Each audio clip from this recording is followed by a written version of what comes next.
Rebirth, my daily life cultivating immortality. This video is purely for entertainment and does not infringe on copyrights or laws. The rights to the novel and image belong to the original author. We do not claim ownership.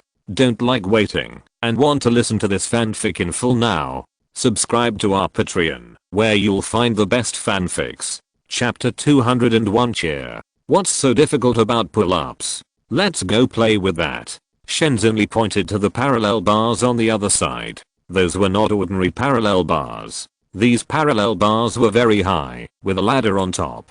People in number 4 middle school generally called them ladder parallel bars. Upon hearing this, CUIU immediately knew what Shenzhenli wanted to do. In physical education classes, there were often boys who stood at one end of the ladder parallel bars and jumped forward to see who could grab the bar farther. The farther the bar was grabbed, the stronger the person's strength was. In physical education classes, you can always see students competing here. You said to play, then let's play. CUIU certainly wouldn't be scared. So a group of students came to the ladder parallel bars again. At this time, there was a boy from class 9 standing at one end of the ladder parallel bars. He stepped on the short bar 20 centimeters above the ground, then kicked his legs, jumped forward suddenly, stretched his arms, and grabbed the bar in the middle. His body flew forward due to inertia, and since he was holding the horizontal bar of the ladder in his hand, and then swung back, it looked quite ornamental.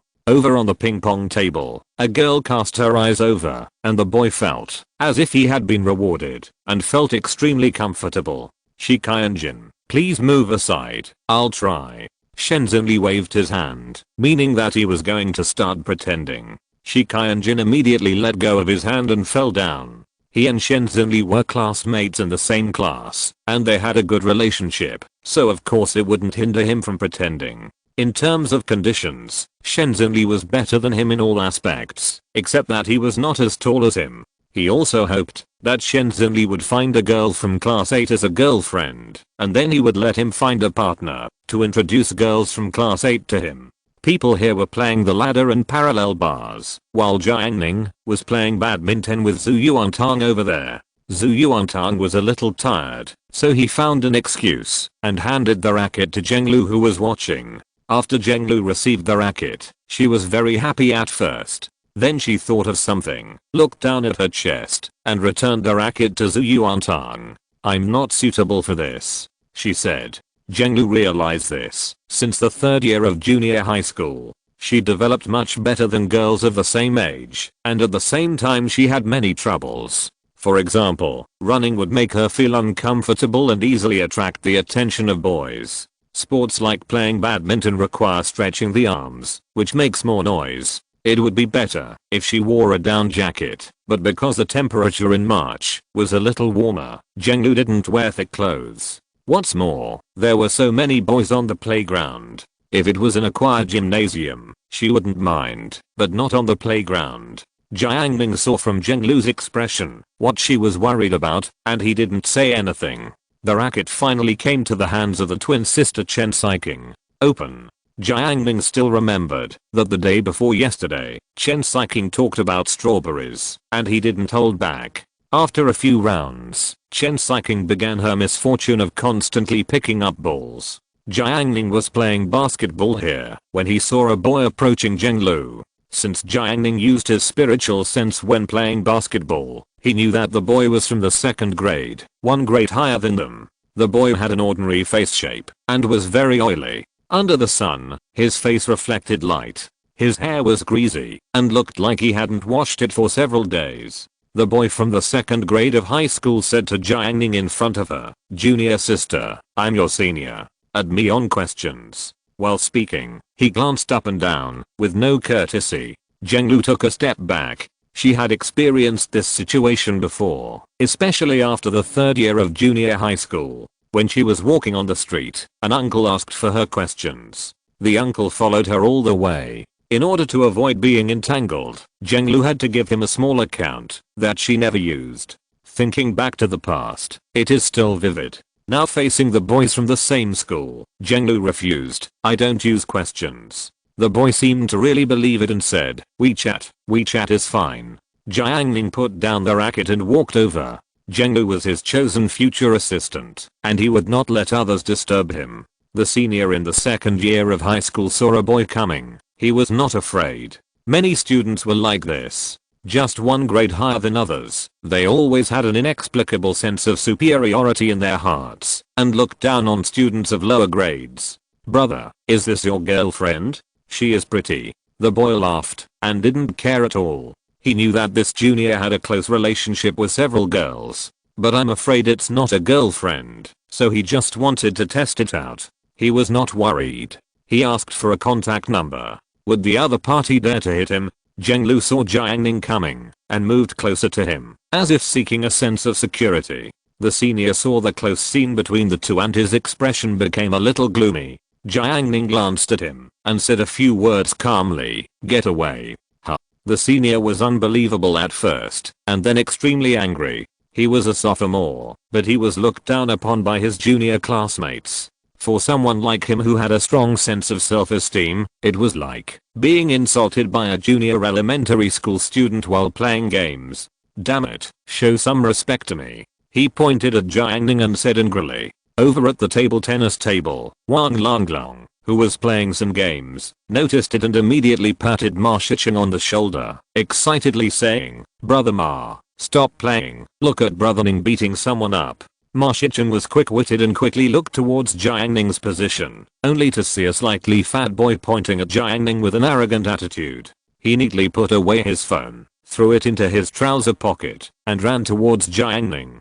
How could Ma Shicheng miss such an event? Not only Ma Shicheng and Wang Longlong, but also Shan Kaikun and Meng Jiui on the parallel bars, all ran towards Jiang Ning, anxious to watch the game. Even Cuiyu, who was competing with Shen Xinli from class 9, left him behind, and ran quickly towards Jiang Ning. Yuan on this side noticed this, and said in a bad tone, "Fighting again. I think Jiang Ning only knows how to fight." After hearing this, Yang Sheng said, "You sound so disgusted. If you have the ability, just don't look at it. You are the one who looks the most seriously every time." Yuan was poked. With her personality, if it was someone else, she would definitely say it back. But thinking of the loss she suffered at the hands of Yang Sheng, she had to swallow her anger. If she can't afford to offend, can't she just hide? Lukiki, who was on the table tennis table, showed off her manicure, and spoke up for Yuan. "Hey, some girls like to meddle in other people's business. I can't comment on that. She and Yuan are sisters. Sometimes they have conflicts, and occasionally compare each other's sweeters, but no matter what, they are always closer than outsiders, and she can't bear to see her sister being bullied." When Yuan heard this, she quickly touched her, and signaled her not to talk nonsense. However, Lukiki was not afraid at all, and launched a personal attack. "I really don't know what's so good about you that Qishai and Heng from class 2 would chase you." Yang Sheng jumped from the platform to the ground. His coat was pulled up a little by the movement, and it was slightly raised, with a moving curve from waist to toe. She uttered a soft HMM. The senior student in the second grade had intended to flirt with the junior today, but he was insulted by a junior student. He was extremely angry, pointing at Jiang Ning, speaking wildly, and even planning to teach him a lesson. Suddenly, he glanced at a few boys not far away, running towards this side like mad dogs. Those boys looked crazy, as if they had encountered a great thing. Seeing that they were about to run over, the senior student was scared. "They are not coming for me. Damn, they are not coming to beat me up." He knew that those were the boys in the first grade, a group of people. The more he thought about it, the more likely it was, and the senior student was panicked. If it was just one person, he wouldn't be afraid, but now there are too many people. If he stays here, he will get beaten. The boy in front of him was still calm, and he was obviously confident. "This guy's definitely here to beat me." The senior was so scared that he turned around and ran away without saying a word. He ran away in the blink of an eye. When Ma Shicheng and the others came over, they saw that the man had run dozens of meters away. Wang Longlong took a breath and scratched his head, puzzled. They came to watch the fun, but the fun didn't even start, and the man was gone. "Brother Ning, why did he run away?" Shan Kaikun and the others also looked puzzled. "What's going on?" Jiang Ning glanced at the few people. "He was scared away by you." Zheng Lu couldn't help laughing. She wanted to persuade Jiang Ning not to fight just now, because fighting would be punished by the school. Who knew that the man was gone in the blink of an eye? My keyboard broke suddenly, and I borrowed a keyboard, but it's not very convenient, so today's chapter is a bit short. I will update 3 times tomorrow. To make up for it, I also recommend another young book, The Pianist from the Sea, traveling from the huge ship that exploded 100 years ago to 2015. The pianist on the sea was forced to stand on the continent he was extremely afraid of. He had no choice but to change his way of life as a Chinese student. Fu Dao. From a jazz genius, to the king of classical music, to the father of soundtracks. This time, he will be omnipotent in music. Pure piano writing, starting with Xiao. Chapter 202, Seeking Help. Everyone was ready to watch Jiang Ning beat someone up, but who would have thought that the guy was so weak that he ran away. Ma Shicheng and the others watched in vain, exchanged a few words, and were about to leave, when Cuiyu had an idea. Brothers, since you are here, why don't you come with me to the parallel bars? I'm competing with the people from class 9, come and support me. Cuiyu brought up the collective honor, and tried to get a few people to watch.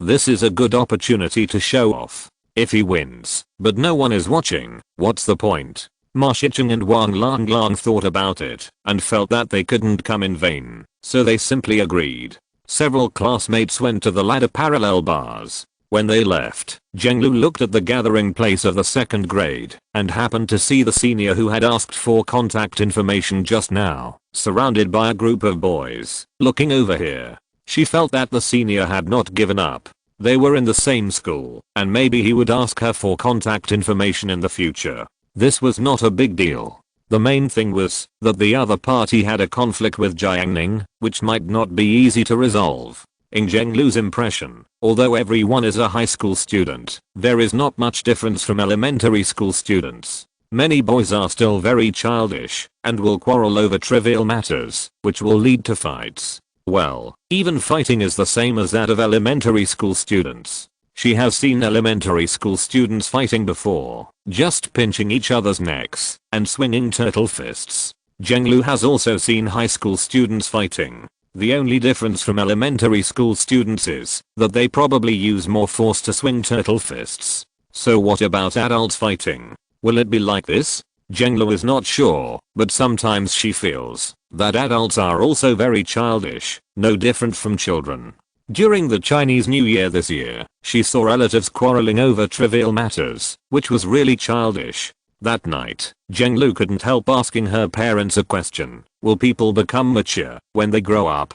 Her parents were surprised at first, and then smiled, and told her that they would not. There was not much difference between adults and children, and they were still immature. Zhenglu looked at the senior in the 2nd year of high school, then looked away, and did not make contact with him. She thought that the other party had lost face in front of Jiang Ning today, and might retaliate. Although Jiang Ning was very good at fighting, Zhenglu still decided to remind him after returning, just in case. Chen Siking came over and said seriously, the senior just now seemed unreliable and frivolous. Zhenglu nodded. Indeed. It gave her a very rude feeling. Fortunately you didn't give me the contact information, otherwise I would be entangled. Chen Siking said. In fact, she and her sister have encountered many situations where questions was asked for. They are twins, which is very tempting. Some men asked for their questions at the same time. Her sister loves to surf the internet and knows a lot. Once she angrily told her that men outside can't be trusted. Those people want to chase them and enjoy the blessing of having 2 women. Chen Siking was shocked when she heard it. However, after thinking deeply, she thought differently from her sister. She and her sister are the closest people in the world, closer than parents, and that is a blood relationship that is extremely similar. Sometimes, when her sister was in pain, she seemed to be able to feel the same pain, which was very magical. Chen Siking didn't want to be separated from her sister, no matter in the past or in the future. She asked her sister not to leave unless she met a boy who could satisfy both her and her sister. Zhenglu replied, I won't give the contact information. Parallel bars and ladder.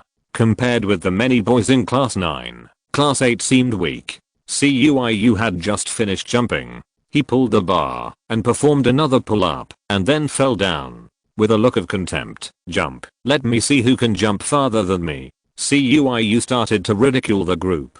Before, Shenzhen jumped a good result, which first attracted a wave of hatred, causing the students in class 8 to glare at each other. At this time, he regained his place and was very proud. Shenzhen had just jumped several times in a row and consumed a lot of energy.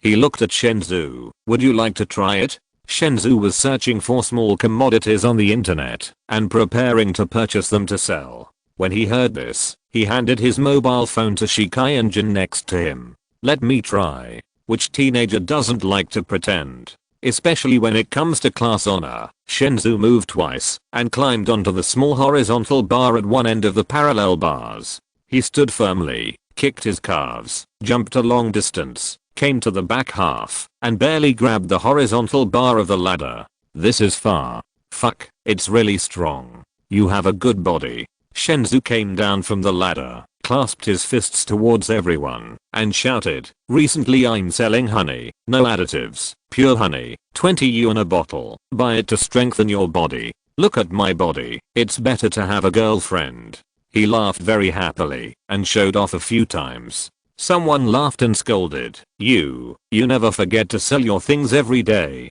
Shenzhou said, people need to eat. After all, you know my family conditions. He was chatting with people here, and Shenzhen looked at CUIU and others from class 8 and said contemptuously, you jump, can you do it? If you have the ability, surpass Shenzhou. A bunch of bad boys. CUIU and the others were annoyed by what they said, but when he looked at the distance, it was indeed difficult to jump up. Shenzhou did jump very far. What are you pretending to be? Did you jump it? CUIU directly scolded him. Shenzhen smiled coldly, raised his face, and said sarcastically, don't worry about whether it was me who jumped it. I just want to ask you, is this jumped by someone from our class 9? You boys from class 8, don't blame me for speaking harshly, you are all rubbish. After saying this, Shenzhen showed a happy smile, and his whole body felt comfortable. Usually, he was in class 9, pulling a few classmates who had a good relationship with him, and acting arrogantly. When he met class 8, he was actually looked down upon. Now he finally got his face back. Coupled with his previous jealousy of the pretty girls in class 8, he couldn't stop talking. If it's up to you, just find someone to jump, and if he can jump higher than the bar jumped by Shenzhou in our class, I admit that you guys in class 8 look like men. Shenzhen noticed that the girls on the other side of the ping pong table looked at him, and he felt more comfortable, and raised his voice a little. Otherwise, the boys in your class 8 are just brothers, so why don't you just stop going to school and steal dogs? He pointed at 2 stray dogs in the corner of the playground. For some reason, after the start of school this year, there were 2 more stray dogs on the playground of number 4 middle school, and no one cared or asked. Usually, the students in class 9 joked about forming a dog stealing team. Damn it. CUIU was furious. Shan Keikwon said, I'll go find Zankai and ask him to jump. Zankai is the sports committee member of class 8. He has good physical fitness. As a boarding student, Zankai is a bit of a coward. However, he is good at long jump, and Zankai plans to study sports in the future. Jiuo Kanon looked at the playground at the other end of the campus and said, it's too far, and they've been playing basketball for most of the class. I wonder if anyone can jump. Shan Keikwon hesitated. He felt that it was a bit embarrassing to run over there for such a small matter. Wang Lan reminded him at the right time, you can find Jiang Ning. He pointed to Jiang Ning who was playing badminton over there. Hearing this, CUIU and others looked over there, only to see Jiang Ning holding a badminton racket, standing there, and Chen Xiao was running to pick up the ball. Yes, I overlooked Jiang Ning. CUIU suddenly remembered that Jiang Ning was very good at fighting. The next moment, he was uncertain, can Jiang Ning do it? Shan Keikwon said, with Jiang Ning's physical fitness, there shouldn't be any big problems. He spoke without hiding anything, and Shenzhen from class 9 almost laughed out loud after hearing it. Before, he pushed Liang Sheng into class 8, just to observe the girls in class 8, but there were 3 very good girls sitting near Jiang Ning, and he was jealous and his face turned green. Why? Because he is good at studying, tall, and handsome? That won't work either. Anyway, Shenzhen Li thinks it won't work. He thinks that boys like him are usually pretentious, like the monitor of class 8, who is a pretentious guy. Shenzhen Li said with contempt, "It's not that I look down on him, but he plays with girls every day. Do you expect him to do this?" After saying this, Cuiyu and Shan Kaikun looked at Shenzhen Li strangely. They suddenly remembered that Jiang Ning's feet didn't seem to spread in the campus of number 4 middle school. It seems that Song Sheng, who was beaten, was later hospitalized. As for Deng Xiang, he wanted to save face and didn't tell anyone. You wait. Cuiyu was so happy. He was really bold. He was looking forward to Jiang Ning coming to slap Shenzhen Li in the face. Cuiyu ran to find Jiang Ning, and Shan Kaikun and others looked at Shenzhen Li like a fool. Shenzhen Li still looked down on him, but he was just a little confused. Generally speaking, boys like Jiang Ning who play close to girls are not very popular. However, why do the boys in class 8 seem to have no problem with him? If you're listening to this novel on a channel other than Fanfic World, it means they downloaded and uploaded it without effort. We cordially invite you to visit our channel, Mundo Fanfic Novelos. There you'll find the original version of this story and you can explore many other novels of various genres. We're waiting for you to immerse yourself in a world of incredible novels. Chapter 203. We are going away.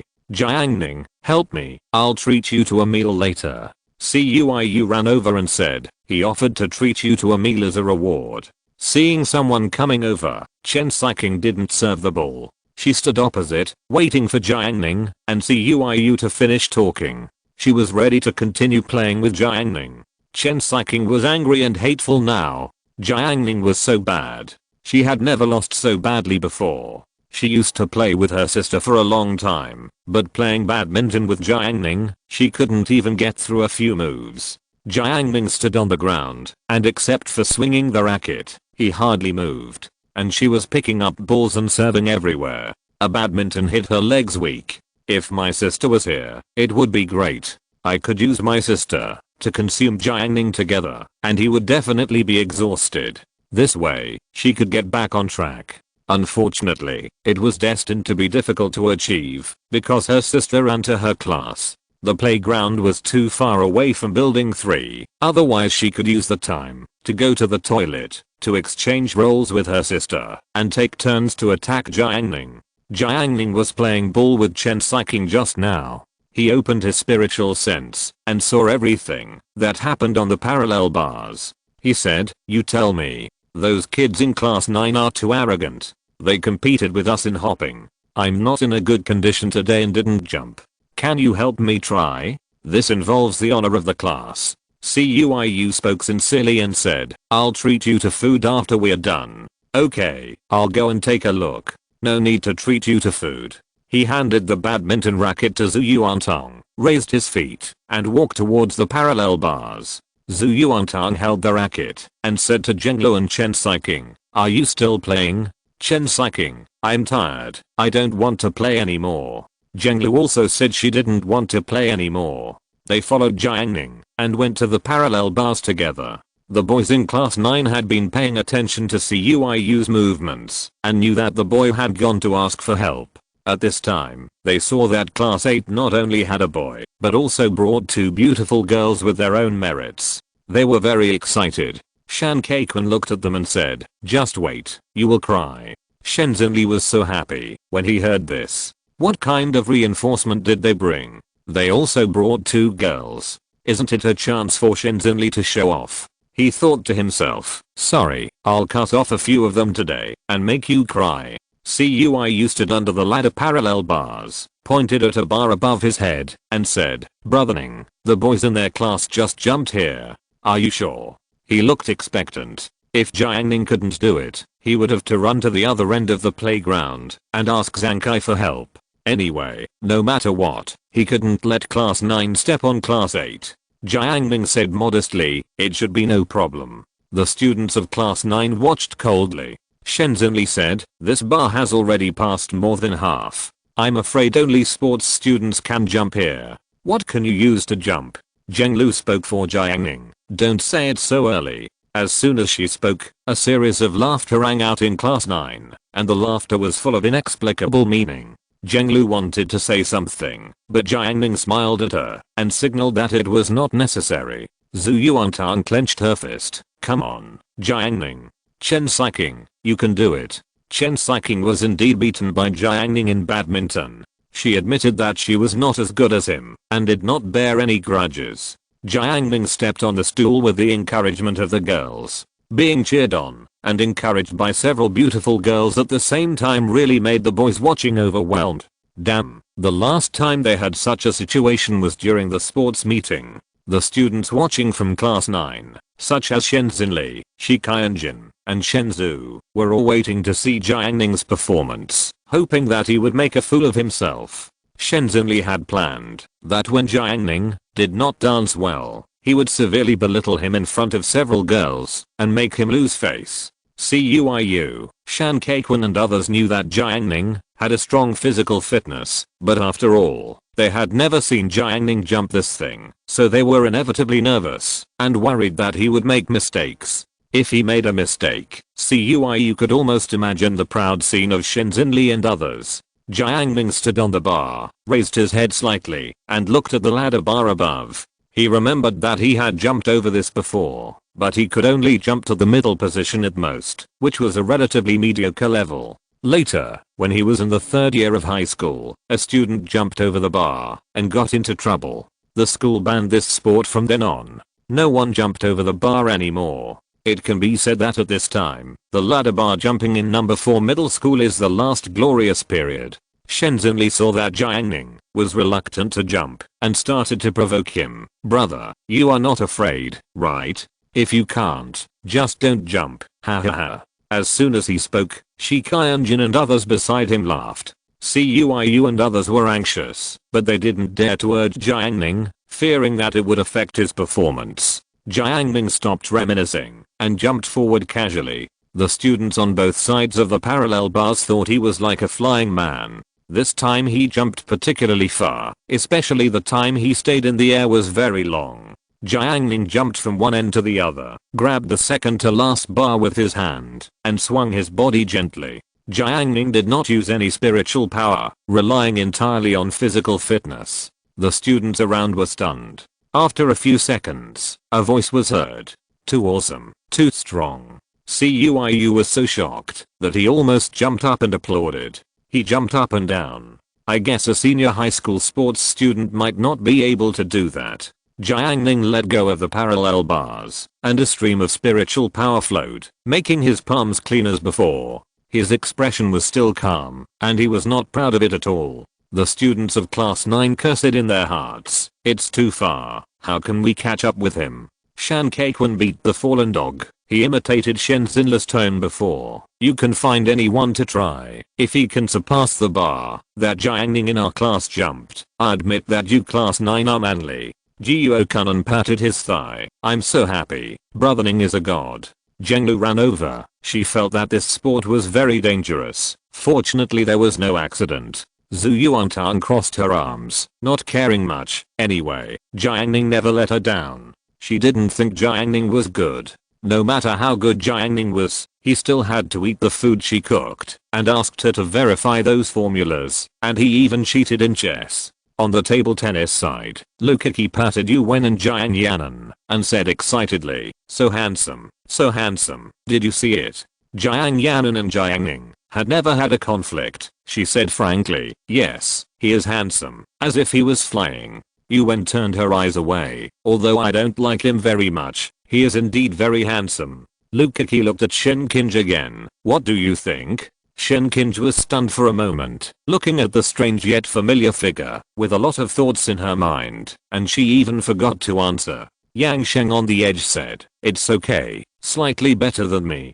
Lu Kiki counterattacked on the spot. Better than you? How many bars can you have? She wanted to compete with Yang Sheng just now, but at the last moment, she was pulled back by Yu Wen, and now she couldn't bear it. Yang Sheng said, 2 bars short of Jiang Ning. Lu Kiki said sharply, are you kidding? Can you jump that far? Yang Sheng was particularly calm. It's not whether I can, but whether I want to. Why, let's make a bet.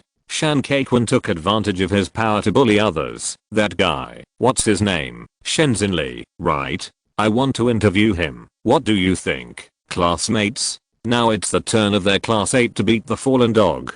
CUIU smiled. Shenzhen Li, I'm not saying anything bad about you. Just find a classmate from class 9 to compete with my brother Ning.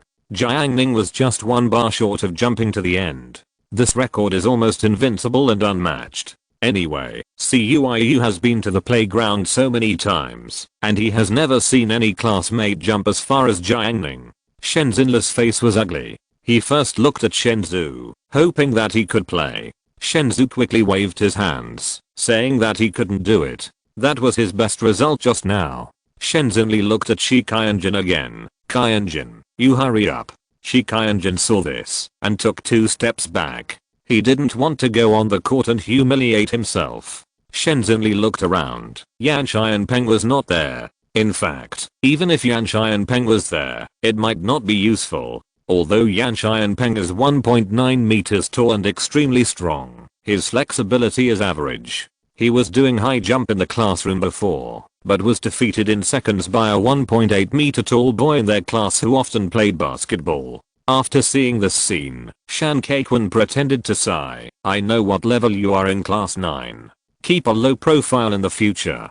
Don't come to our class 8 to pretend. I can see through your little tricks clearly. Ma Jie told him before that the boys in class 9 came to their class and pretended to attract girls. He said it out loud now to mock them. Shenzhen Li's face became even uglier. CUIU waited for Shan Kaikun to finish speaking, and then, like a relay race, he said, don't be a jerk, or you'll get struck by lightning. Haha, let's go. CUIU patted Kaikun on the shoulder, signaling him not to bother with class 9 anymore, as he was almost done with his anger. Let's go, Wang Lang said. It's boring, brother Ma. Let's go play games. After appreciating the performance just now, Wang Lang felt that he had made a good return, and it was worth it for him to take brother Ma on 2 trips. There is one more chapter, which will be posted in 10 minutes. Chapter 204. Get out of the way, I want to save someone. Chen Siking held the racket. There are still 10 minutes before the get out of class ends. Jiang Ning, let's play badminton. After watching the game, Chen Siking's physical strength recovered a little, and she felt that she could continue to play badminton. She wanted to win a few points from Jiang Ning. Retreat. Shan Kaikun and the others turned and left, like a winner, and walked away. At this time, a deep and powerful voice suddenly came from behind. Do you think you won? Hearing this, Wang Lang turned his head and wondered, isn't it? Shenzhen Li looked at their backs, and humiliation, anger, unwillingness, and jealousy flashed through his mind. His heart was beating furiously, his blood was surging wildly, and there was a war song in his ears. Is this the end? Is my road only this far? If I lose like this, it means that I'm just a man of this level. No, it's far from over. I, Shenzhen Li, am definitely not just this strength. The surging and heroic spirit rolled in Shenzhen Li's mind.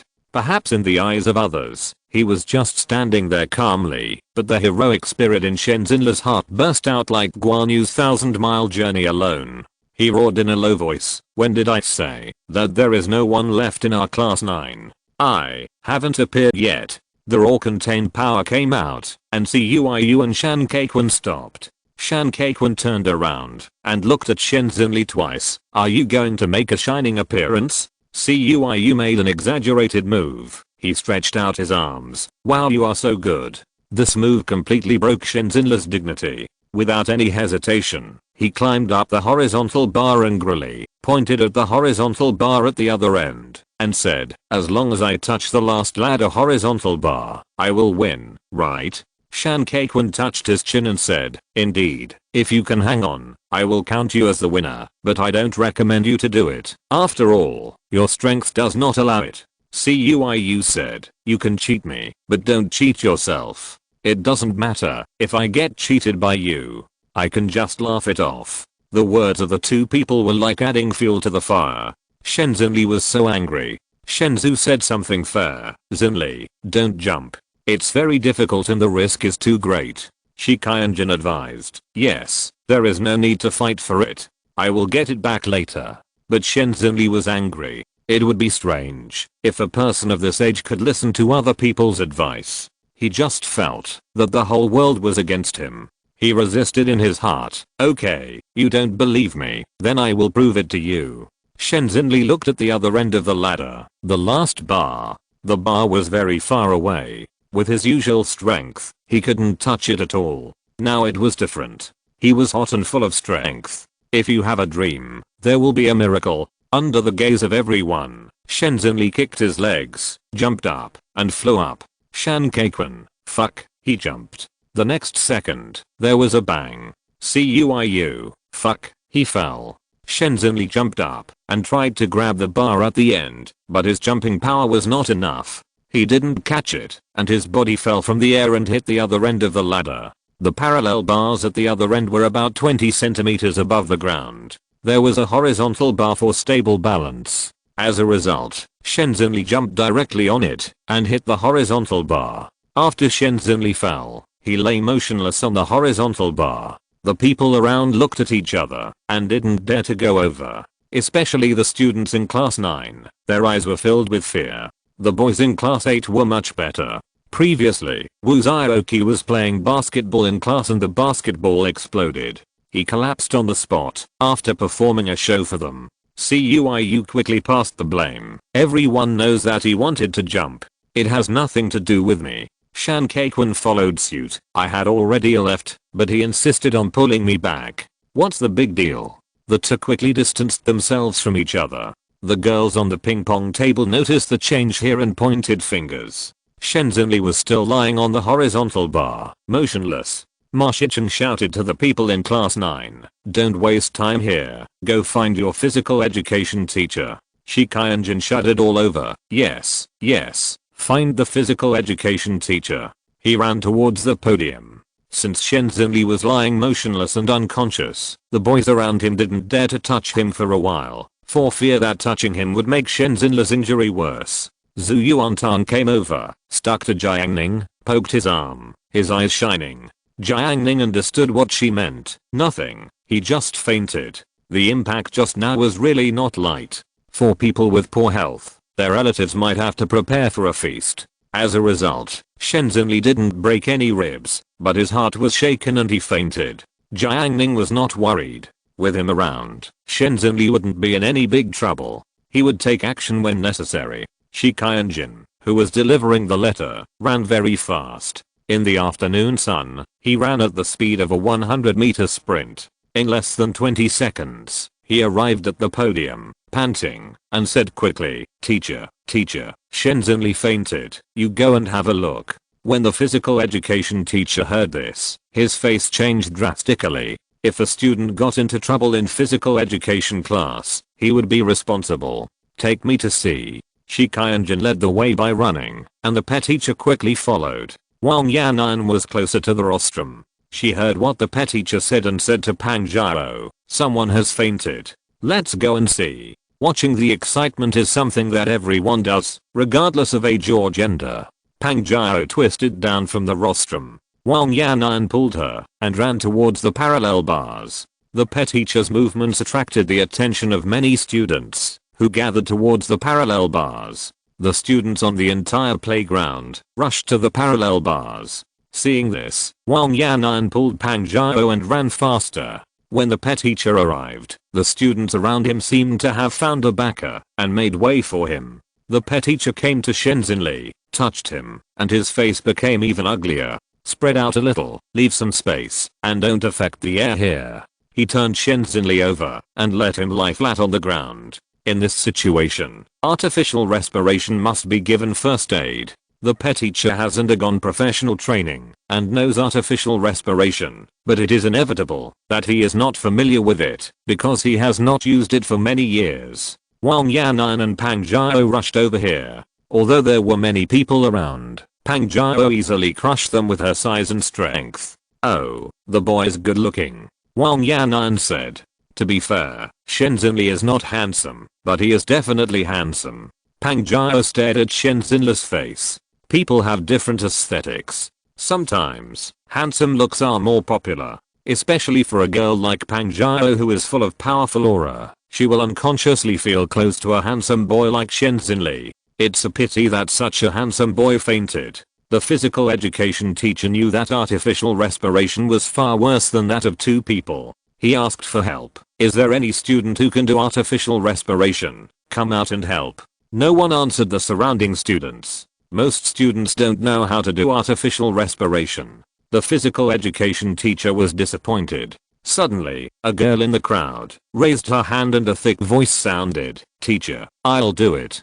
Pang Jiao squeezed the two boys and walked in front of the physical education teacher. How could she miss this once in a lifetime opportunity?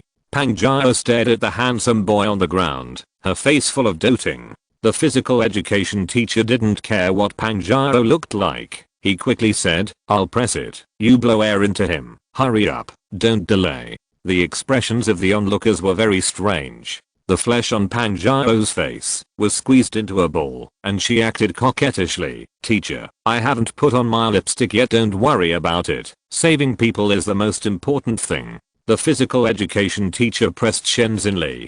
Pang Jiao was so happy looking at Shen Xinli's handsome face. She took a deep breath, leaned down, aimed at Shen Xinli, and began artificial respiration. The picture was so beautiful that Shan Kaikun couldn't bear to watch it. He turned his head. "Brother Cui." Cui hugged Kaikun, crying and laughing. "Damn it." Shikai Jin and Shenzhou from class 9 looked at each other. I hope Xinli won't be too shocked. The next chapter is the daily life of the protagonist. Good night. Chapter 205 Find Someone. Playground. Pang Jiao bent down her huge body and tried her best to give artificial respiration to Shen Xinli. The physical education teacher kept pressing Shen Xinli. The students who were watching were nervous and worried that something happened to the boy on the ground, and they also felt strange in their hearts. Wang Yanan looked at Pang Jiao and praised, "She is my good sister," she said in the tone of writing an essay. In such a critical moment, my sister Pang Jiao stood up. She sacrificed herself for others. She is really great. She looked proud. There was silence around at first, especially the students in class 8 who took a breath. Pang Jiao usually left a deep negative impression on everyone in the class. Now seeing Pang Jiao giving artificial respiration to Shen Xinli, Cuiu, Shan Kaikun and others were almost dumbfounded. How to describe it? Cuiu's mind popped up a scene of a beast ravaging a young boy in his prime. Damn, I would rather the physical education teacher give me artificial respiration than let Pang Jiao do it. It's too scary. Several people were inexplicably glad that they had escaped a disaster. Shenzhou looked down at the ground. He could always recall the day when he was selling small mirrors in class 8. The strong woman came up to buy them and spoke loudly to him. To this day, he still couldn't forget the smell of Pang Jiao's breath. It was already very unbearable, but at this moment, he just watched Pang Jiao leaning over and nudging Shen Xinli. Shenzhou was a businessman. When doing business, it was best not to have conflicts with others, otherwise others would make some small moves and business would be difficult. Although he looked down on Shen Xinli, he still seemed to be on good terms with him. It's too miserable. I can only pray that Shen Xinli doesn't leave a shadow on the entire playground. Most of the students came here to watch the excitement. Only on the basketball court over there were people playing basketball hard. With the help of the physical education teacher and Pang Jiao, Shen Xinli regained consciousness. He was dazed and felt that there seemed to be a blower outside his throat, blowing towards him. On his mouth, there was a toilet plunger. Fiddled with it. It's so annoying. Shen Xinli instinctively disliked it, and his consciousness gradually became clear. The next moment, he felt a huge mountain appear in his field of vision, blocking his sight. Or thought popped into his mind, I'm climbing a mountain? Then, a terrifying thing happened. The mountain actually opened its eyes. Shen Xinli's expression was dull, and he was about to speak. Pang Jiao saw that he was moving, and felt that he had made great achievements. Facing the awakened Shen Xinli, she felt that this little boy was too handsome. Without waiting for him to speak, she performed artificial respiration again. Shen Xinli, who was in a daze, was forced to accept the physical education teacher's shouting, okay, okay. After Pang Jiao heard it, she breathed a sigh of relief and then reluctantly separated. Shen Xinli struggled, and he finally saw Pang Zhao's face clearly, and he finally remembered what had just happened. When the pet teacher saw Shen Xinli wake up and nothing happened, he helped Shen Xinli sit up, and pointed at Pang Zhao. "You have to thank this classmate for giving you artificial respiration." Shen Xinli looked up, and saw Pang Zhao with her hands clasped together, her fat body twisted, her eyes staring at him, hoping that he would return the favor quickly. Shen Xinli was shocked at first, and then felt a strong sense of regret. His mouth felt so uncomfortable, and he felt that he was not clean. He slowly turned his head, and looked at the male and female classmates around him. Everyone's expressions were very strange. Shan Kaiquan almost laughed to death.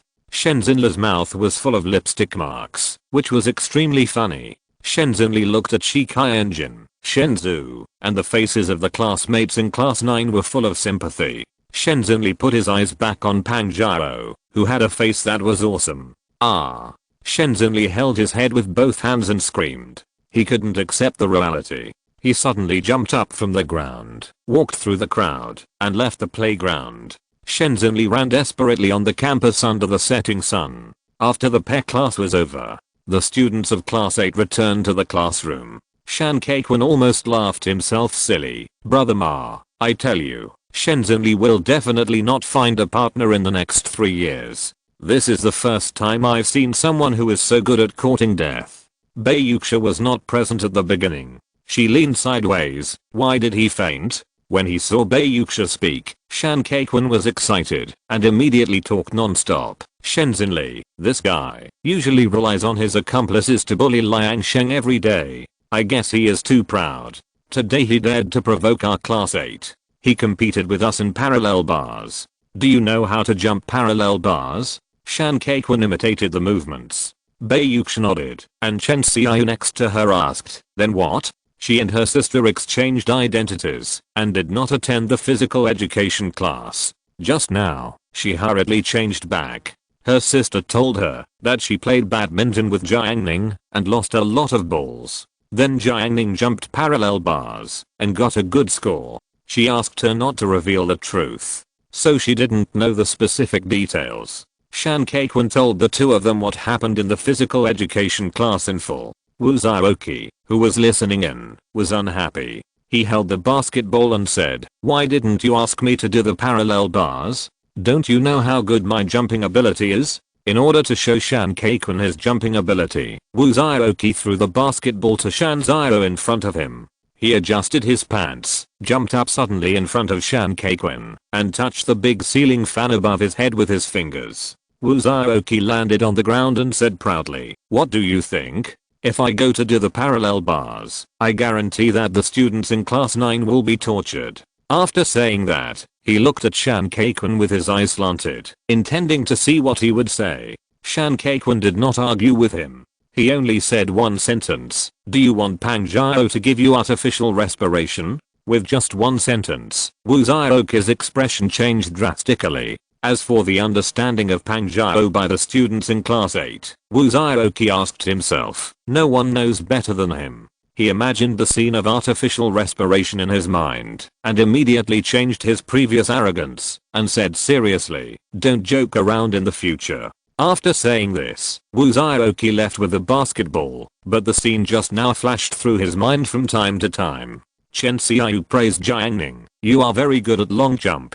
In the past, she only knew that Jiang Ning was good at fighting, but she didn't expect that he was no less good in sports. Bei Yuxia said, "There are risks in jumping on the bar. For safety, it's best not to jump." When Shan Kaiquan heard this, he immediately promised, "I will never jump again in the future." Bei Yuxia said, "Jiang Ning can participate in the sports meeting next month." When it comes to the sports meeting, not only Shan Kaiquan, but also Cuiyu, who came to celebrate the victory of the physical education class, joined the chat.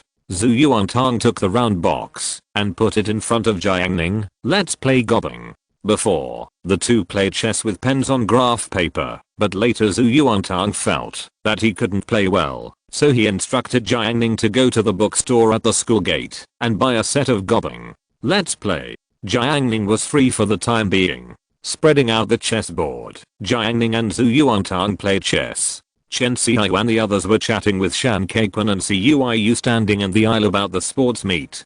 During the conversation, they talked about Jiang Ning, but Jiang Ning was calm and unmoved, concentrating on playing chess with Zhu Yuantang. The bell rang, Cuiyu returned to his seat, and Shan Kaikun returned to the other side of the river. He watched Jiang Ning and Zhu Yuantang playing chess, and they were almost together. Shan Kaikun was envious. If he could play chess with Bai Yuxia, it would definitely be a wonderful thing in the world. Thinking about this, Shan Kaikun looked at the gobbing that Jiang Ning was playing, and then denied it.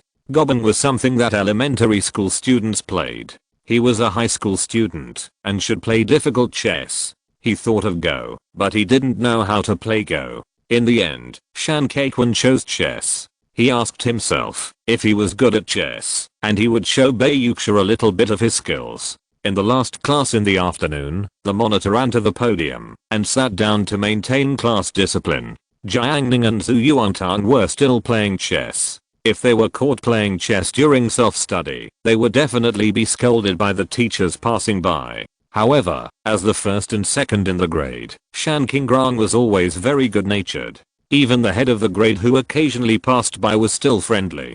After playing several games, you won one game, and I won another. Zhu Yuantang saw that he could not win with an overwhelming advantage, so he decided to play again another day. When cleaning up the chessboard and chess pieces, you need to classify the black and white chess pieces and put them in their respective boxes. Here comes the problem. Zhu Yuantang thinks that Jiang Ning should clean up, but Jiang Ning thinks that Zhu Yuantang asked him to play, so Zhu Yuantang should clean up. After a brief stalemate, no one could convince the other. So he proposed a method, rock paper scissors. Jiang Ning unfolded his spiritual sense and won effortless.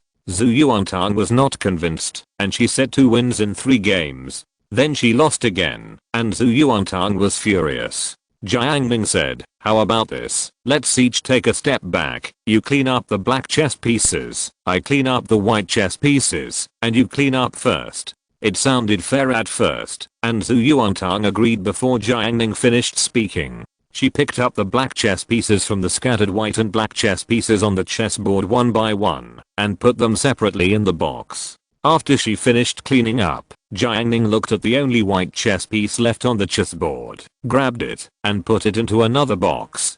Zhu Yuantang was confused at first, but then she realized that she had been cheated. After school in the afternoon, Jiang Ning returned to the classroom after eating. Lu Kiki from the back row came over. She sat in the empty seat behind Zhenglu and touched Zhenglu. Let's chat for a while. Zhenglu was a little strange. Lu Kiki usually played close to Yuwen and the others, and was not familiar with her. Girls' circles are often more complicated than boys' circles. If they are not in the same circle, the relationship is generally not very good.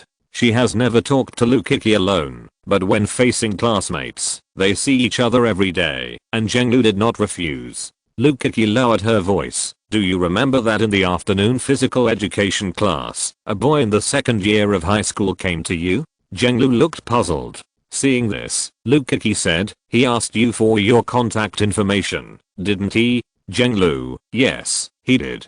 She was curious, while Lu Kiki knew that. Logically, Jiang Ning, Zhu Yuantang, Chen Xiao and the others were not the kind of people who like to talk nonsense. Lu Kiki took the initiative to admit, I was sitting at the ping pong table during physical education class and saw him looking for you. That senior was in the same junior high school as me. I guessed that he asked you for your contact information. You must remember not to give him your contact information. Lu Kiki said this and touched her newly done manicure. When I was in the 2nd grade of junior high school, there was a pure girl in my class. This senior asked for her questions number, and then he fell in love with the girl and wanted to trick her into renting a house outside. Lu Kiki didn't explain it in detail. They were all high school students, not innocent girls. She just kept it to the point. Those who understood would understand. The girl didn't want to go, but he kept begging her. If it wasn't for other female classmates holding her back, she would definitely have gone. Later, the two broke up, and the senior spread rumors behind her back, saying that he and the girl had rented a house together. In the end, the girl was forced to transfer schools because of the rumors.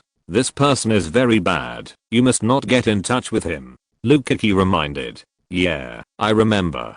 Jiang took it to heart, and she said to Lukaki, thank you very much. Lukaki explained, he may come to you again later. You'd better find someone to help you deal with it. She pointed to Jiang Ning in front. She had seen Jiang Ning beat people and knew that Jiang Ning was very powerful, but his grades were okay. She also noticed that Jiang Ning used an iPhone, and she had always wanted to buy it, but her family wouldn't let her. From Lukaki's perspective, she could see that Jiang Ning was a person who could settle things, but unfortunately, her relationship with Jiang Ning was average.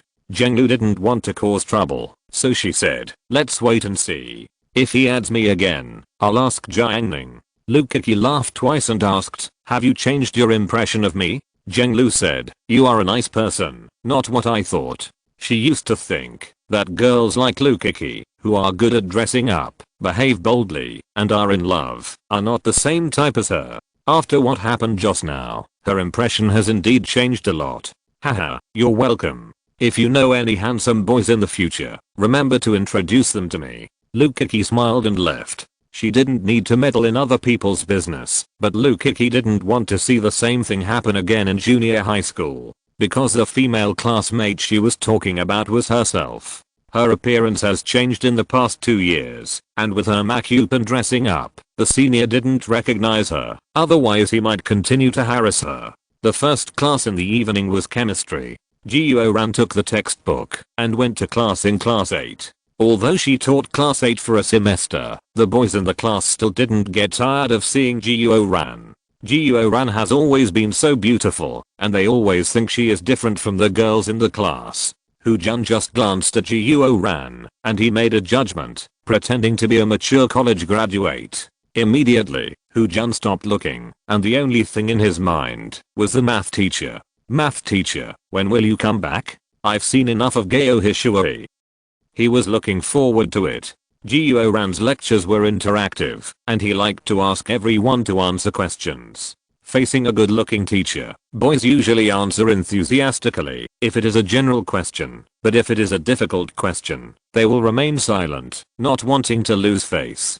Jiuran took the chalk and wrote a question on the blackboard. This was a very difficult chemistry question. Jiuran pointed at the question and looked at the classmates in the class. Next, I will find someone to do this question.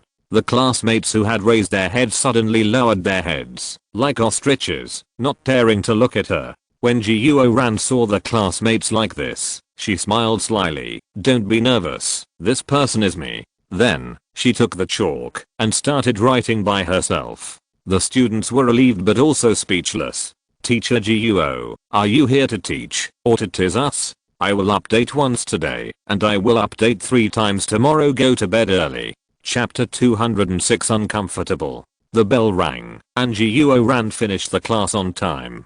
The students were very satisfied.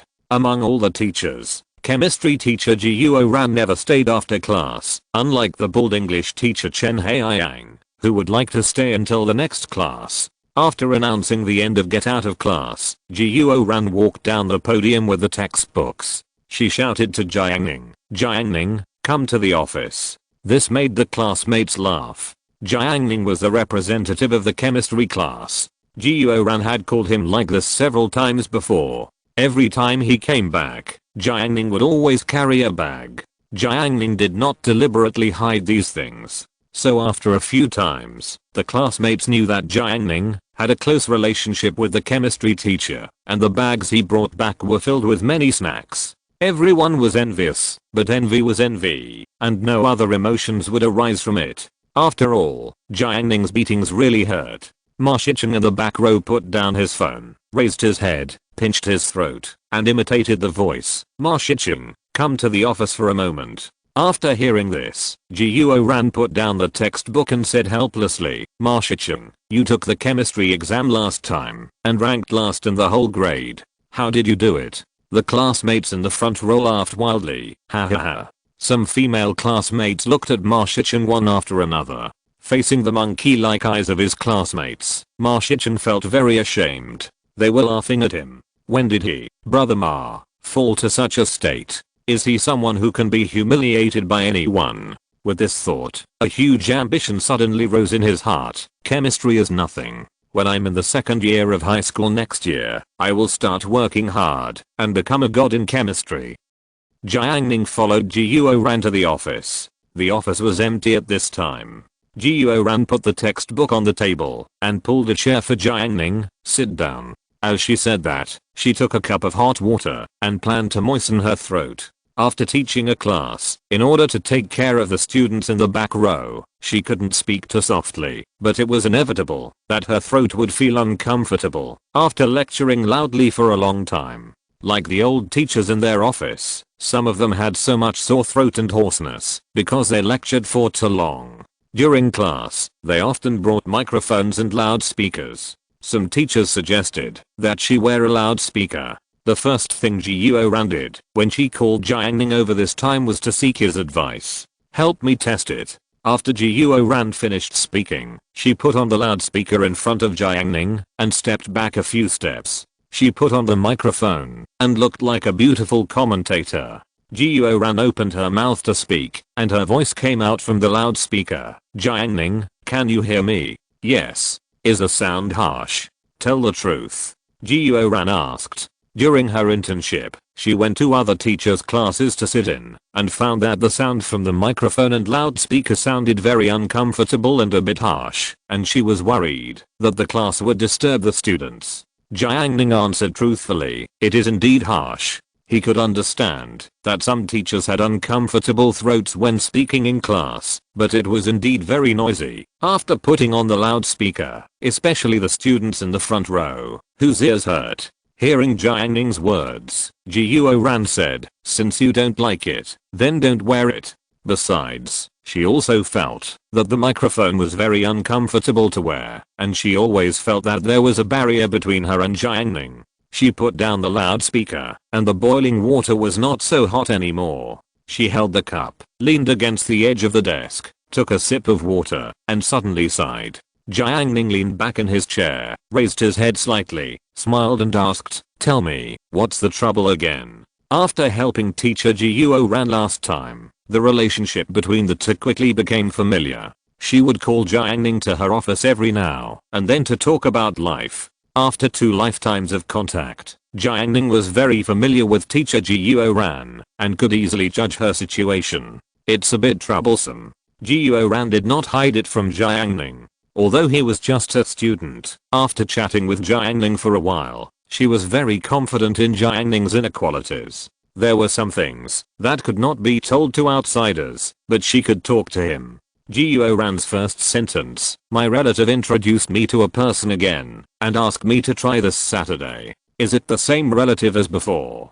Jiang Ning asked. The last time Yanbo opened a factory privately and discharged wastewater, it was introduced by Jiuo Ran's relative. The external conditions are pretty good, but he is a scumbag.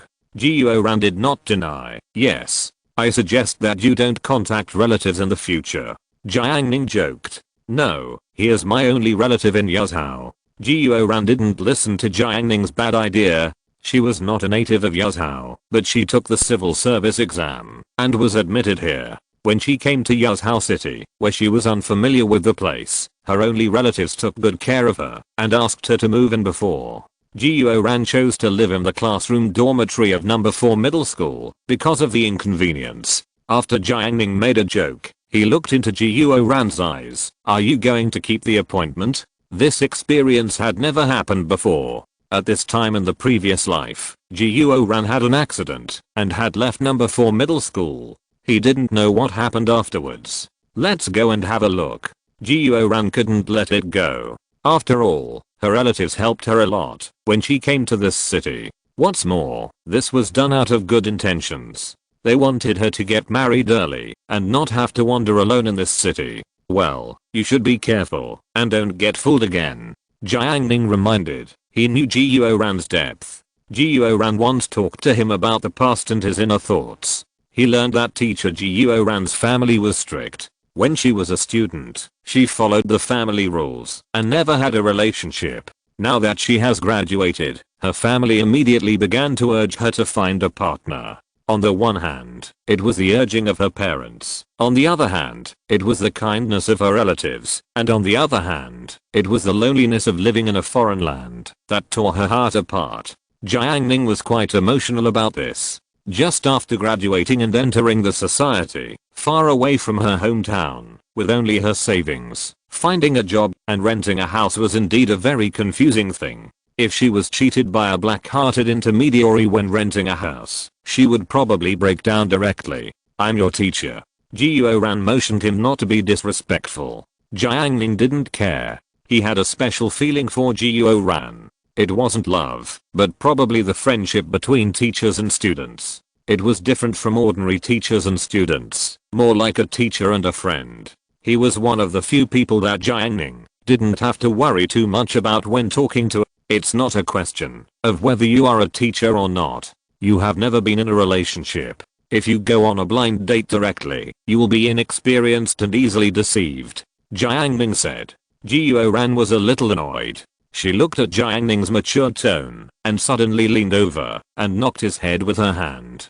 "Who do you think is like you? You are only in the first year of high school and you are with a few girls every day." She found that Jiang Ning's hair was unusually clean, not greasy at all, and had the kind of freshness that is unique to teenagers. Jiang Ning's experience was different. He was sitting on a chair. Because of Jiuo Ran's movements, her body came close to him, and her clothes rubbed against him with a little fresh smell. After knocking, Jiuo Ran straightened her body. In fact, she felt that Jiang Ning was quite similar to her. She came to Yazhou alone to teach, while Jiang Ning came to the city alone from a small town to study. Moreover, both of them had a relative in Yazhou, and they both refused to stay at their relatives' homes. They were too similar, weren't they? Many young girls and girls who had just entered society always valued this inexplicable fate. Jiang Ning said, "Just a reminder, it's not a few girls, I'm only playing with Zhu Yuantang."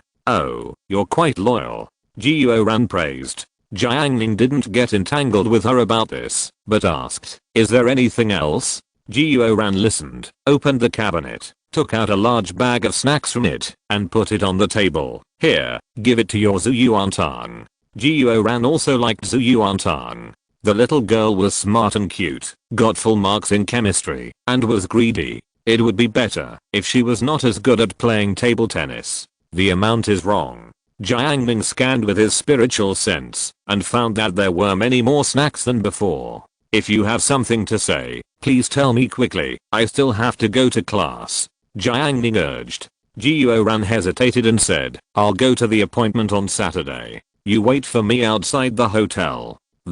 Seeing Jiang Ning considering, Jiuo Ran pleaded, "Just once. If you are unreliable again, I will not trust my relatives anymore." Ever since the incident with Yanbo, she had a shadow when she thought of love and marriage. It was almost a psychological barrier. She almost dared not face it again. The one who could alleviate these things was the student in front of her. Last time, she was only one step away from being cut on the face by the crazy woman with a knife. At the critical moment, it was Jiang Ning who stood up and shouted to stop. For a beautiful woman, this was no less than a life-saving grace. Jiang Ning saw her say this, so she said, "Okay, I'll go with you. My students are so nice. Then I'll find you on Saturday." Jiuo Ran was in a good mood. Jiang Ning picked up the snacks. "Yeah, I'll take them away." Jiuo Ran felt a little reluctant, not reluctant to leave Jiang Ning, but her snacks. She was a new teacher, and her salary was not high. The snacks she bought were all delicious and expensive. The bag of snacks she gave to Jiang Ning just now cost her nearly 200 yuan. He walked to the door of the office with a big bag and left a message. "I will give you a gift tomorrow. You can try to look forward to it." Jiuo Ran blurted out, "What gift?" As soon as the words came out, Jiang Ning's figure disappeared. Jiuo Ran looked at the empty door. At such a young age, he can still whet people's appetite. She looked forward to what gift Jiang Ning would give her tomorrow. Snacks? Small accessories? Or something else? Jiuo Ran didn't have much hope. Jiang Ning was just a student, and it was good enough that he could have this intention to honor his teacher. Chapter 207. The Two Heroes of the Four Middle Schools.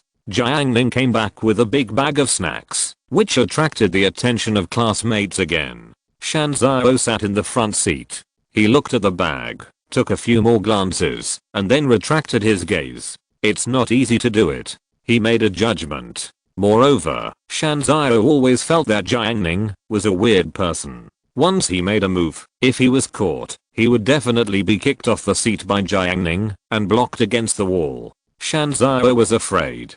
Bai Yuxia and Shan Kaikun looked over, and even Ma Shicheng in the back row raised his head and looked over here. In the past, when he was sitting at the same table with Jiang Ning, he could get 2 bags of snacks and then use Zuan Mei chewing gum or other snacks to replenish Jiang Ning.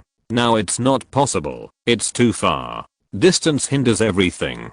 Of course, the classmates in the class looked at Jiang Ning the most closely, but Zhu Yuantang was the one who stared at the bag in Jiang Ning's hand. Zhu Yuantang didn't say anything. Since the afternoon, when Jiang Ning used despicable means to trick her into cleaning up the gobbing, she unilaterally announced that she was angry with Jiang Ning. Even after school in the afternoon, she ignored Jiang Ning and only glanced at him, and he obediently went to buy dinner. However, the strange thing is that after Jiang Ning bought dinner, he still didn't talk to her. Zhu Yuantang was anxious. She had unilaterally decided to reconcile with Jiang Ning, but she was too embarrassed to take the initiative. Jiang Ning put the bag on the desk. Chen Saiking turned around and asked, "What delicious food is there this time?"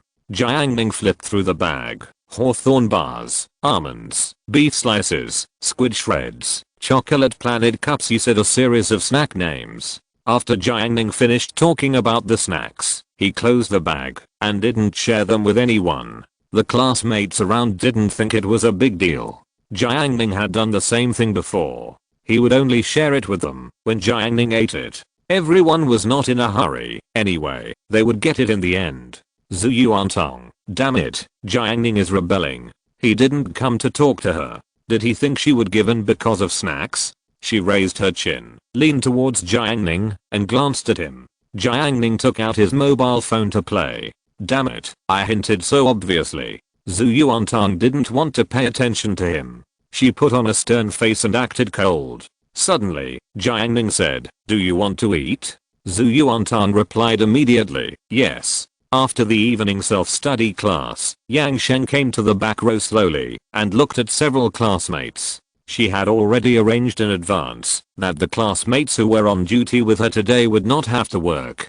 She formed the duty team on her own. Jiuo Kunan, you are responsible for the first row in the south. Yang Sheng called the name. Jiuo Kunan had a low attitude. Okay. He originally wanted to go outside to buy some cakes to eat, but now he was on duty. He definitely couldn't go.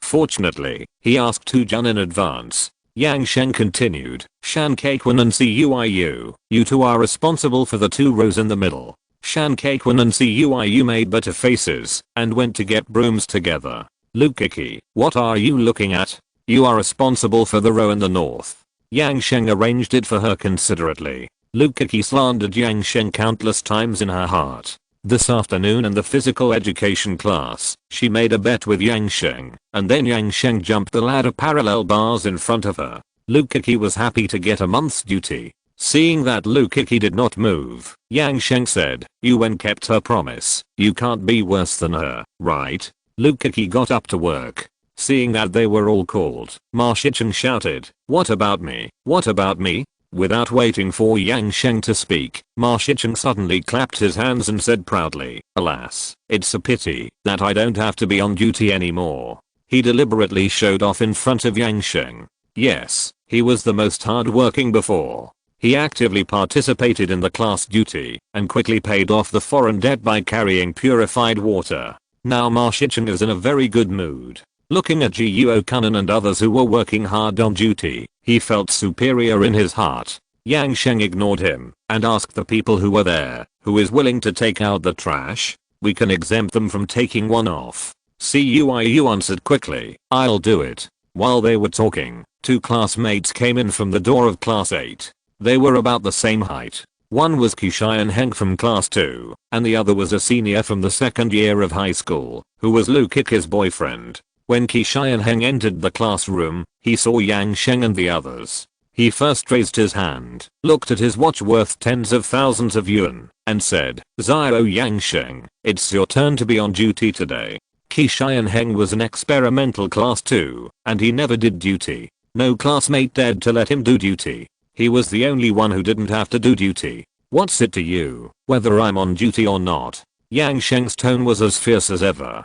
Qi Xianheng didn't care. He sent breakfast for a few days, hoping to take it a step further. "You text me every day to order breakfast, and you eat a lot. I came to see you today to see if you have gained weight." After he said this, Ma Shicheng first looked at Yang Sheng, then at Qi Xianheng, and felt very strange. How could Yang Sheng ask for breakfast from others? However, Ma Shicheng realized that this matter was not simple, so he didn't say anything. Shan Kequan came over. When Qi Xianheng came in just now, he noticed that Shan Kequan never looked down on such students whose families had too stinky money. "So what if you have money? It's not earned by yourself. I still look down on you." Compared to Ma Shicheng's proficiency, Shan Kequan never cared so much. He was always straightforward and said mockingly, "Yang Sheng didn't eat your breakfast at all. He just threw it away every time." Qi Xianheng glanced at him and said in a disbelieving tone, "Are you talking nonsense?" Shan Kequan said happily, "I'm from class 8. How can I lie to you?" Qi Xianheng looked at Yang Sheng again. He thought about his breakfast being thrown away these days. He felt like he was being fooled. He asked, "You obviously don't eat breakfast. Why did you ask me to order food?" Yang Sheng didn't understand what he was talking about. "Who ordered food? You are sending it for no reason. For things sent by such annoying people, she would just throw them away." Qi Xianheng took out his mobile phone, opened the text message page, slid the screen, and displayed text messages one by one. He confronted, "This is not you, isn't this you?" After Yang Sheng read it, he said calmly, "It's not me." Shan Kequan saw the contact's note name and said happily, "Brother, your note is quite interesting." The contact noted above is Zio Sheng Sheng. Seeing that Yang Sheng did not admit it, Qi Xianheng made a phone call on the spot. "Take out your phone." Normally, Yang Sheng would not easily take out her phone. Now that she knew she might have been misunderstood, she honestly took out her phone and turned on the screen. There was no call reminder on it. Qi Xianheng was dumbfounded. Who ate his breakfast and sent him a text message to order food? He asked the students in class 8, saying, "Was the breakfast I bought really thrown into the trash can?" Shan Kequan said, "When Yang Sheng threw it into the trash can, Zhang Kai from our class ate it. He didn't think there was anything to hide. If Qi Xianheng knew a classmate in class 8, he would know about it." Qi Xianheng had a gloomy face. "Zhang Kai, right? Is this his phone number? Brother, help me," he said. Shan Kequan saw Qi Xianheng's face and knew that this matter was not simple, so he didn't say anything. Qi Xianheng asked a circle of people, but still no one said anything. He pointed at the group of people in class 8 and said, "Okay, you can do it. I will check it myself." Qi Xianheng left. Shan Kequan asked, "Nothing will happen, right?" Ma Shicheng said, "It will happen." Shan Kequan asked again, "Am I responsible?" Ma Shicheng said, "It shouldn't be a big deal. Even if you don't tell him, he will know it sooner or later. It's just a matter of time." Cuiu scolded, "Zhang Kai's grandson is so mean. He ate Yang Sheng's breakfast and sent text messages to people. I didn't expect it. He couldn't stand this kind of person. Hasn't he always been like this?" He rubbed Hu Jun's toothpaste, my shampoo, and Brother Nan's thermos. Shan Kequan said, "Sweep the floor quickly. After sweeping the floor, we will watch the fun. Some will fight in the evening," he said. Shan Kequan didn't forget Ma Shicheng. "Brother Ma, I will use questions to broadcast text to you at that time." At night, the river dam. Jiang Ning returned to the rental house, and his spiritual sense was unfolded. Within a few hundred meters, any slight movement could not be hidden from him. He wiped the storage ring, and the palm-sized green spirit boat jumped out, and then a spiritual power was ejected. The spirit boat suddenly swelled up against the wind, and was about 3 meters long. Jiang Ning cast a spell to turn the spirit boat invisible. He boarded the flying boat, which shook and flew out in an instant. In less than a minute, he crossed several kilometers and arrived at the Hukishan Villa district. Under the night sky, 2 plots of land were opened up in the courtyard of the villa. One plot was a spiritual soil cultivated with many materials, which was specially used to grow spiritual herbs for cultivating elixirs. The other plot was relatively ordinary and was planted with auxiliary herbs. The beauty and health elixir given to Xiao Shuangshan before was made of this kind of herbs. Jiang Ning tapped his fingers lightly, and several herbs rose from the ground and flew into the wooden box. He waved his hand gently again, and in the storage room of the villa, there were hundreds of drawers arranged on a whole wall. Suddenly, several of the drawers opened automatically without wind, and wooden boxes flew out one by one. After taking the herbs, Jiang Ning drove the flying boat into the air. He slowed down the speed and removed the windproof magic circle. The night wind blew his clothes messy and his hair fluttered back. He stood in front of the boat and overlooked the wide and dense forest below. Xiao Shuangshan said that the contracting rites of Huqi Mountain were going through the process and would be processed soon. In the next few years, this area will become the Changqingai Group's medicinal material cultivation base, and it will also be the largest piece of land Jiang Ning owns in the world. He will cultivate medicinal herbs, vegetables, spiritual fruits, raise spiritual beasts, etc. The spiritual boat slowly flew over Huqi Mountain and arrived at the adjacent Qinghai Lake. With Huqi Mountain, Qinghai Lake is full of spiritual energy. It absorbs the essence of the sun and the moon all year round. The water quality is quite good and cannot be wasted. Spiritual medicines such as lotus can also be planted at the bottom of the lake. Then arrange the spiritual array with the mountain and the lake as a foundation to introduce the spiritual energy of Yazhou City into this place to nourish the waters. Maybe we can also breed some fish. Next, we should collect a batch of seeds, high quality fruit seeds and vegetable seeds. When there is the spiritual energy of Huqi Mountain, these crops will be easy to cultivate. With the cultivation of spiritual energy, the quality will be several levels higher. There are also materials for the array. In the future, not only will we have to build a magic array, but we will also have to deploy a huge security team to maintain the Huqi Mountain area. Anyway, with the money-making ability of Changqingai Group, it is easy to do, and it can also help many people solve work problems. The more jobs provided, the more stable the foundation of Changqingai Group. These ideas were outlined in Jiang Ning's mind. Thursday morning self-study. As soon as Shan Keikun entered the door, he brought 2 pieces of news. Shenzhen Li from the next class has asked for a week's vacation and went home to rest. He gloated, his face filled with happiness. Before, Shenzhen Li always came to their class to pretend, and Shan Keikun had a conflict with him. If the class bell had not rang that day, he would definitely have fought with Shenzhen Li. This time Shenzhen Li dared to provoke their class 8 in physical education class, and lo and behold, he really got his comeuppance. Twin sister Chen Siking said, has he suffered psychological trauma? Well, you know a lot. Shan Keikun was surprised and felt that Chen Siking was very professional. He thought for a while and said, he must have suffered psychological trauma. It is said that, as long as someone shouts artificial respiration in front of him, he will hold his head and go crazy. Too pitiful. Shan Keikun no longer hated Shenzhen Li, and only pity replaced it. Shan Keikun sighed. He could have challenged anyone else, but he had to challenge my brother Ning. See, he got his comeuppance. After telling about Shenzhen Li, he looked towards Zhang Kai's position and made sure that the other party had not arrived yet. He walked closer and lowered his voice. Last night, there was a fight in the boys' dormitory. Hearing about the fight, Bayuksha became interested, and she asked, is it from our class? Yes, Zhang Kai from our class and Qishan Heng from class 2 had a fight, and the basin in the dormitory was broken. Shan Keikun gestured with his hands to demonstrate. Shan Zhao, who was sitting in front of him, was eating breakfast steadily. When he heard Qishan Heng's name, he hurried over with soy milk. Is he okay? Chen Siking asked, who won? Shan Keikun said, both were injured.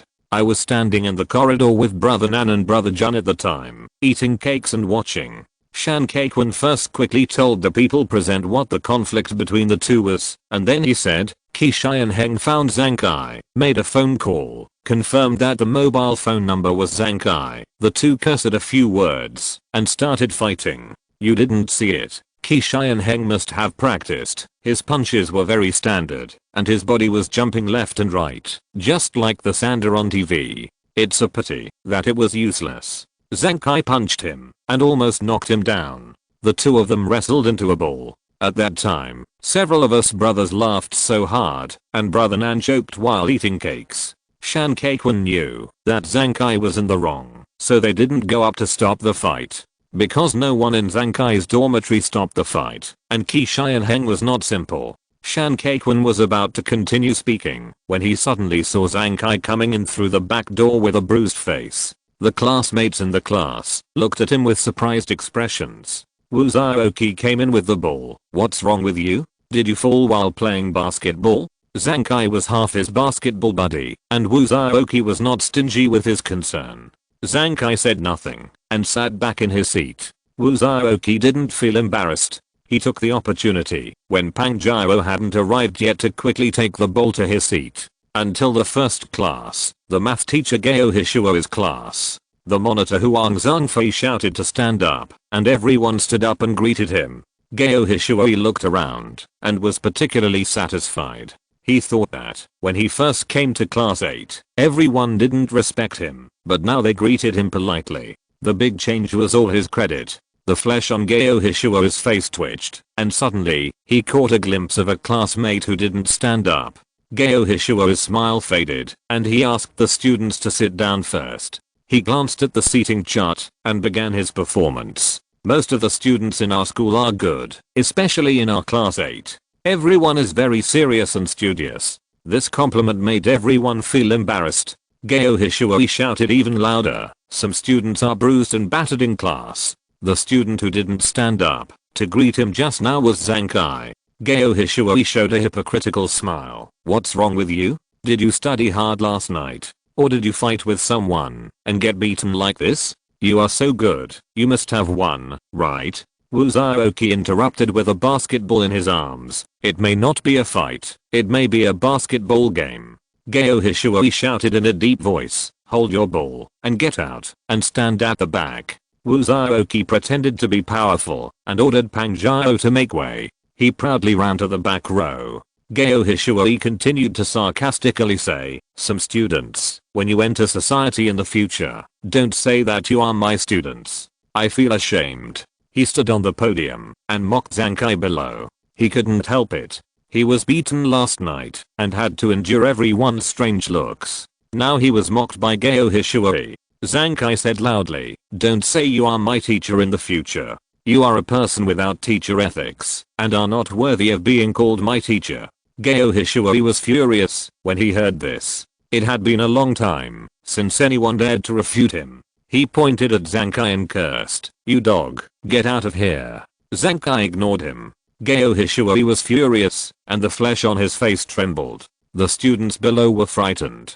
They knew that Gao Hishuo and another teacher, Brother Kaang, became the duo in number 4 middle school, and they were not in vain. Seeing Gao Hishuo taking a menacing step, ready to park with Jiang Kai, the squad leader Huang Zhangfei hurried to the aisle, stopped him, and shouted in a hurry, Teacher Gao, calm down, don't confront him. These 2 chapters have a lot of words, which is equivalent to the general small 3 updates. I will update 3 more chapters tomorrow.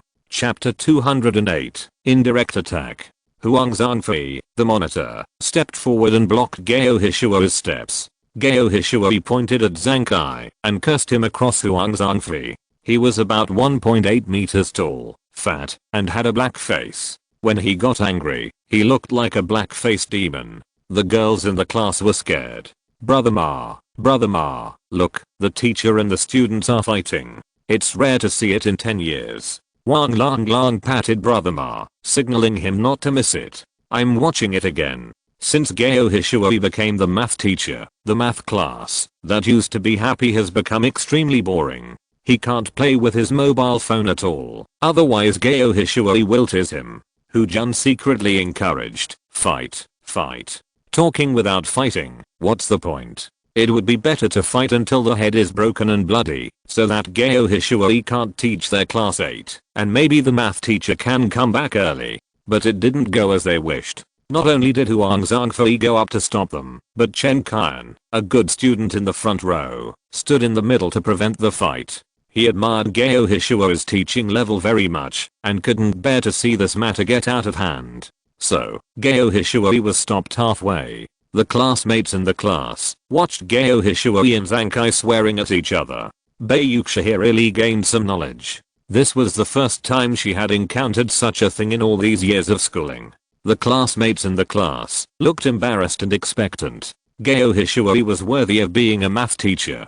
He had clear logic, great eloquence, and a loud voice. He belittled Zankai as a waste. To the end, Zankai was no match at all. Gayo Hishuoi won an overwhelming victory and finally vented his anger. Everyone watched the two swearing at each other for 5 minutes, but they didn't fight after all. Gayo Hishuoi cursed happily and finally returned to the podium. Huang Zhangfei finally breathed a sigh of relief. Fortunately, they didn't fight. Otherwise, he really didn't know how to solve it. At that time, Class 8 would become a joke among the first year students. Wang Langlang and others in the back row were very disappointed. Why didn't they fight? How great it would be if they could fight. One look at Gayo Hishuo's body shape showed that his fighting ability was definitely not low. The way he cursed just now was very scary and could definitely scare a child to tears. Zankai was also not bad. He was the sports committee member and had good physical fitness. Last night, he had a fight with Qishan Heng from class 2. Judging from Qishan Heng's appearance, he must have practiced a few moves, but he just couldn't beat Zankai. What a pity. Wang Langlang and Hu Jun sighed at the same time, as if they had missed an important thing in their lives.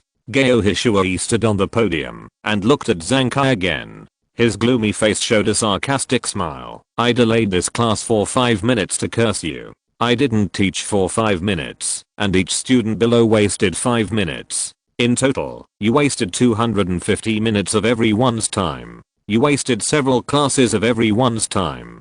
Can you afford to compensate for everyone's time? Gayo Hishuoi used his righteousness to be sarcastic to him. Wang Langlang below whispered, it doesn't matter to me and Brother Ma. You'd better fight for one class. During the break, just after class, the students were preparing to go out to play, and the head teacher Shan Qingrang came to the door of the class, and the students' movements were immediately frozen. Shan Qingrang put his hands behind his back and slowly walked up to the podium, looking at the position of the sports committee member Zankai. He saw Zankai with a swollen nose and face, and frowned at first. Have you been to the school hospital? Zankai answered honestly, no. Although Shan Qingrang does not look as fierce as Gayo Hishuoi, he is the head teacher. For the students in the class, the status of the head teacher is very special. In terms of the degree of fear, the students are more afraid of the head teacher, because the subject teachers have no right to invite parents, while the head teacher has the right to invite parents. You are beaten like this, and you don't go to the infirmary. Don't you want to save your face? Shan Qingrang shouted. Zankai was speechless. When he fought with Qishan Heng, he was hit by several turtle punches, and his face was swollen. Now it hurts and numb. The reason why he didn't go to the school hospital for treatment is because he has no money. You are really brave. Fighting with others is fine, but you dare to talk back to the math teacher. If the monitor hadn't stopped you, would you have fought with the teacher? Shan Qingrang took the blackboard eraser and slapped the desk. You bastard. I'll deal with you later. Follow me to the infirmary first. Shan Qingrang led Zankai out of the class. Jiang Ning stood up, and he gently pressed the edge of the window, jumped up, and flipped out. When Zhu Yuantong, a classmate, saw this, she was so envious, and wished she could do it. Once, Zhu Yuantong took advantage of the fact that no one was in the class and secretly climbed through the window, but she almost fell down. The corridor outside class 8 was much quieter. Usually, when the big break started, boys from class 9 came to grab seats, chatting and laughing, trying to attract the attention of the girls from class 8. However, since Shen Xinli from class 9 asked for leave yesterday, there were no more students from class 9 in the corridor, as if they had agreed on it. The office is on the first floor, and class 8 is on the second floor. While walking, Jiang Ning gently stroked the ring, and a white porcelain bottle appeared in his palm. Yesterday he promised to give teacher Jiuo Ran a gift, so he would not break his promise. He walked towards the classroom of experimental class 1, and the stairs were next to class 1. Usually after class, the door of class 1 was very quiet, and almost no students went out. Sometimes, when the students of class 8 passed the stairs, they would deliberately walk a few steps forward and look inside the door of class 1. The students of class 1 were all studying. I remember one time, Yuan from the class came back and said in a sour tone, "The students in the experimental class are not good, not better than her. They can only rank high because they study for a long time. If she had so much time to study hard, her grades would definitely be better than those of the students in the experimental class." Later, Yang Sheng said to her, "If you don't work hard, you don't know how useless you are." Thinking about these things, Jiang Ning turned a corner. Today, there were 4 people standing in the corridor of class 1, Lin Zida holding a game console, and Zhuang Jianhu next to him. There were also 2 girls, Ding Xuan and Li Shi. Jiang Ning passed by here. Seeing this, Ding Xuan nodded slightly without saying much. Li Shi noticed and suddenly called out, "Jiang Ning." When her voice sounded, Lin Zida, who had been playing games with his head down, looked up after hearing Jiang Ning's name. During this period, he and Jiang Ning talked about a lot of games, and was shocked by Jiang Ning's knowledge of games and his foresight. Jiang Ning stopped and said, "Is there something wrong?" "Ah." Li Shi just called out deliberately. In fact, she was fine. It was just that Xuan's behavior made her think. Li Shi responded quickly, "I want to ask, did Qian Heng fight with someone in your class?" Last night, Qian Heng came to chat with her and took a picture of his bruised face and sent it to her. When she asked, she found out that Qian Heng had actually fought with a classmate in class 8 because of Yang Sheng. "Indeed, we did fight. I don't know the specific details. If you want to know, I suggest you find Shan Keikwon from our class. He is a helpful classmate." Leaving this sentence, Jiang Ning went down the stairs. Looking at Jiang Ning's figure who simply left, Li Shi felt left out. The last time they went out to eat braised chicken, they sat face to face at a small table for 2, but Jiang Ning ignored her. Li Shi knew that she was beautiful, and the amazing looks that the boys she met inadvertently revealed made her feel very comfortable. However, from beginning to end, Jiang Ning looked at her calmly. This boy was so unique. Of course, this was also due to the fact that Jiang Ning had a unique temperament and an outstanding face. Otherwise, if it was an ordinary boy like this, Li Shi would have ignored it long ago. Chapter 209 I think you can. Jiang Ning walked all the way to the door of the office. Several teachers were chatting. "Teacher Jiuo, don't you use a loudspeaker? Using this can protect your throat. Don't rely on your youth and give so many lectures every day. You should wear it. Otherwise, if your throat becomes hoarse, you will know how powerful it is." The older teacher advised her. Jiuo Ran was sitting at her desk and replied, "I don't feel used to it." Jiang Ning knocked on the edge of the door. After hearing it, Jiuo Ran smiled and said, "You are here." The other teachers in the office looked over here. After seeing Jiang Ning, everyone put on a gentle smile and greeted him. Jiang Ning is the 2nd in the whole grade and the 15th in the city. If it weren't for Zhu Yuantong, this result would definitely be the 1st in the grade in their number 4 middle school. Jiang Ning usually studies hard and doesn't cause trouble. In addition, he has an outstanding appearance. I guess no teacher would dislike such a student. "I'm here to deliver something," Jiang Ning said.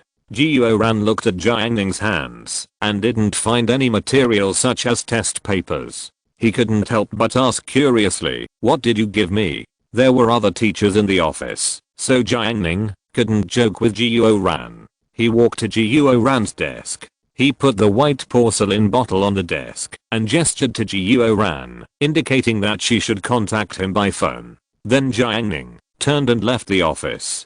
Jiuo Ran held the white porcelain bottle, which was still warm. She took out her phone and locked the screen, showing a message from WeChat. "I made the throat lozenges with my own hands, using the secret recipe passed down from my ancestors. How about you try it?" This is a lozenge that Jiang Ning made last night. After ordinary people take it, it can warm up their throats. Jiuran is a teacher. After eating some lozenges, she can ensure that there will be no abnormalities in her throat after teaching for a whole day. Throat lozenges? After hearing this, Jiuran was stunned. She didn't expect Jiang Ning to give this. She replied, "You are quite thoughtful. Apart from anything else, this thought touched Jiuran a little. I didn't expect you to make lozenges. That's great," she praised. "I know a lot more." Jiang Ning said, "Why don't you try it?"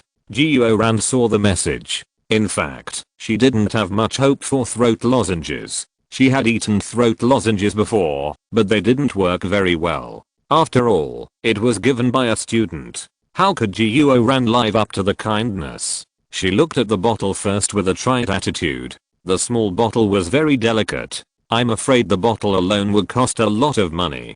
Jiuran pulled out the cork, put a paper towel on the table, and poured out a candy. The candy fell on the paper. It was a blue translucent candy, round, slightly larger than a peanut, and the surface was very smooth and shiny. Not bad.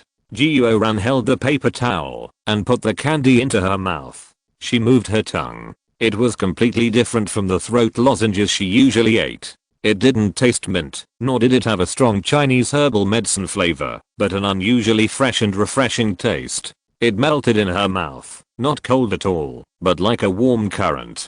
Jiuran just felt that this feeling was something she had never experienced before. She replied to Jiang Ning, "It tastes great." The other teachers in the office saw the small bottle on Jiuran's desk and asked, "Is this what Jiang Ning gave you just now?" Jiuran smiled and said, "Yes, it contains throat lozenges." After saying this, Jiuran was stunned. Originally, her throat was a little uncomfortable and astringent. When she spoke, she felt a slight tearing pain. Just now, that uncomfortable feeling was completely gone. Could it be the effect of these candies? Jiuran couldn't believe it. The effect was too fast. Class 8.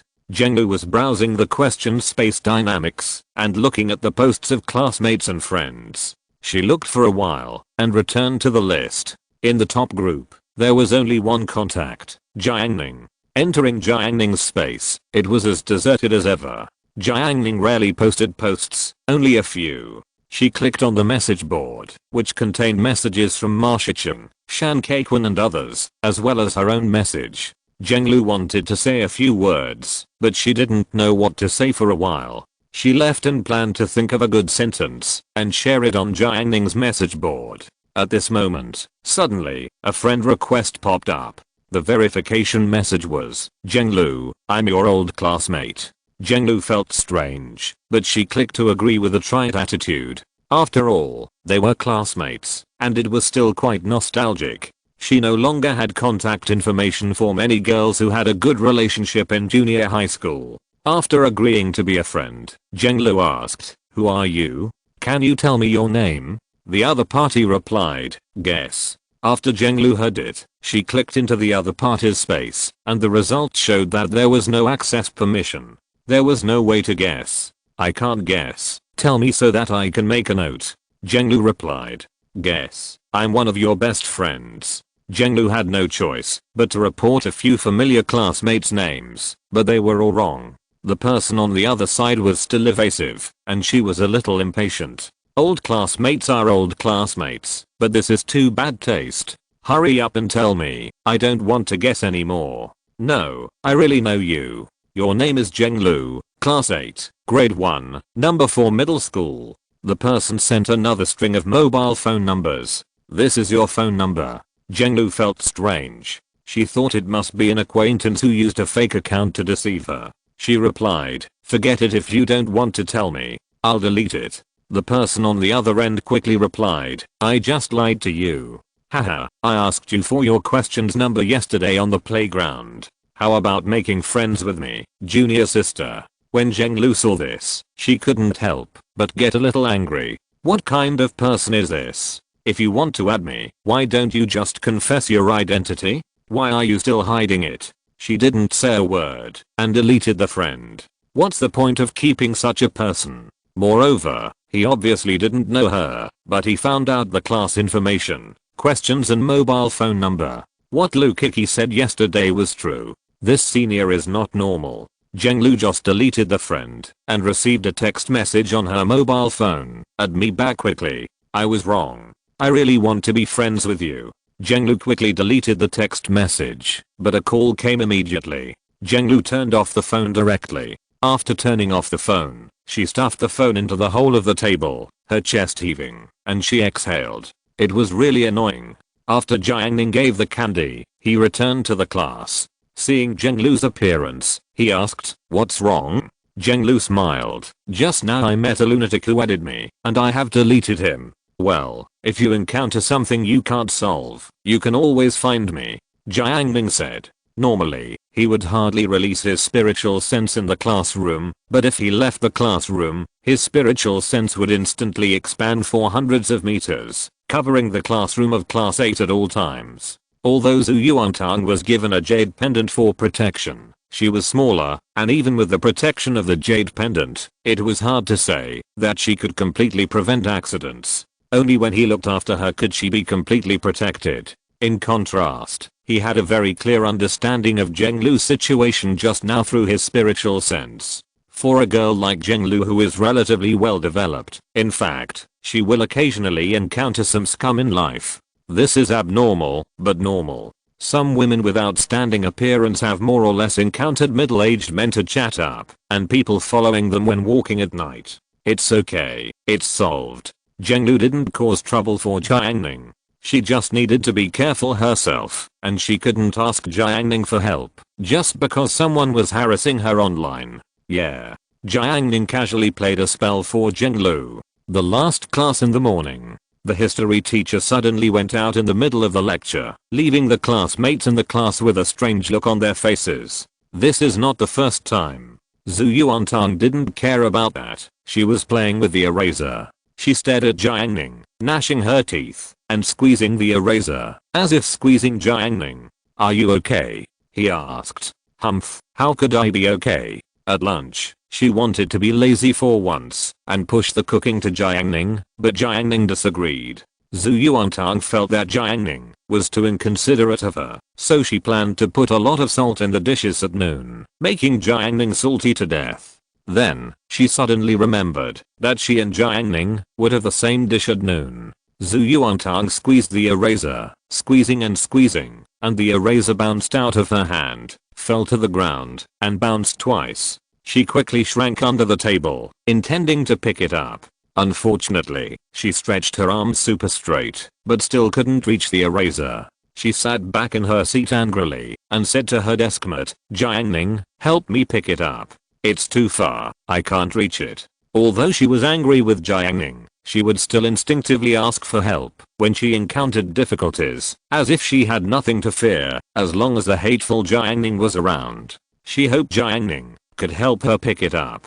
Jiang Ning sat quietly in his seat. He scanned the eraser with his mind and determined its location. He moved his feet and kicked the eraser to the side. He said seriously, "You can actually reach it." Zhu Yuantang, how abominable. She crawled under the desk again and retrieved the eraser. "The day before yesterday, I want 3 updates. Yesterday, I will update 3 updates. Today, Happy New Year's Eve to everyone, all the best, and good health." If you're listening to this novel on a channel other than Fanfic World, it means they downloaded and uploaded it without effort. We cordially invite you to visit our channel, Mundo Fanfic Novelos. There you'll find the original version of this story and you can explore many other novels of various genres. We're waiting for you to immerse yourself in a world of incredible novels.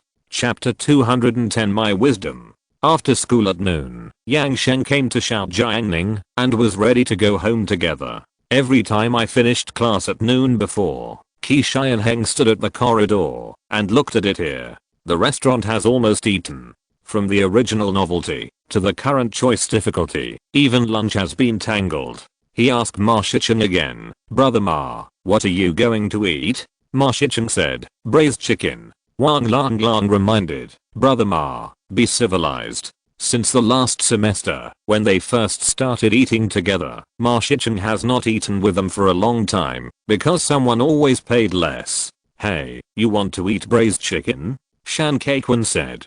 He remembered that Ma Shichen was not happy before. It tastes really good. Do you want to go? Ma Shichen asked. Shan Kaiquan thought about it. Today is Thursday. Because of his great improvement in grades during the Chinese New Year, he received a lot of New Year's money, which he has not spent yet. Even if it is braised chicken, he can still afford it. Let's eat together. After I finish eating, I will go buy a chess set, and we will play chess, and show you what superb chess skills are. Shan Kaiquan was very proud. He used to love playing chess and even studied chess manuals. In terms of chess skills, he should be invincible in this class. If Zhu Yuantang and Jiang Ning hadn't played Gobang that day, he almost forgot that he had a powerful skill. By then, his chess skills would be the best in class 8, and he would officially start chess instruction to Bai Yuxia as the chess king of class 8. When I play chess, I'm surrounded by an aura. Chess, I also know a little bit. Ma Shichen said. His grandfather loves chess very much. He often plays chess with his grandfather in elementary school. When he was in the 6th grade, his grandfather felt tired.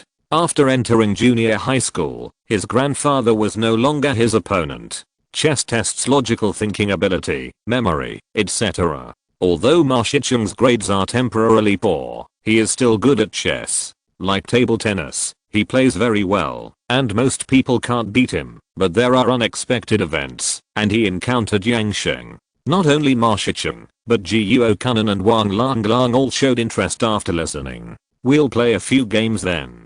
Hu Jun was very calm. He said in a flat tone, chess, I feel like there aren't many people playing around me, it's quite boring. Shan Kaiquan glanced at Hu Jun, his face unhappy. He was very good at chess. The more students in the class played chess, the more he could highlight his excellence. So he was very dissatisfied with Hu Jun's performance. It was too disappointing. What if it affected everyone's interest? He thought for a while and said, when I was in junior high school, there was a female teacher in her 30s with a very good figure. I went to her office and saw her playing chess with someone. She said that, when boys play chess, they are very focused and exude personal charm. Older women like it very much. Hu Jun immediately changed his words. What I said just now was wrong. My vision is narrow. Good chess skills are very popular. For this reason, I decided to play more chess. Shan Kaiquan was very satisfied. At this time, a huge figure suddenly ran in at the door of the classroom. He was Yan Xianpeng from class 9. Yan Xianpeng is a boarding student. His dormitory is very close to Shan Kaiquan's, and they often visit each other, and sometimes go out to eat together. Yan Xianpeng entered class 8, and found Lu Kiki. He said in front of everyone, Kiki, you look so thin. Are you hungry recently? I'll take you to eat braised chicken to nourish you. Lu Kiki saw that the person who came was the big stupid Yan Xianpeng and didn't want to pay attention to him. But last night, Lu Kiki stayed in the class to clean up. Her boyfriend came. She asked her boyfriend to help with the work and even took over the job of taking out the garbage. As a result, her boyfriend was a little angry and didn't send her questions messages for the whole morning. Lu Kiki felt uncomfortable. You don't send it, right?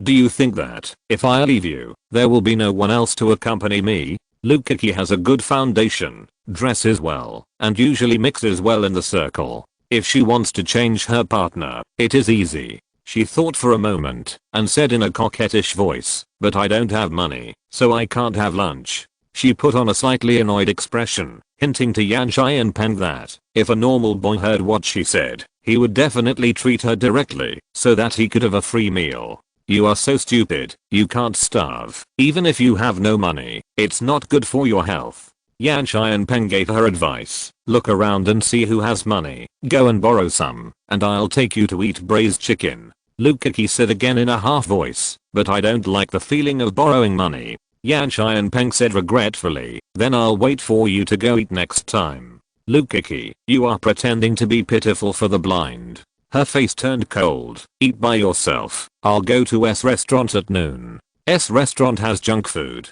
Yan Xianpeng said. Lu Kiki felt uncomfortable. S restaurant is the best restaurant at the entrance of number 4 middle school. How could she bear to be despised by Yan Xianpeng? You are the one who eats junk food.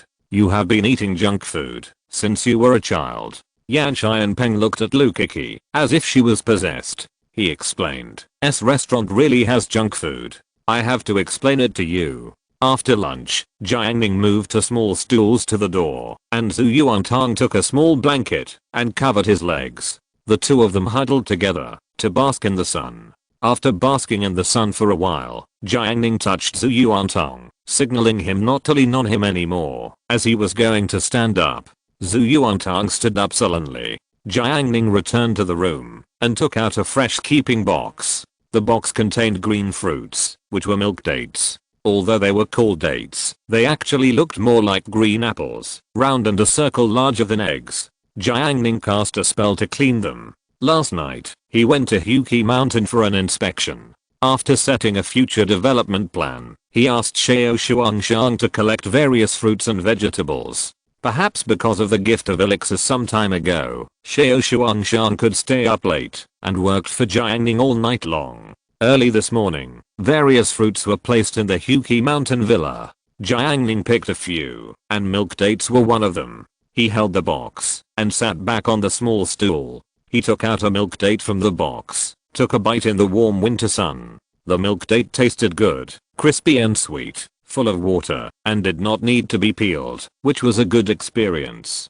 Jiang Ning ignored Zhu Yuantang. He ate the fruit while biting it. He had already decided in his heart that he would transplant this kind of fruit in Huqi Mountain in the future. As for whether it can survive, Jiang Ning was not worried. He would create a suitable environment for this kind of fruit, and then optimize the spiritual energy. The fruit that would be produced at that time would be more delicious than now. Zhu Yuantang had noticed Jiang Ning a long time ago. According to the past, Jiang Ning would definitely give her half. Today, he was unexpectedly abnormal. Has Jiang Ning changed? Zhu Yuantang couldn't touch her little head. She watched Jiang Ning eat the fruit. She knew it was milk dates. She was so greedy. But Jiang Ning didn't give it to her. Zhu Yuantang has never been the one to ask Jiang Ning for it. Jiang Ning disappointed her so much. He had just eaten the meal she made at noon, but now he ignored her. He was so heartless. Zhu Yuantang was so greedy that she felt uncomfortable. Her heart felt like it was scratched by a cat. She stared at Jiang Ning eagerly, hoping that he would find his conscience. Jiang Ning looked at her. He liked to see Zhu Yuantang's anxious look the most. He wanted it, but couldn't get it. Hey, it was so fun. Jiang Ning took a few glances and took a bite. It's delicious and tastes better than an apple. Zhu Yuantang was so angry that she was fuming, thinking, big evil Jiang Ning, do you think I will surrender to you? Do you think I will give up? No, you know nothing about my wisdom. In an instant, Zhu Yuantang had a flash of inspiration and came up with a brilliant idea. She came close to Jiang Ning and said, I know a very interesting game. Do you dare to play with me? Humph. Jiang Ning took a bite of the fruit and planned to see what tricks she would play. Play a game? Zhu Yuantang saw that Jiang Ning had taken the bait, so she said, let's compete to see who can spit out the date pit the farthest. Do you dare? Hearing this, Jiang Ning thought to herself, that you are really smart. Okay. Jiang Ning said. Since we are competing, then give me a date. Zhu Yuantang revealed her wolfish ambition. Jiang Ning gave her a date. Zhu Yuantang was so happy. She finally ate the milk date. It was crispy and delicious. After eating the dates, she held her breath and competed with Jiang Ning in spitting out the date pits. Zhu Yuantang lost the first round, so she played the trick. It was my mistake this time. Let's play another round. Jiang Ning gave her the second date. Zhu Yuantang won this round, and she was so happy that she found another excuse. See, once I show my true strength, you are no match for me. Want to learn? I'll teach you. Zhu Yuantang successfully got the third fruit. She was proud on her face. It was just a fruit, but she easily got it with a little trick. Jiang Ning was not her opponent at all. Chapter 211 Mysterious Confidence. At noon, Zhenglo and Chen Xiao went out to have lunch together. The twin sisters usually live on campus, and usually they go out to eat with Bei Yuxia and Yang Sheng, but Yang Sheng and the others are day students and go home for lunch, so there is no one to accompany them for lunch. Zhenglo is also a day student, but she often doesn't go home for lunch. After a while, They became familiar with each other and often eat together. Jiang entered the restaurant and found a boy sitting in the restaurant. The boy was slightly fat, with greasy hair and a lot of white flakes on it. At this time, the boy was smiling at Jiang. He greeted him. "What a coincidence, junior sister, we meet again." Jiang ignored him. Chen Xiqing also ignored it. In the physical education class yesterday, she played badminton with Jiang Ning on the playground and met this senior. The other party asked for Jiang's questions and almost had a conflict with Jiang Ning. Based on Chen Xiqing's understanding of Jiang Ning, if Ma Shicheng and others hadn't run over to scare this senior away, he would definitely be taught a lesson by Jiang Ning to doubt his life. Chen Xiqing didn't know the boy.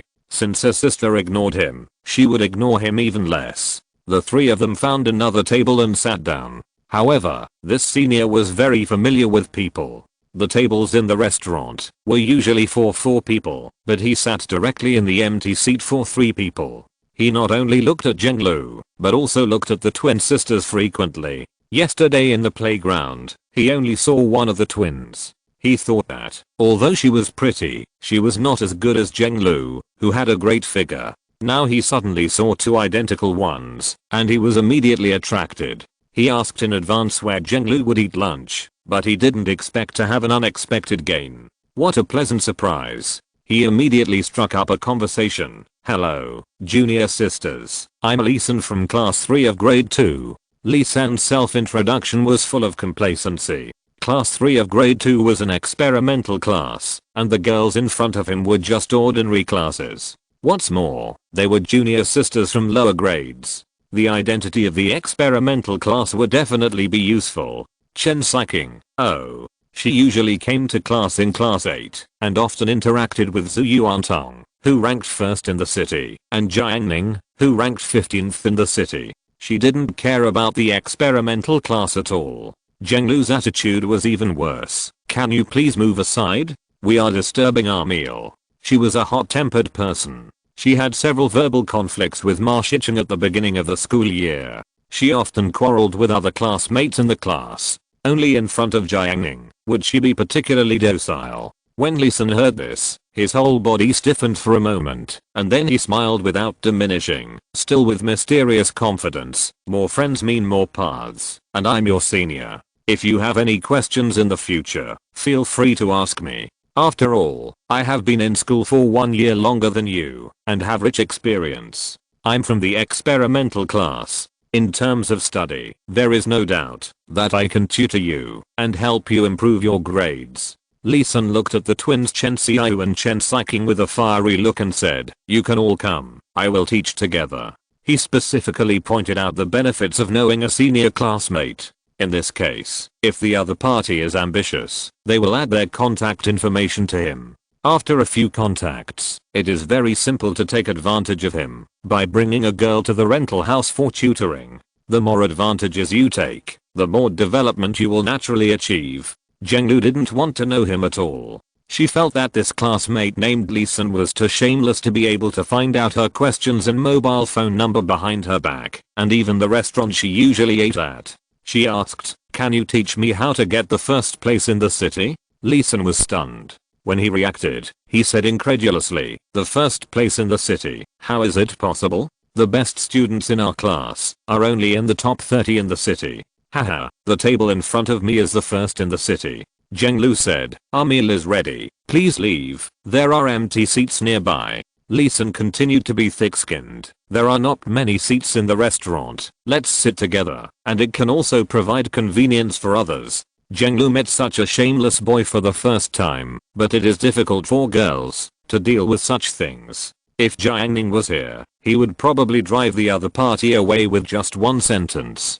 Jiang said to Chen Xiqing, "Let's pack up and eat in the classroom." The twins agreed, and then Jiang stood up and told the boss to pack up and take away. When the meal was ready, Jiang carried the meal and walked out with Chen Xiao. Li San followed them to the door and said with a smile, "You are not embarrassed, it's okay, I can really tutor you, and I don't charge you." Jiang was very confused. How could there be such a shameless person? She ignored him and left directly. Lee Sin wanted to follow, but the meal he ordered was ready, so he had to wait until he finished his meal. He planned to find someone to find out more about Zhenglu, such as her academic status, friends around her, and her parents' work unit. To pursue a person, you must know everything about her. Lee Sin was not in a hurry, anyway, he had plenty of ways. Zhenglu and Chen Xiaoyu returned to the classroom. There were only a few classmates in the classroom at noon. Chen Kan buried his head in studying hard and didn't hear anything outside the window. Miro Zhe played with his mobile phone while eating, with a smile on his face, as if he had encountered a great joy. Lukaki was eating a small bread. After looking at them, Zhenglu went to the water dispenser and got a glass of water. There were 2 water dispensers in the class now, which was really convenient. Chen Xiaoyu also went to get a glass of water. After coming back, she put the cup in the middle. She and her sister drank water from the same cup, and there was no problem at all. The meal Zhenglu bought was a plate of stir-fried noodles with green vegetables and shredded pork, with an extra egg. While eating, she took out her mobile phone and browsed the forum, preparing to see if there were any clients who needed drawings. Drawing a picture could earn her dozens of yuan. It was good to thank Jiang Ning for helping her with her lessons. A friend request suddenly popped up on questions, and Zhenglu clicked to reject it. Then the verification popped up again. Zhenglu still didn't agree, but replied, "Who are you?" Someone on the other end quickly replied, "Your name is Zhenglu?" Zhenglu replied. The message came, "Hello, sister-in-law. I'm Lee San's good friend. I will treat you two to dinner someday." Zhenglu was confused. "I don't know Lee San. Please don't say anything nonsense. Don't be shy. My brother Lee San is a very good person." Zhenglu directly blocked the other party. Restaurant. Lee San didn't care when he saw that he was blocked. He created many small accounts to let Zhenglu see how popular he was. He logged into a small account, searched for Zhenglu's questions, and applied to add her as a friend. "Sister-in-law, please be nice to my brother. Don't quarrel all the time and make others laugh at you." Zhenglu received several messages like this in a row, and she blocked them all until she saw a message. "The boy in the physical education class that day, he is not going to pursue you. Ha ha ha ha. Then I have to check him out." Lee San's meal was almost finished. He sat in the restaurant, thinking about the scene he saw on the playground that day. The boy must have a complicated relationship with Zhenglu. Lee San has a strong desire for control and can't stand this. He plans to find someone to find out about the boy in the afternoon. There is another thing that puzzles him. Zhenglu just said that the number 1 in the city sat in front of her. He seemed to have heard that there was a girl in the first year of high school who got the first place in the city. Lee San couldn't help but be curious. He planned to find out about this number 1 in the city. In the afternoon, Jiang Ning entered the classroom. As soon as he sat down, Zhenglu poked him. During the lunch break, Zhenglu was constantly annoyed by her senior Lee San, especially when he came to the door of class 8 later, looked for her in public, and called her familiarly. This matter was beyond Zhenglu's ability. She had never met someone like Lee San. Before Lukaki reminded her, she didn't think it was serious. Now it seems that this person is simply too perverted. If it is not resolved with his degree of perversion, he might follow after the evening self-study. Zhenglu is not the kind of brainless woman who starts to think of ways when the disaster is imminent. She is a normal person who knows how to avoid risks in advance. The first person she thought of was Lukaki, but Lukaki's classmates were forced to transfer schools, and she certainly couldn't do anything about it. So, call Jiang Ning. Zhenglu knew Jiang Ning's fighting power better than anyone else. She didn't want to trouble Jiang Ning before, so she never looked for him. Now it's no longer the case. Lee San's behavior is excessive and must be warned. Jiang Ning turned around and looked at her with a smile. "Do you want to explain the topic?" Zhenglu looked into Jiang Ning's clear eyes and opened her mouth bravely. "I have something to tell you."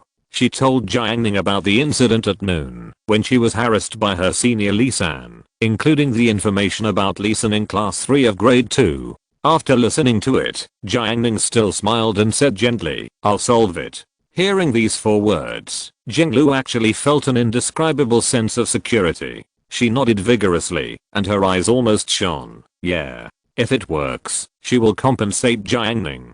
Jiang Ning supported his eyebrows, and his spiritual sense opened up, expanding like ripples. Hundreds of meters of spiritual sense covered the teaching building, and instantly locked onto Lee Sin in class 3 of grade 2. There was a conflict on the playground before, so he planted a spiritual mark on this person. As long as the other party did not leave Yuzhou City, he could find him at any time. But since it was on campus, the mark was not needed. Lee Sin sat at the edge of the classroom. His classmates were reading books, but he was holding his phone and chatting with people. The content of the chat was about the situation of class 8 of grade 1. Lee Sin was very excited. He would soon find out the friends around Jinglu. He planned to add those people and spread the news that Jinglu was his girlfriend.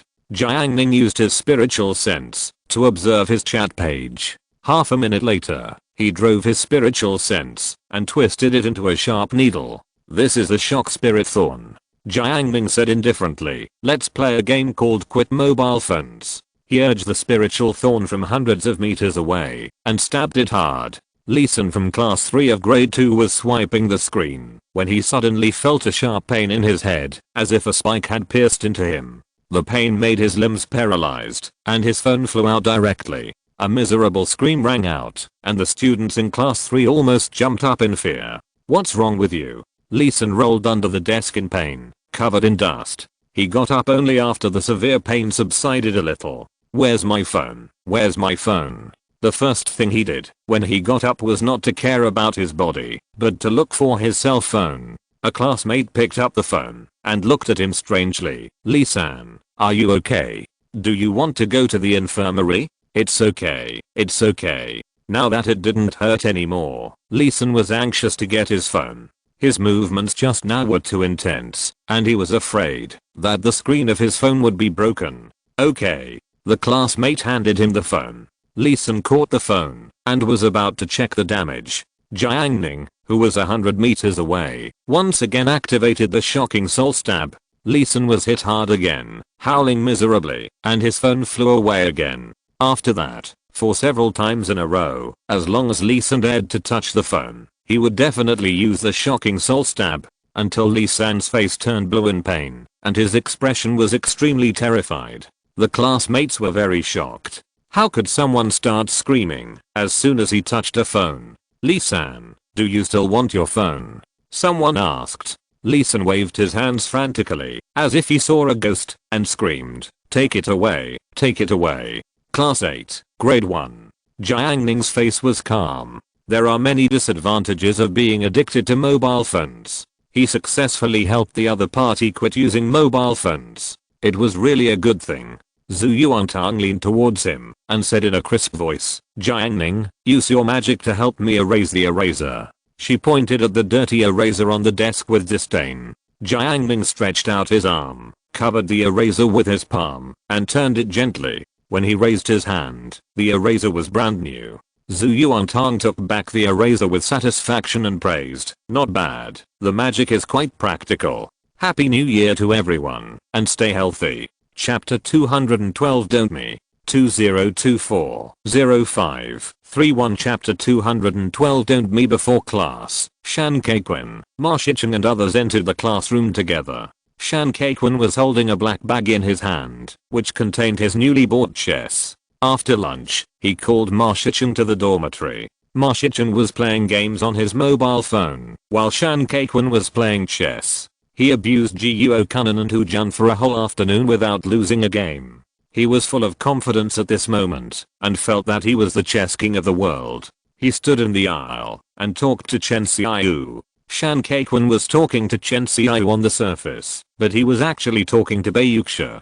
Shan Keiquan sometimes looked for Chen Xiaoyu, sometimes for Jiang Ning. Anyway, he never looked for Bayuxia, to avoid others seeing his plan. He thought he was very good at hiding it. He was often complacent. When it comes to hiding love, he is far better than others. Shan Keiquan chatted with Chen Xiaoyu, not for nothing to talk about. On the contrary, he could always find new topics every time. Today he brought chess, but he didn't start the conversation with chess right away. For Shan Keiquan, he divides the topics of chat into two categories. One is long-term topics that will never go out of date and can be brought up for chat at any time. Chess, a hobby, belongs to this kind of topic. The other topic is similar to news broadcasts, which need to be popular. This kind of topic will not be popular after the current time period and cannot attract Baiyuksha's attention. For this reason, Shan Kaikwun specially consulted Marjet and learned the method. He patrols the forums, school questions groups, and various small groups of Yuzhou number 4 middle school every morning, noon, and evening, in order to get this information as soon as possible and share it with Baiyuksha. Today Shan Kaikwun got the No 4 middle school news again. Do you know that today in our school, the Academic Affairs Office launched a major operation and many students were arrested? Shan Kaikwun said mysteriously. His words and expressions were well coordinated, which really attracted Chen Xiao's attention. Even Chen Xiao's deskmate Baiyuksha wanted to listen. What's the matter? Chen Xiao was curious. Shan Kaikwun gloated. Today, our grade leader, with teachers and security, went to a black internet cafe outside to catch students surfing the internet. Many students who were surfing the internet were dragged to school. I heard that their parents would be called over. When Ma Shichen heard the news, he was extremely relieved. If it was a normal noon, Ma Shichen might have gone to play games. Today, he went to the dormitory at noon and happened to avoid it. Shan Kaikwun said again. Shi Qianjin from the next class 9 was arrested.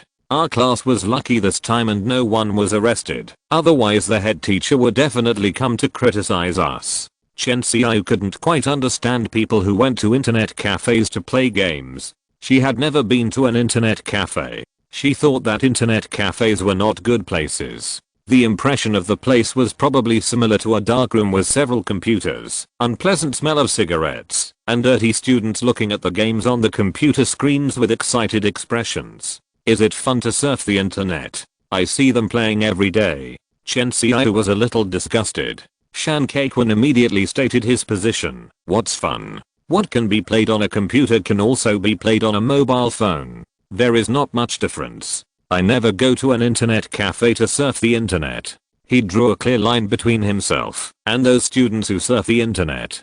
In fact, Shan Kaikwun used to like surfing the internet very much. Now in order to pursue Baiyuksha, he has changed his mind. Not only does he study hard, but he also doesn't go to the internet cafe. After Chen Xiao heard this, she asked Jiang Ning, do you usually go to the internet cafe?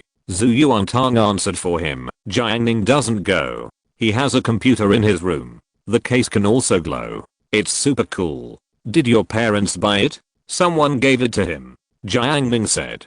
This was given to him by Xiao Shuangshan. After Chen Xiao thought about it, she said, Jiang Ning, can you repair computers? If my computer breaks down in the future, can I ask you to come to my house to repair it? Jiang Ning refused. No. Okay. Perhaps this topic was not attractive enough. Baiyuksha continued to write the test paper. Shan Kaikwun saw that it was not a solution. His main purpose was Baiyuksha. If Baiyuksha didn't listen, then it would be meaningless. Shan Kaikwun then talked about the second topic. There is another important thing. Yan Xianpeng from class 9 was sent to the school clinic at noon. After this, Chen Xiao said, is Yan Xianpeng the boy called a mountain? Yan Xianpeng is 1.9 meters tall, which makes him recognizable in several nearby classes. There are students who are 1.9 meters tall in number 4 middle school, but Yan Xianpeng is not only tall, but also very strong and full of muscles.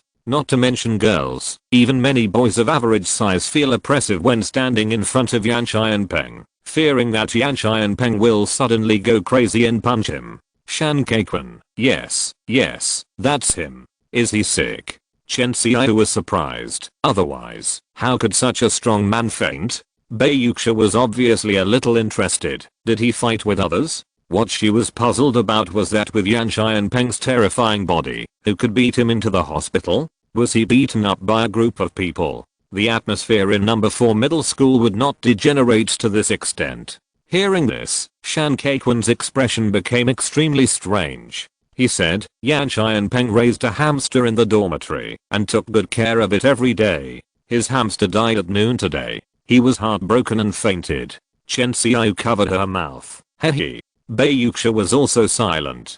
She felt that she should be sad, but why was it a little funny?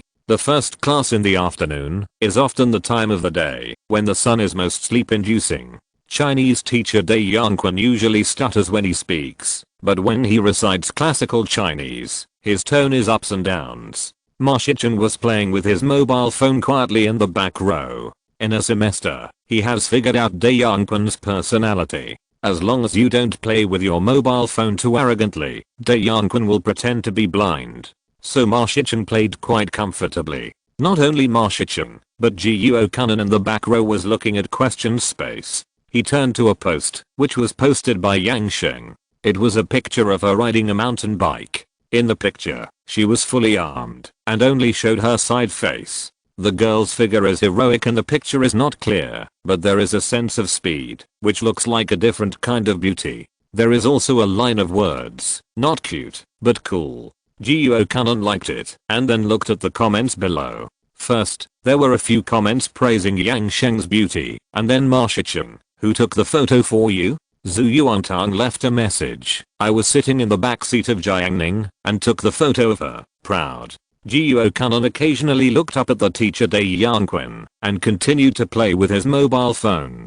Shan Kaikun in the front row listened to the class carefully, and analyzed the text. He had done some previews beforehand, and felt quite relaxed when listening to the class. What the Chinese teacher said was exactly in line with what he had previewed. Shan Kaikun made great progress in the last final exam, and won the encouragement of his parents and teachers. He studied harder. As long as his grades exceeded Shen Xiao's next time, Beiyuxia would be his. In the whole class, in terms of the degree of effort, only Chen Kan and another taciturn girl worked harder than him. Chen Kan is a top student. Shan Kaikun can understand that, but that girl is usually very hard working. It is said that after evening self-study, she reads until after 11 o'clock, before returning to the dormitory. Every time in class, she always listens carefully, takes notes seriously, and has a very good learning attitude. However, when it comes to exams, she is in the middle and lower grades.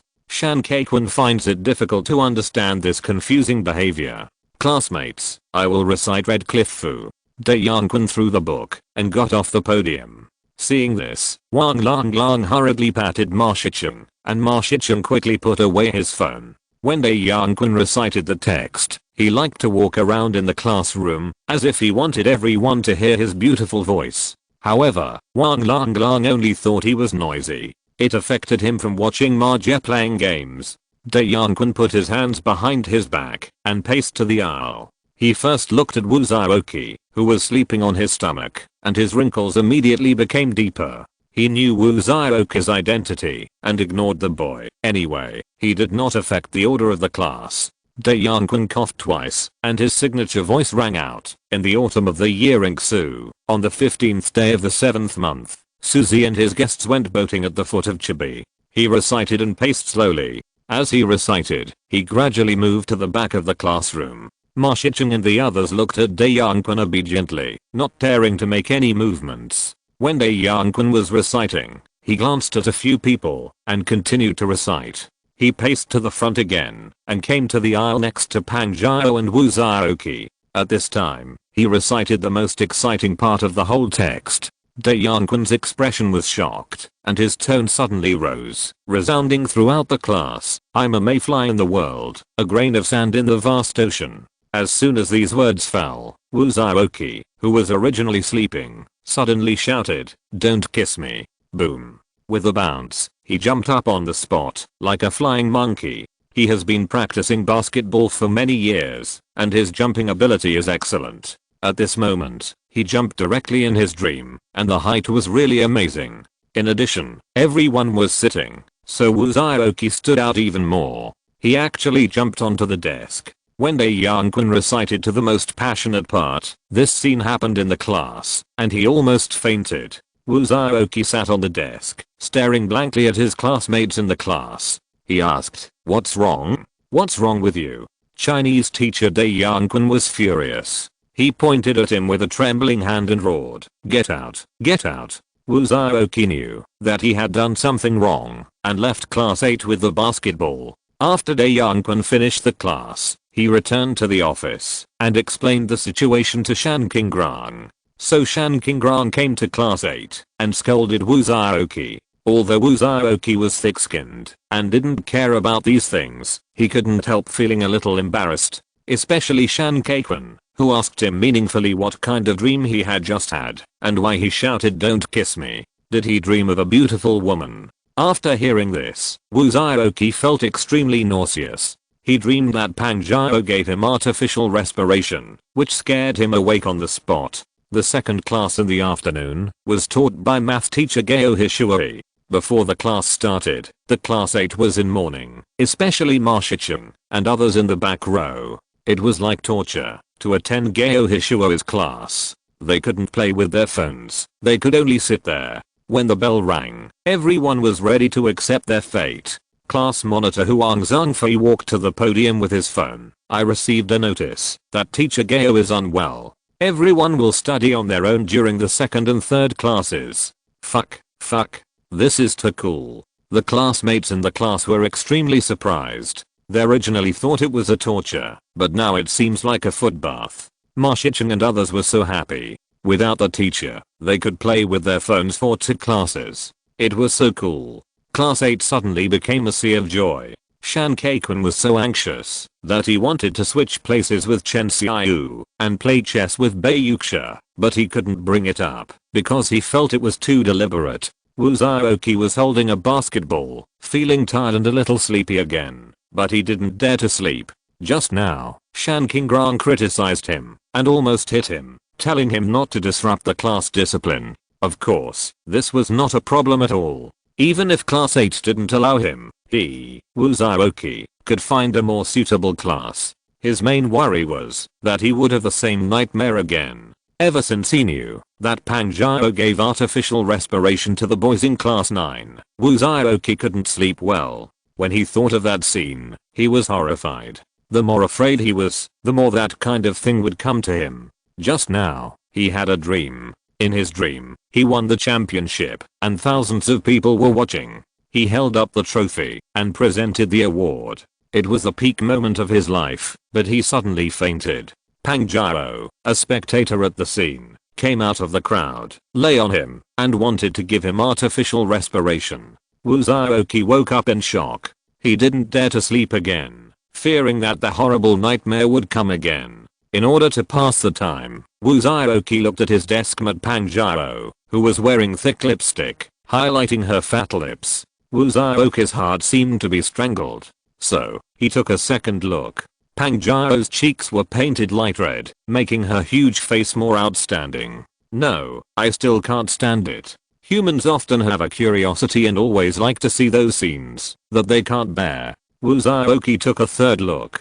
Pang Zhao noticed his foul gaze and said unhappily, "Deadwire." Wu Zhaoqi felt that he was insulted, but he was not angry. He took a few serious looks and felt that the fear in his heart was eliminated a little. Sure enough, the best way to eliminate fear is to face it. So Wu Zhaoqi thought of a more effective way. He said, "Pang Zhao, if I fall asleep again, wake me up." According to Wu Zhaoqi's logic, he thought this would prevent him from sleeping and completely stay away from nightmares. This was the first time Pang Zhao met such a mean person. Without waiting for Pang Zhao to answer, Wu Zhaoqi started playing with his mobile phone. In fact, he didn't play with his mobile phone much. Even if he played, he just looked at the information of basketball games. In terms of the degree of dependence on mobile phones among his peers, Wu Zhaoqi is definitely the smallest. Even if it is the latest flagship mobile phone, he still plays very little. He trained hard every day for basketball. He got up at 4 in the morning to play basketball since the 6th grade of elementary school. Although he was only a little over 1.6 meters tall, he had a great dream. Looking at the news of basketball games, Wu Zhaoqi felt sleepy again. He was sleepless due to years of getting up early. He completely forgot what he had told Pang Zhao and fell asleep on his desk. Pang Zhao had been waiting for him for a long time. When she saw him, she grabbed Wu Zhaoqi's hair with her thick fingers. With the other hand, she slapped Wu Zhaoqi's face left and right, making a loud slap. Pa pa pa. The sound spread throughout the class. On the first day of the new year, I wish you all a happy new year again. Let me be lazy. Don't think that today is just one update. It is actually a super mini version of 2 updates. I calculated the updates I owed to everyone. I promised 10 updates for Jiang, 1 update the day before yesterday, and 1 update today. A total of 10 plus 1 plus 1 equals 12 updates. I will definitely pay it back, probably within a month. Not only will I pay it back, I will also adjust the update time, so that you don't have to wait that long. New year, new atmosphere. Say goodbye to the old and welcome the new. I will never slack off. I will change. Chapter 213. You all come together. Pang Jiao slapped Wu Zhaoke's face several times. She first pulled Wu Zhaoke's hair up and positioned him before slapping him. You can imagine how strong the force was and how loud the sound was. Back row. Wang Lang reacted very quickly. While patting Ma Shicheng on the shoulder, he had already stood up and looked towards the place where the sound came from. The sound just now was really loud, which alarmed the classmates in the class. Everyone was like boiling water, and they were all excited, including Jiang Ning, Bai Yuxia and Chen Xiaoyu. They were all alarmed. The 2 girls looked over there with curiosity, but before they could see clearly, Shan Kaikun had already found out the situation. He quickly said to the 2 girls, Pang Jiao slapped Wu Zhaoke 3 times. There will be a good show to watch. Shan Kaikun looked excited and ready to watch the big show. Suddenly, he moved his eyes down and saw Zhu Yuantang lying on the desk and sleeping. Shan Kaikun was stunned, then looked at Jiang Ning with a puzzled expression. The sound just now was so loud. Didn't Zhu Yuantang hear it? Why are you still sleeping? Jiang Ning made a gesture to him, telling him to leave it alone. Shan Kaikun certainly wouldn't meddle in other people's business, so he quickly turned his eyes to the actors. Wu Zhaoke woke up when his hair was grabbed, but his consciousness was confused. He was almost awake, but now he was slapped hard, which made him confused for a few seconds. Until he reacted, he felt his whole face numb. He glared at Pang Jiao. You are sick. You dare to hit me. Do you want to die? His blood rushed up, and his face was red and swollen. The students who were watching didn't know for a moment whether he was angry or slapped by Pang Jiao. Is it your business if I sleep well? If you don't give me an explanation today, I'll twist off your pig head. Wu Zhaoke's eyes widened. His face was ferocious, more terrifying than a wild dog baring its teeth on the roadside. At this moment, the students in class 8 just recalled the legend of Wu Zhaoke in number 4 middle school, before he was transferred to class 8. This is a ruthless person who can be ruthless when he gets angry. He must not be provoked. With Wu Zhaoke's current power in class 8, he was enough to overwhelm Song Sheng and rank among the top 3. Other students thought he was powerful, but Pang Jiao was not afraid at all. She had fought more fights than ordinary people would see in their lifetime. She bullied her playmates in the same community, beat up kindergarten children, forced the class hunk to do a wall bang, kept the 3 brothers of the class hunk outside the school, and then fought a small group of girls in the class alone, challenged the neighbor's shrew, and kicked the old woman in the vegetable market. At the age of 16, Pang Jiao has won countless battles. The only draw was the battle with Myo Zhe last semester. Do you think you are Myo Zhe?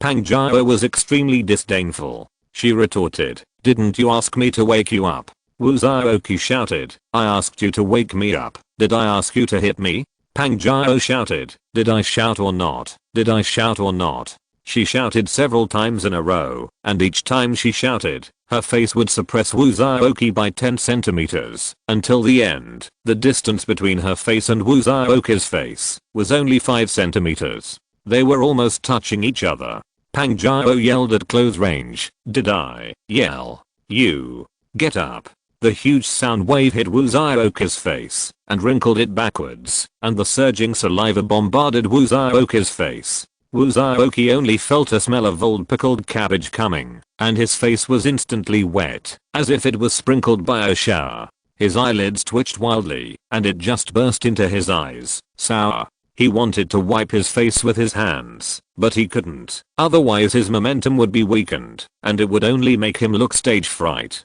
Wu Zhaoke still glared, and he shouted, did you do it on purpose? Did you do it on purpose? Pang Jiao took another step forward, and Wu Zhaoke wanted to retreat, but he couldn't, and he watched Pang Jiao's big pancake face hit him.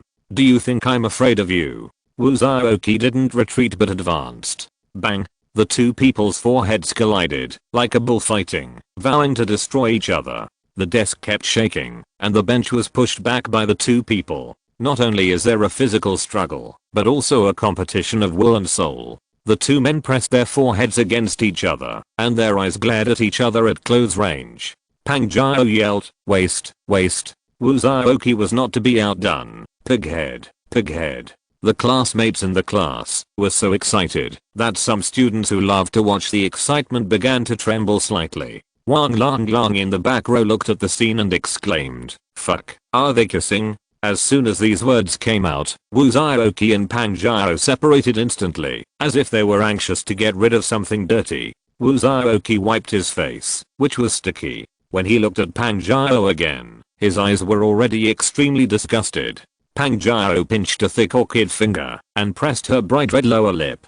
The next moment, her face was gloomy. "You smudged my lipstick." Wu Zhaoqi sneered and threatened skillfully, "I will not only smudge your lipstick, but also you." All the boys in class 8 were dumbfounded by this sentence. Meng Jiui, who had a 10cm hairstyle, looked at Wu Zhaoqi with shocked eyes. Although Meng Jiui had already attained enlightenment and become a saint that day, he still couldn't do such a thing, even if he attained enlightenment 100 times. Cui also felt incredible, but he had watched a lot of movies recently and was very familiar with those movements and postures. Wu Zhaoqi's words made him think. Is it the kind of smudge I think? But when Cui gave the two of them a camera-like look, his heart skipped a beat. What the hell? From Cui's appreciation, this will be a masterpiece, but it will definitely not sell well. Wu Zhaoqi was so angry that he didn't notice how easy it was for people to misunderstand his tone. After all, it was a boy who had clashed with him before, so it didn't matter if he said that. Pang Jiao heard it and yelled, "Ah, you bastard. How could Wu Zhaoqi be slandered like this? You deserve it. If you don't kowtow to me and apologize today, I tell you, just wait and see what I'm going to do to you." He got slapped twice in the face for no reason. He had to get back at them. "Pang Jiao, I'd apologize to a dog, not to you." The two stood up and cursed at each other. Squad leader Huang Zhangfei came to the rescue. "Stop arguing." A voice came from the back row. "Why are you arguing? Can't you sit down calmly and punch each other a few times?" Everyone looked back when they heard it, but they didn't find anyone who was talking. "Are you going to apologize or not?" Wu Zhaoqi spoke word by word, his expression completely gloomy. Anyone with a discerning eye could tell that this was the calm before the storm. If things go as expected, the next moment, they will enjoy a big show. The classmates, including the girls, such as Bei Yuxia and others, were not worried about being injured by mistake. Because, in their class, there was still that man. Someone turned around to look at Jiang Ning, only to see Jiang Ning sitting calmly, his eyes like a lake. The most eye-catching person was not Jiang Ning, but his deskmate. There was such a big commotion in the class, and the outrageous thing was that Zhu Yuantang was still sleeping. The people in the class were almost dumbfounded. How could you sleep? There was only one girl in Wu Zhaoqi's eyes, Pang Jiao. Pang Jiao occupied everything in his eyes, like a big monster on the screen, and as soon as she appeared, she occupied the entire screen. How could Pang Jiao apologize? She has countless achievements in her life, and has never bowed her head. She glanced at Wu Zhaoqi with disgust and spat, "Garbage, garbage in the garbage dump." Upon hearing this, Wu Zhaoqi lowered his hands and became calmer. "Is it finally here?" he said to himself. The thoughts in his heart became quieter and quieter. But, the quieter I am, the calmer I am, the more patient I am, the more indifferent I am, the more the turbulence hidden in my eyes will boil. If this is the only way to greatness, then I will advance triumphantly. You want to fight, then fight. He wanted to fight anyway, but when he found that he couldn't subdue Pang Jiao with words, he had to show his powerful force at this time. Dignity is earned by fighting. Wu Zhaoqi held his trembling hands, ready to fight back, and let Pang Jiao experience the feeling of being slapped in the face. Wu Zhaoqi has been in class 8 for so long and has never been able to show his bravery. Now, this moment has finally arrived. Wu Zhaoqi will become the evil dragon of class 8 from now on. Become the existence that everyone looks up to. The battle song in his heart gradually sounded. Today, kill God if God stands in my way. He moved. How swift his movements were. The students in class 8 didn't dare to blink and stared at this scene intently. Suddenly, there was a roar in front. Ha! The burly and majestic Zhang Yifei stepped forward. The charming Wang Yan'an stood up. 1, 2, 3. One by one, the bodies stood up like the 5 mountains. Wu Zhaoqi looked at the people who came over and roared in his heart, come on together. He moved quickly without stopping, then turned and landed on his neck. He scratched it twice. He looked at the mountains in front of him and asked curiously, my neck is a little itchy. What are you doing? A hush sounded in the classroom. Everyone was extremely disappointed. That's it? I thought they were going to fight. Pang Jiao, waste. Wu Zhaoqi was extremely humiliated. His weapons were gone. If he dared to take action, he would definitely be beaten unilaterally. This was not a question of whether he dared to fight or not. This was pure beating. A gentleman's revenge is never too late. Seeing that this farce was about to end, a teacher suddenly came in at the door of the classroom. He walked very fast. The students didn't know this teacher and didn't know what he did. The teacher scolded loudly, I heard you guys making noise downstairs. Do you know that we are in class now? What are you buzzing about? He looked very fierce, obviously very angry. The students in class 8 were silent immediately after hearing this. No matter what teacher it was, students would instinctively fear and respect him. Besides, it was their class 8's fault. Bus. The male teacher swept his eyes over the students in class 8, suppressing them with his momentum. At this time, a sentence suddenly rang out in the classroom, because we are hard-working little bees. Just now, after being scared by this teacher, the students shut up, and the class was silent. Now such words suddenly rang out, and all the students in the class heard it. Everyone was holding back their laughter. The sound came from the back row. Everyone looked back, but the students in the back row had normal expressions, and no one could find who was talking. The teacher was very angry after hearing this. You are still a little bee. If you have the guts, stand up. He said several times, but no one stood up. The teacher said something like, if you make any more noise, I will notify your class teacher to come over. After the teacher left, Wu Zhaoqi and Pang Jiao could not continue the conversation after the interruption. The dust settled in class 8 and finally returned to the previous calm. Huang Zhangfei, the monitor, stood on the podium, facing the whole class, wanting to say something, but he didn't say a word. During the break of the second class in the afternoon, Shan Keiquan, Cuiyu and Meng Jiui ran to the back row. They were discussing the fight in the classroom. Their voices were not loud. Pang Jiao and Wu Zhaoqi were still in the front row. If their voices were too loud, they would be heard by the two of them, and then something bad would happen.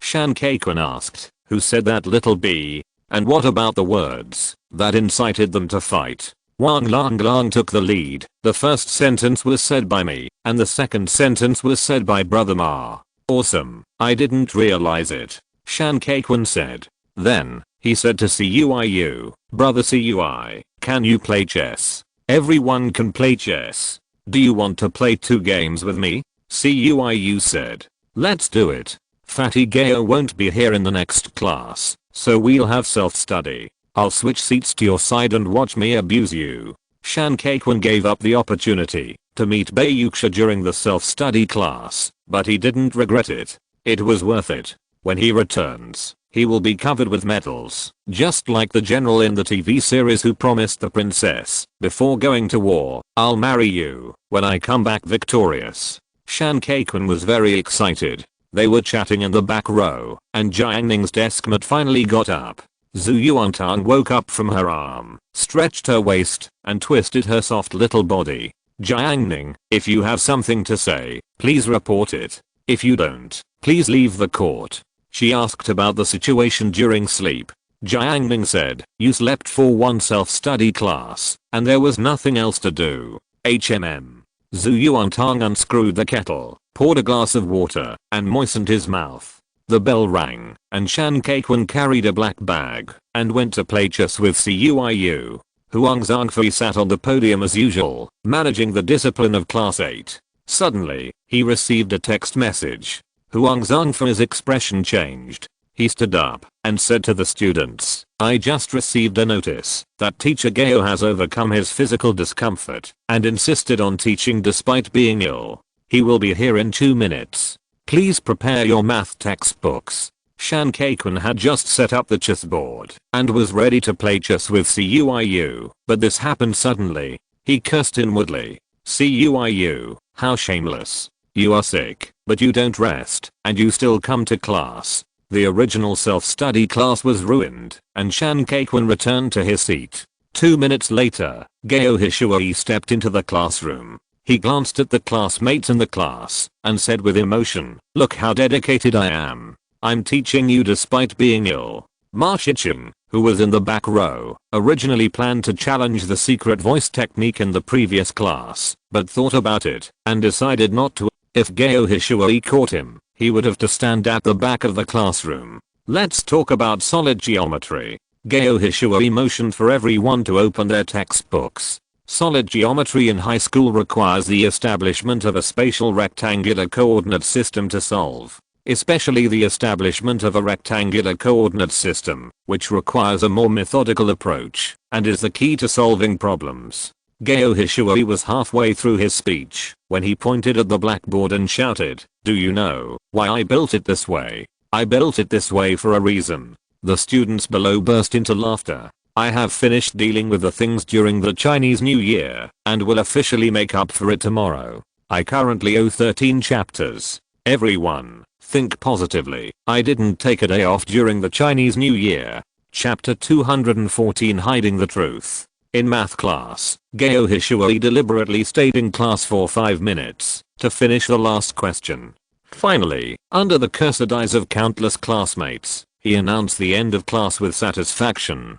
"You dare to laugh at me?" Gao Hishui walked away. At the same time, it was the end of the afternoon. In an instant, the classmates rushed out of the classroom. At this time, the students in class 8 are usually divided into 4 categories. Those who go to the cafeteria to eat are represented by Zhang Kai, the sports committee member. Although the food in the cafeteria is not tasty, it is cheap. Many students from poor families will choose the cafeteria because it is cheap. The second is to go to the playground to play. This category is represented by Wu Zhaoqi. After school in the afternoon, he will go out to eat after playing basketball happily. The third category is Jiang Ning, Ma Shiqing, and the majority of the students in the class go to eat outside the school. The last category is the students who stay in the classroom, such as Chen Qian, a hard-working scholar, and Zhu Yuantang, who often sleeps on the desk. However, Zhu Yuantang did not lie on the desk today. She actually stood up. "Jiang Ning, take me to find something to eat." Zhu Yuantang looked straight ahead at the classroom door and ordered lightly. She didn't face Jiang Ning directly. She and Jiang Ning were very close, and Jiang Ning was so tall. Every time he looked up at him, his neck felt uncomfortable. And Zhu Yuantang felt that looking directly forward could show her unique style. It wouldn't lose momentum. "I plan to eat noodles." Jiang Ning didn't ask Zhu Yuantang what he was going to eat, but decided directly. In fact, he didn't eat much noodles, but recently a very special dry noodles restaurant opened at the school gate, and the taste was quite good. Seeing his calm reaction, Zhu Yuantang snorted. It was rare for her to go out, but Jiang Ning acted so calm. Shouldn't he ask her the reason? He really didn't pay enough attention to her. Well, considering that he was usually diligent, she was generous enough not to argue with him. So Zhu Yuantang followed Jiang Ning out. Zhenglu hadn't left yet. She was waiting for her sisters to find her. Her sisters have known each other since elementary school and have been playing together for several years. Although they were not assigned to the same class after the high school entrance examination, their relationship is still deep, far beyond the relationship between ordinary classmates. Zhenglu cherishes this friendship and plans to maintain it. They agreed that they would be bridesmaids for each other when they get married in the future. In fact, she planned to have dinner with Jiang Ning in the afternoon. She was a little worried about Lee-san, a senior in the second year of high school. That person is definitely sick. He kept looking for her in various ways at noon, constantly asking his friends to add her as a friend on questions, saying all kinds of self-indulgent words, and asking about the situation around her. What's worse, he came to the door of class 8 at noon and called her name. This kind of person has some problems in his heart, and Jiang would not provoke him if she could. The other party was quiet for the whole afternoon. Jiang guessed that it was because of class. Lee-san said that he was in the experimental class of the second year of high school and must have a heavy academic workload. Now that school is over in the afternoon, maybe the other party will come again. Fortunately, she has her sisters with her, and the other party dare not act rashly no matter what. Otherwise, she might not dare to leave the school gate. Jiang's personality is a bit hot, but she is not stupid. She knows very well how girls can protect themselves. Zhu Yuantang and Jiang Ning went out of the school together. Although she did not pull Jiang Ning's arm, her body was close to him. Jiang Ning tilted his head slightly and could see her hair tied into a bun. The street in front of the school gate was blocked by snack stalls and students, and it was noisy and lively. There are not many students in Yazhou No. 4 middle school. There are a total of 12 classes in the first grade of high school, with about 600 people. The number of sophomores is also the same. There are a little more in the third grade, because there are repeaters. The total number of students in No. 4 middle school is just over 2,000, less than 2,500. Compared with the 4,000 in Yazhou No. 2 middle school, 3,000 in Yazhou No. 1 middle school, and 4,000 in Tuxian No. 1 middle school, it seems a little less. Hey, Jiang Ning, are you going to eat? On the way, he met Linzada from experimental class 1. He greeted him and glanced at Jiang Ning's follower Zhu Yuantang. Yes, what are you doing? Jiang Ning said. I'll go to the city later. Today, his aunt Lin Han called him for something, and the car was parked at the intersection. Linzada didn't care about that, he just wanted to have a free dinner. Passing through the bustling crowd, Jiang Ning soon arrived at the door of the noodle shop. Next to the noodle shop was the braised chicken rice. He scanned with his spiritual sense and saw Jiuo Kunan and several others in his class eating inside. Jiang Ning remembered that he passed by here after school at noon and also saw Jiuo Kunan. It seemed that they really liked to eat. As soon as Jiang Ning stepped into the noodle shop, Zhu Yuantang stepped in front of him with her calves, stood in front of the counter, and quickly glanced at the menu on the wall. After she made her choice, she ordered 2 bowls of shredded chicken noodles. Thank you, boss. A total of 16. Auntie said. Jiang Ning, pay the bill. Zhu Yuantang said righteously. Jiang Ning took out the money she had deposited and paid it to the boss. The two sat down to wait for the meal. The environment of the restaurants in front of the school is generally not very good. However, this noodle restaurant is not only decorated in a simple style, but also clean. The tabletop is wiped finely without any oil stains. The surface of the plastic paper box on the table is printed with the Wi-Fi password. In 2014, the Wi-Fi of the restaurant in front of the school can definitely add icing on the cake for business. Zhu Yuantang originally planned to connect to the Wi-Fi, but after thinking about it, she gave up.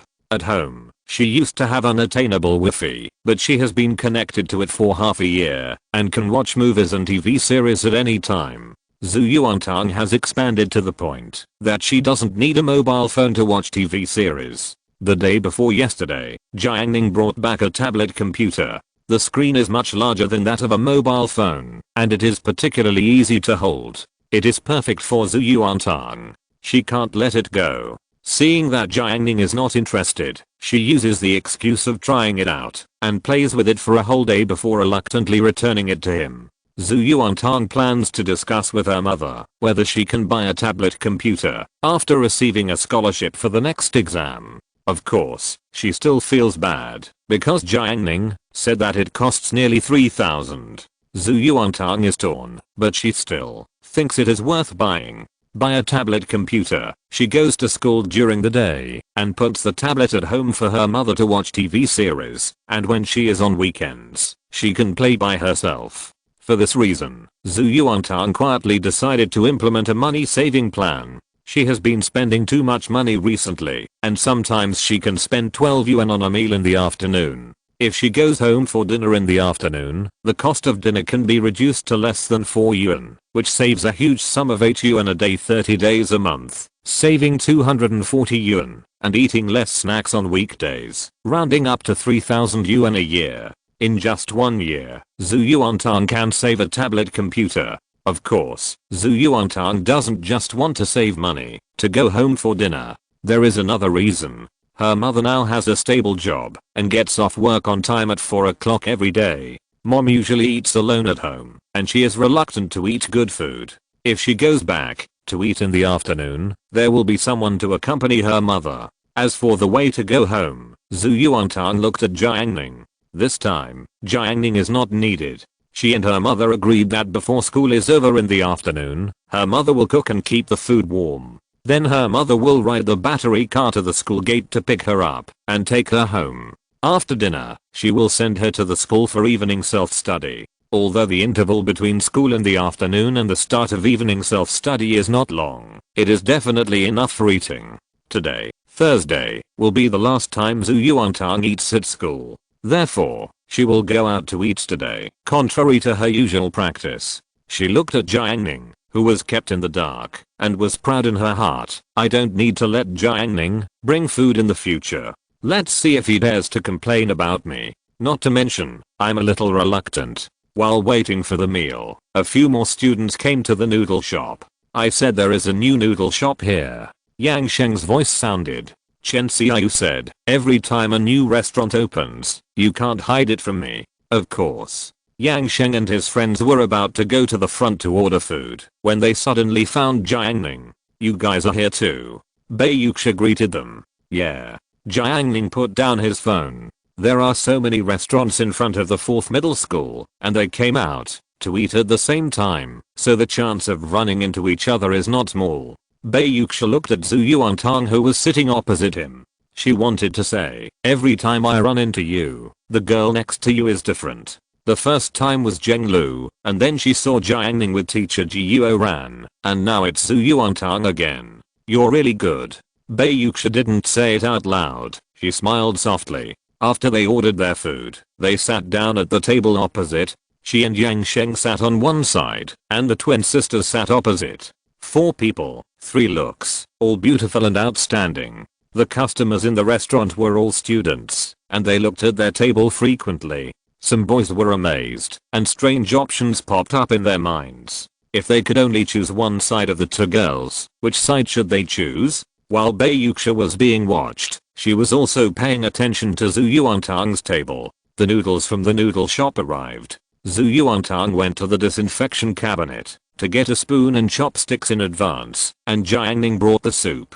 Zhu Yuantang added some chili to his bowl without consulting Jiang Ning. She moved Jiang Ning's bowl towards her, mixed it with chopsticks to make it more even, and then she mixed her own bowl. The action was very natural, without any abruptness, as if it had been repeated many times, and it was supposed to be like this. Seeing this scene, Bei Yuxia recalled the scene of Zhenglo and Jiang Ning eating together at another noodle shop that day. In comparison, it was not as natural as this one. Stop playing with your phone and eat quickly, Zhu Yuantang reminded. Oh. Jiang Ning responded, put away his phone, and picked up the chopsticks. Chapter 215. Are you going? After dinner, on the way back to campus, Jiang Ning used his spiritual sense to scan Leeson from class 3 of grade 2. The boy was eating in the classroom and playing with his phone.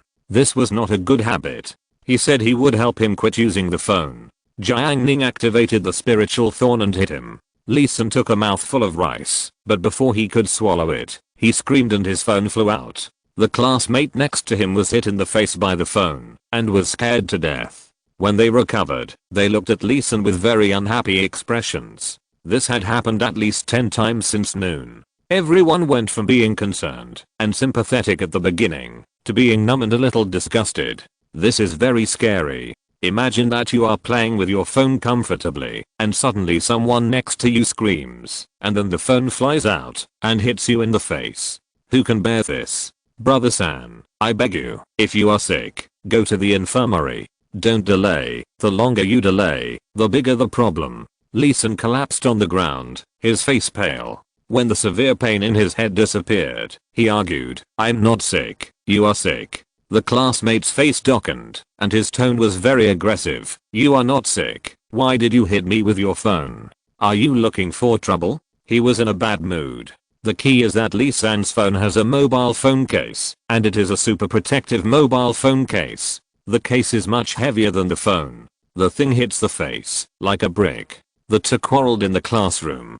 Jiang Ning stayed to monitor with his spiritual consciousness, and returned to the classroom with Zhu Yuantang. At the water dispenser, Yuan had just received the boiled water from the water dispenser, and the next cup needed to wait. However, there are 2 water dispensers in class 8. Zhu Yuantang ran to get water. Ma Shiban originally planned to get water. When he saw Zhu Yuantang coming, he took the initiative to put down the water cup and gave up the opportunity. As Jiang Ning's former deskmate, it was only right for him to give way. He just had to wait for a few minutes. "Thank you," Zhu Yuantang said. Ma Shichen took out a pack of Wrigley gum, tore it open, and took out 2 strips. "Bring them to Jiang Ning for me." Ma Shichen used to eat Zuanmei gum. Now it was Thursday, and the holiday was about to start. He didn't have much living expenses left. Zuanmei cost 4 yuan, while Wrigley only cost 1.5 yuan. Ma Shichen had to downgrade his consumption.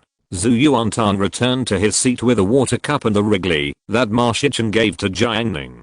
Jiang Ning received the Wrigley, but didn't eat it for the time being, and put it in the hole of the table. After a while, Shan Kaiquan and the others came back. Shan Kaiquan entered the classroom and looked towards Bayuxia. She hadn't come yet. Shan Kaiquan moved the pile of books on the desk to the edge, and then laid out the chess and cards. He put the chess pieces on top, and Shan Kaiquan set up a game. Then, he sat on a stool and played chess with himself, sometimes frowning, sometimes happy, like a master.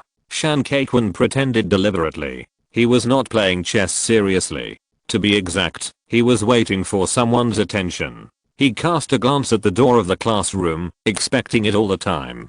Finally, Bayuxia came. Shan Kaiquan narrowed the scope of his glance, pretending to concentrate on studying the endgame, and said to himself, "Strange, strange." Jiang Ning looked at him like this. Isn't he just pretending for the sake of pretending? Unfortunately, Bayuxia didn't even look at him, because she was not interested in him. As a result, Shan Kaiquan was performing a one-man show. Outside the classroom of class 8, Zhenglu chatted with her sisters. During the conversation, the girl frequently looked at Jiang Ning and kept making eyes at Zhenglu. Zhenglu was a little shy and pushed her, asking her to go back quickly. The girl and Zhenglu played for a while, and before leaving, she gave Zhenglu a cheering gesture, which made Zhenglu feel ashamed and funny. As soon as she sat down, Jiang Ning turned around and said, "The Lee Sin you mentioned won't come to you anymore." Ah.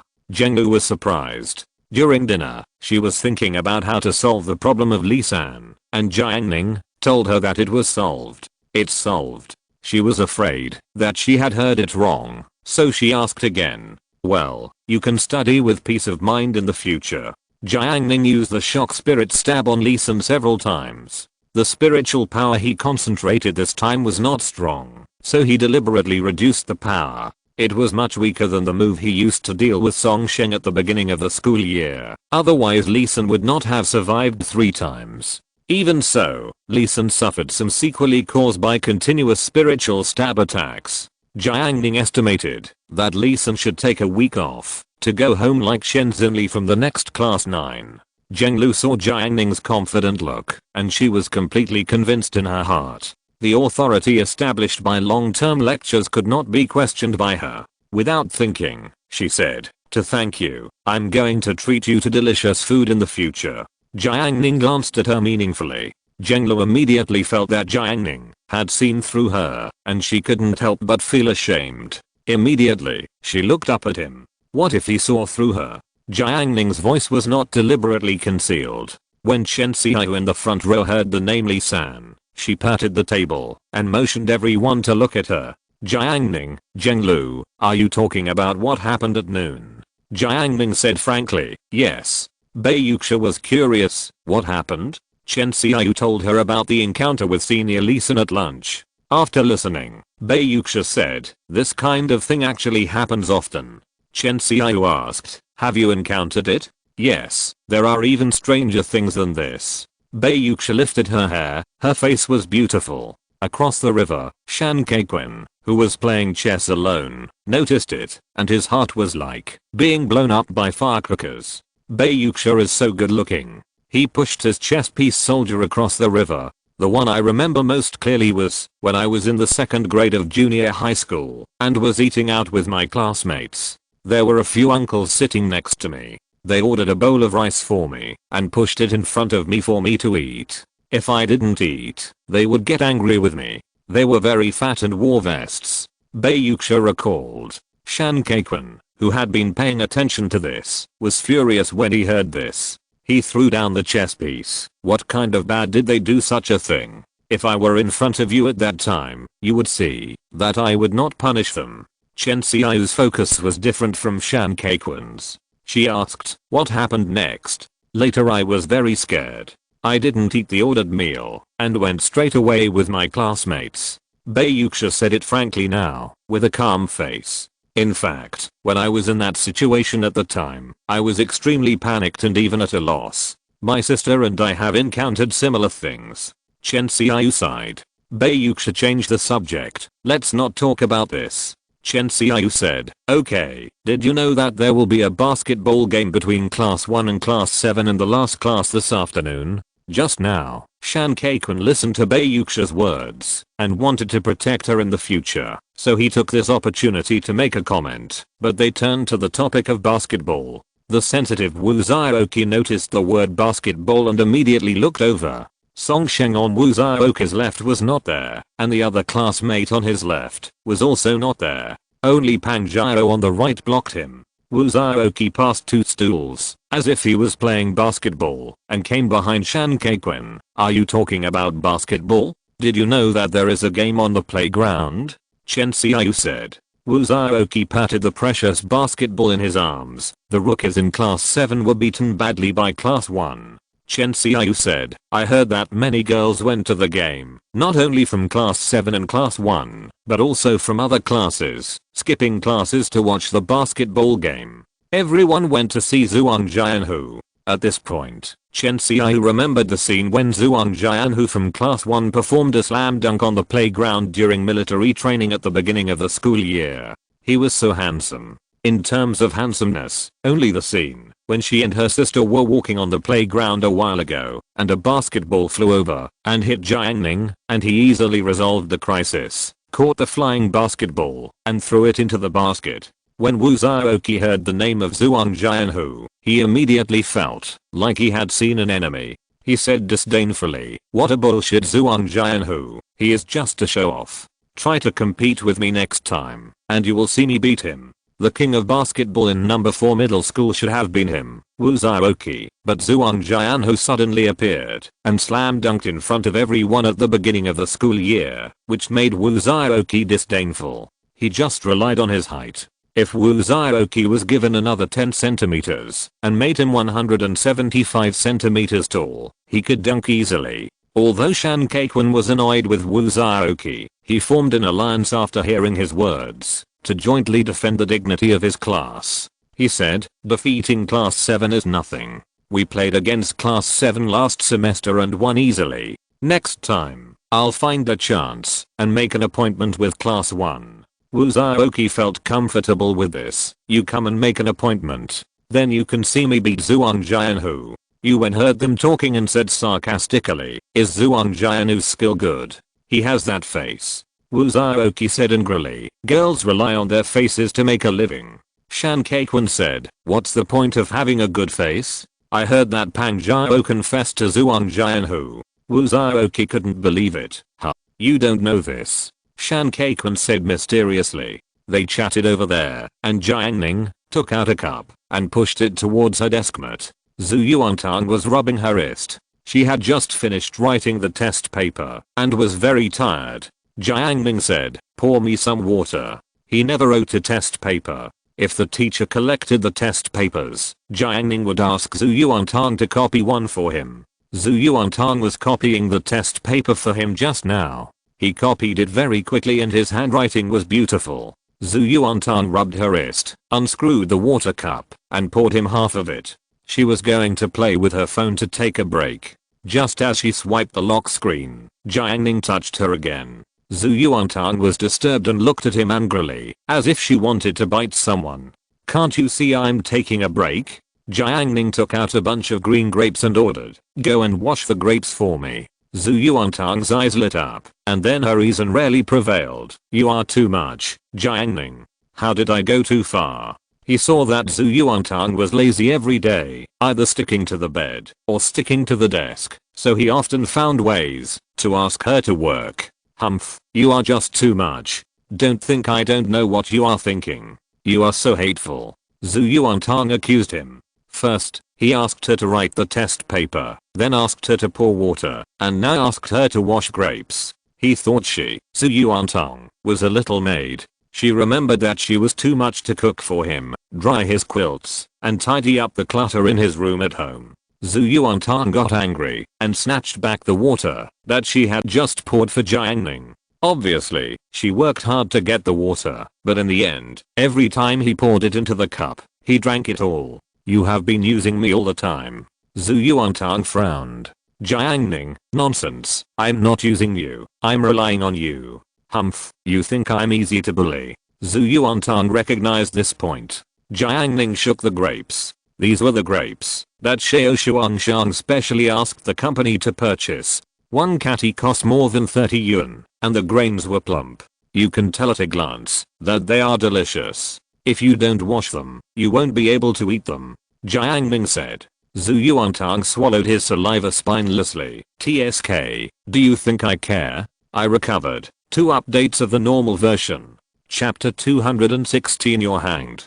After being washed, the green grapes were placed in a transparent glass box. The surface was moist with dew, making it look more green and attractive. Jiang Ning pinched one and flicked it lightly. The skin opened and the tender flesh was revealed. He tasted it and found it to be just the right sweetness. A small hand came over quietly and Jiang Ning noticed it and glanced at her. Zhu Yuantang had been staring at Jiang Ning for a long time. After seeing his eyes, she felt a little guilty and subconsciously retracted her hand. Immediately, she stretched it back. What is there to feel guilty about? She washed the grapes, and she had a clear conscience after eating too.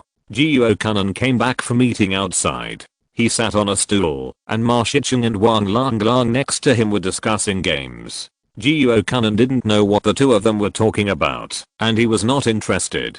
His hearing seemed to be closed, his eyes were dull, and his sight passed over the classmates in the classroom and looked at the blackboard in front. For lunch this afternoon, he spent a huge amount of money and had a braised chicken meal. It was so delicious that Jiuo Kunan became addicted to it. Every time he ate it, he would eat up all the chicken, potatoes, mushrooms, and even green peppers. Today, he ate until the end and finished the chicken, but the aftertaste was still endless. He searched the bottom of the pot and found that there was a piece of chicken under the soup. What is happiness? This is happiness. He was very excited, but there were a lot of hairs on the chicken. Jiuo Kunan spent 2 minutes plucking the hairs, but when he ate it, he found that it was a piece of ginger. He almost collapsed. After all, he is Jiuo Kunan. He has been honing his Tao heart for many years. Now his mentality is extremely stable. Nothing can knock him down. Jiuo Kunan is countless times stronger than before. He is now truly impeccable. No matter what jokes others play on him, or how they humiliate him, he will no longer have any emotional fluctuations. He can reach such a state of success thanks to that woman. The woman named Manman. Thinking back now, Jiuo Kunan's heart trembled and he sighed. It was last week since he last contacted Manman. It's only been a week. Jiuo Kunan felt as if he was in another world. He always felt that a long time had passed. After all, he hadn't thought of Manman for a long time, and he hadn't chatted with Manman for a long time. Looking back, he was so happy when he had Manman's company. This week, he had less company, and he was actually lonely. Forget it, let the past go. Love makes a man grow up, and I have grown up. Jiuo Kanan no longer thought about these insignificant little things. People must look forward when they are alive. Shan Keikwon came to play with Jiuo Kanan after chatting for a day. He looked at Jiuo Kanan's calm appearance and felt bored. The last time Nanja failed to confess his love, he cried on the bed in the dormitory, which made Shan Keikwon enjoy watching. Now Nanja has returned to normal. Shan Keikwon came over and stroked Jiuo Kanan's neck. "Brother Nan, what's wrong with you?"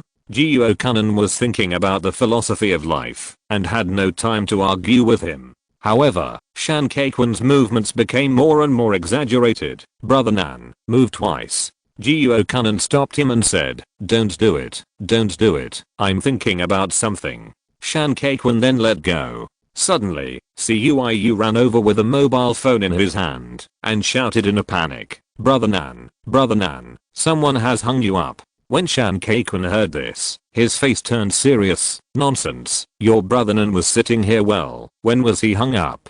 Jiuo Kanan also looked at Cuiu in confusion. When Cuiu saw that he was misunderstood, he hurriedly shook the phone. "I mean Brother Nan was hung up in the phone." This was even more puzzling. Cuiu did not explain and simply put the phone on the desk. "Brother Nan, look for yourself, this is a big deal." Hearing his cautious words, not only Jiuo Kanan and Shan Keikwon, but also Wang Langlang and Ma Shichen looked over here. The page displayed on the screen was the Tiber of number 4 middle school, with a pink avatar and a post. The content was, "Now even dogs can come out to deceive people. Sisters, look at this trash. He is Jiuo Kanan from class 8 of senior 1. First of all, I want to make it clear that this person has extremely bad character. Not only is he ugly, he also pretended to be Huang Zhangfei from our school and had an online relationship with me. This is what happened." The person who posted the message explained the whole story and belittled Jiuo Kanan as a dirty and disgusting person. "Sisters, remember this name, remember this trash face." There were several pictures in it. The first 3 were screenshots of chats, and the last one was a picture of Jiuo Kanan. This picture was taken very ugly. In the picture, Jiuo Kanan was only wearing shorts and standing in the corridor of the boys' dormitory. Maybe because of some action, his back was hunched and his face was distorted, which was completely inconsistent with his usual appearance. At the end, the man guided everyone to actively spread the message so that the students of number 4 middle school could see the true face of Jiuo Kanan. At this time, the number of comments on this post has exceeded 50, and there are various comments below. "What breed of Dalmatian is this?" Replied to the above, "Don't insult dogs, they are so cute. It's so funny. In real life, no girls care about him. He can only lie to people online. He also pretends to be someone else. In real life, he must be a rat in the gutter." Sisters from number 4 middle school, remember this face. If you see it in school in the future, you must spit on it. Ugh, he is ugly in appearance and uglier in heart. I know class 8 of grade 1. Isn't that a garbage dump? Sure enough, boys who do this kind of thing all look like this. Grin. Everyone, please help forward this. Get this garbage out of number 4 middle school. Jiuo Kanan swiped his phone and kept scrolling down to read the comments. His arms were shaking as he swiped the phone, and his back was cold. Looking at the comments that insulted him, his heart twitched, and he felt so cold. Too cold. Can this school ever be good? He admitted that he was wrong, and that he had been punished last week. Manman specially added it back to punish him, and he obediently took it. Why does it have to happen again?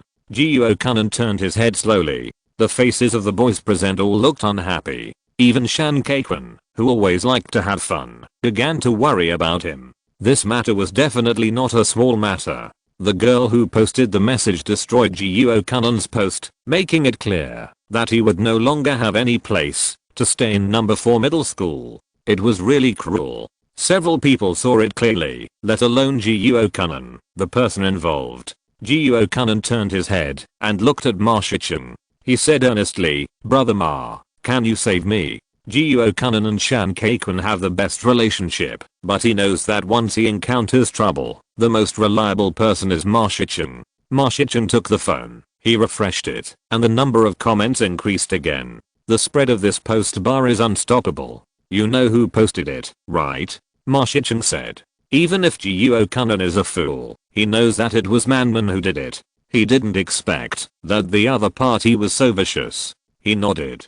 Shan Kaikwan said, damn, Jiang Ning, do you know which class she is? What kind of thing? I will take you to get her. Lao Tzu has never done it to the daughter. She forced me to break the ring. CUIU calmly persuaded. Do you want to be expelled?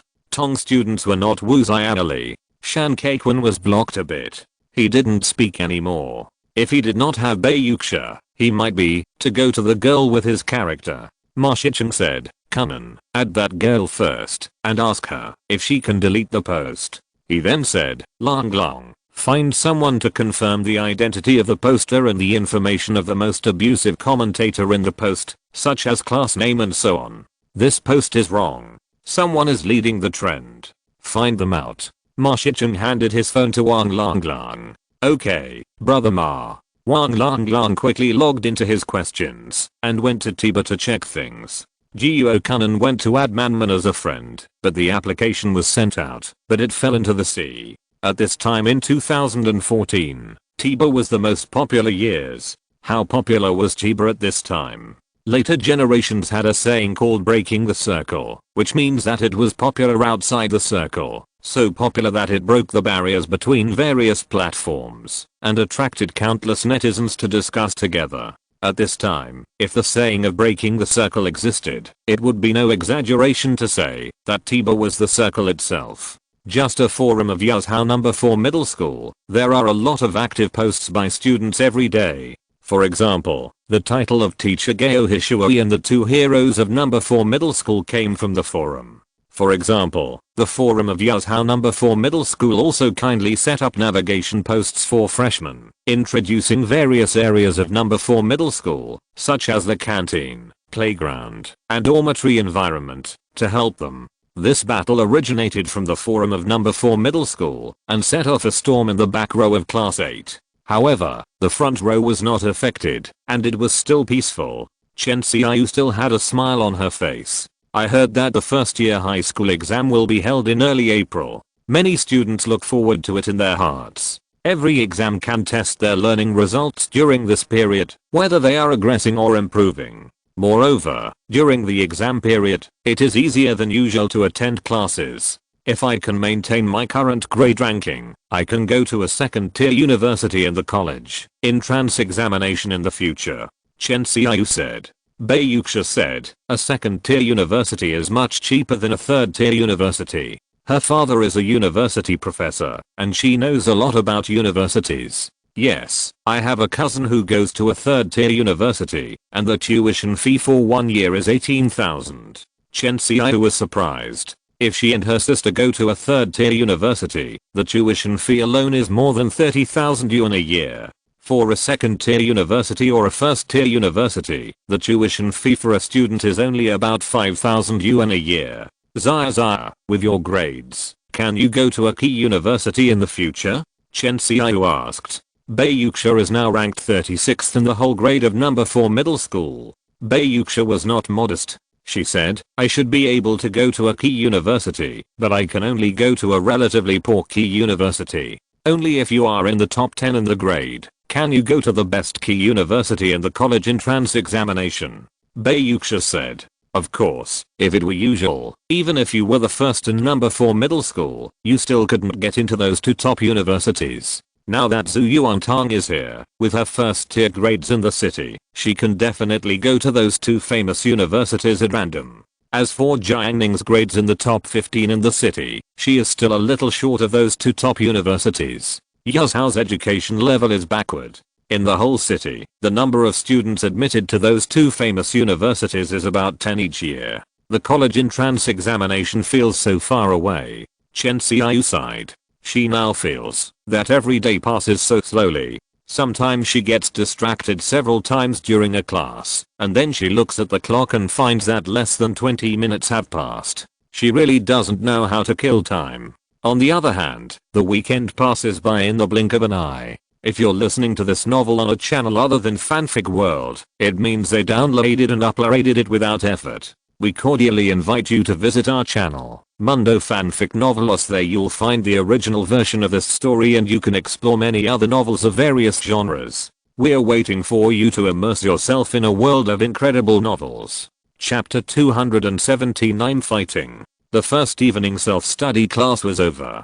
Jiang patted Ma-Shichen, who looked worried and had deep wrinkles, as if he had aged 2 years in one class. Brother Ma, Manman doesn't agree. I'm not feeling well now. He added Manman many times in this class, but got no response at all. Cuiu came over with his phone, looking grim. Now there are more and more replies to that post, and my familiar forum IDs are also posting in it, all scolding Kanan, and some rational people are being attacked instead. Not only are there first year and second year high school students, but the most amazing thing is that there are also seniors who have graduated for several years. Jiang was anxious. Can I take a look? Ma-Shichen said. You'd better not look. People who have not experienced it, in fact, can hardly imagine what it feels like to be scolded by many people on the internet, especially when someone posted an ugly photo of Jiang. Most of the comments attacked his character and his appearance. People with poor psychological endurance can't stand this kind of personal attack. The two didn't show him, and Jiang got anxious and took out his own phone to look in the forum. After reading it, Jiang's face changed drastically. He was so angry that he was ready to curse back on the spot. However, Ma-Shichen stopped him. It's useless to just curse. She will definitely delete your reply, and you can see it. Ma-Shichen took his mobile phone, clicked on the avatars of the most fiercely cursing people in the first few floors, and clicked on the follow list. They are all in the same group. They obviously have a plan. Jiang was so angry that he smashed the table. He couldn't vent his anger. It's so frustrating. Ma-Shichen looked at the time. There are still 8 minutes before class. If you have nothing to do, run outside and buy 2 cups of milk tea for Jiang Ning. It's okay to wait later. Anyway, the next class is a self-study class. Jiang didn't understand at first, but he was not stupid. After thinking about it, he understood Ma-Shichen's intention. He didn't delay anymore and ran out of the back door of the classroom. Ma-Shichen watched him run out of the classroom and looked at Jiang Ning. He knew that Jiang Ning was particularly fierce in fighting. If it gets out of hand and turns into a fight, for the sake of a cup of milk tea, I don't expect Jiang Ning to take action, but at least he can say a few words. Wang Lang came over holding his phone. Brother Ma, I have identified 3 people based on their past posts and the comparison with a large school group about the forum IDs that cursed the most. All 3 are students from class 5 of senior 1, and I found their mobile phone numbers. Ma-Shichen praised. Well done. He lowered his voice. Use your small account to add that Manman and fill in I'm Director Wang of the security department in the verification message, and use my questions number with Director Wang's photo as the avatar. After adding her, ask her if she can delete that post, saying it has a bad influence. If she disagrees, threaten her with a few words. Don't worry about whether it works or not, just try it. After you use this account, throw it away immediately. Then log into the forum with your small account. Send them a private message saying that you are Zhuang Jianhu from class 1 and that you plan to create a small group.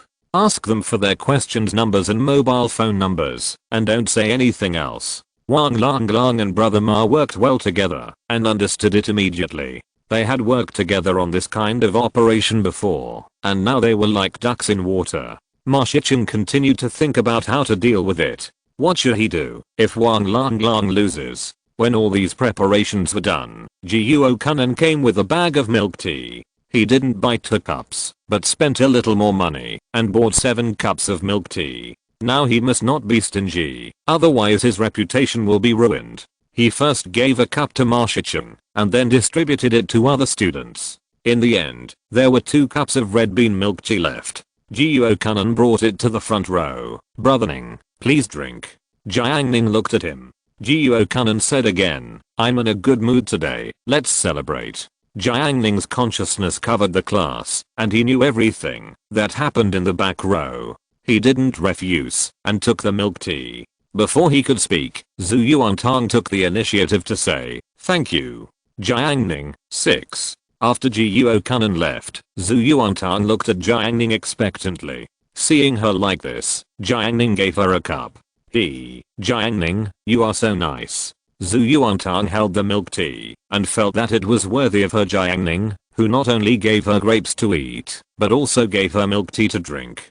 I can be better, Jiang Ning said. Zhu Yuantang couldn't think of anything more comfortable than drinking milk tea. Jiang Ning turned his palm, which made Zhu Yuantang dazzled. Suddenly, Jiang Ning's palm stopped, and a delicate small cake appeared in his hand. There is also a small cake. Wow. The second class of the evening self-study. Wang Lang patted Ma Shichen and said 4 words. Fortunately, I have fulfilled my mission. The post on the 4th middle school Tiba that slandered Jiuo Kunan has been deleted. Well done. He sent the message to Jiuo Kunan.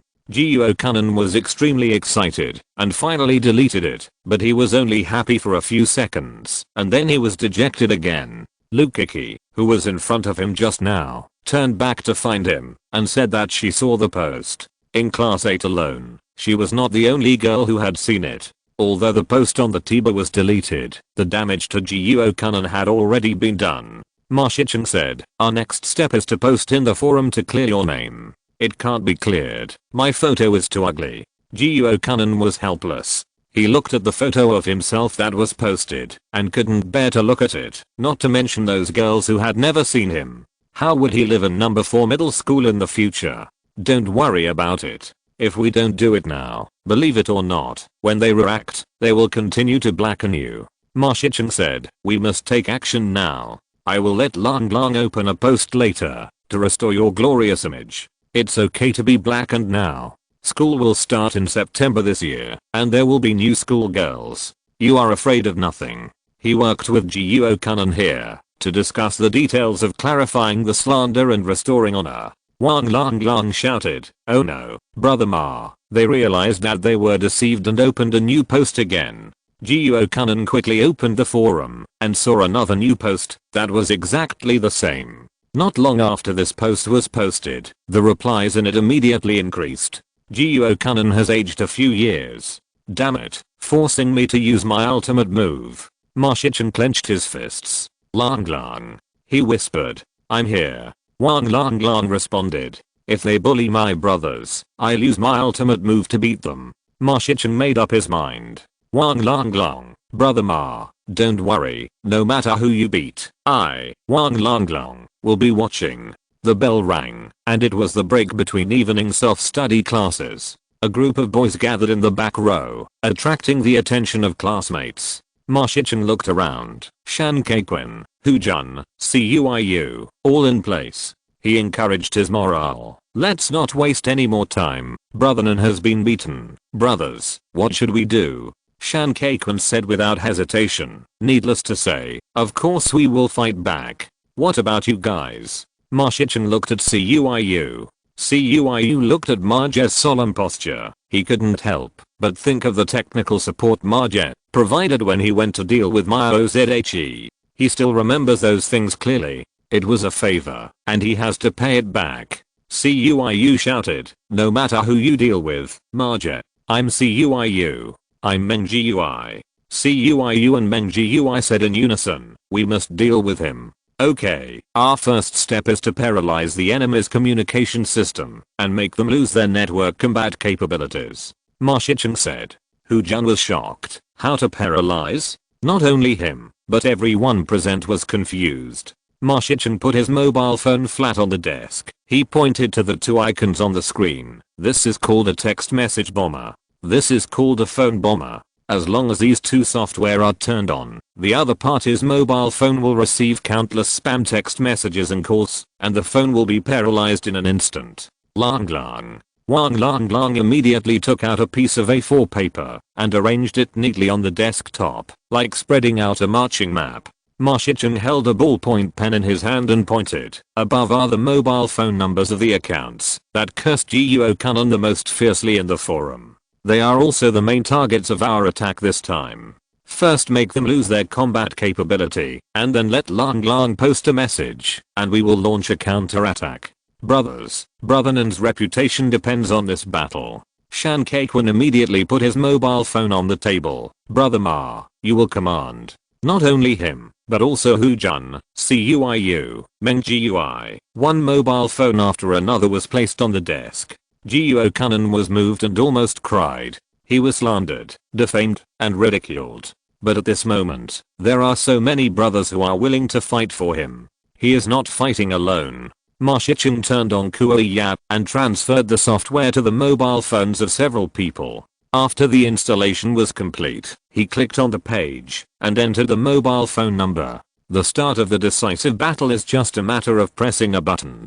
Jiuo Kanan suddenly said, "Do you really want to fight? Brother Nan, you are confused. Can we turn back? Can you turn back? Cuiu, it's very difficult. Shan Kaikun, you are out of your mind. She treats you like this, and you are still soft-hearted?" Ma Shicheng didn't say anything, just quietly waiting for him to make a decision. At this moment, everyone's focus was on Jiuo Kanan, but he just stood there. He recalled everything that was sweet last week. Manman was such a good girl at that time. So kind, so gentle, so considerate. She was a girl who made him crazy happy, heartbroken, guilty, and there are so many memories between them. They used to be the closest people, but now, he has to attack that girl with his own hands. Hitting her body hurts him in the heart. All the past moved Jiuo Kanan, and his voice was a little choked. She is a girl. Ma Shicheng, I hit a woman. Meng Gui saw Cuiu's entanglement. He rubbed his 10cm hair, and he exhaled in the tone of an ancient saint.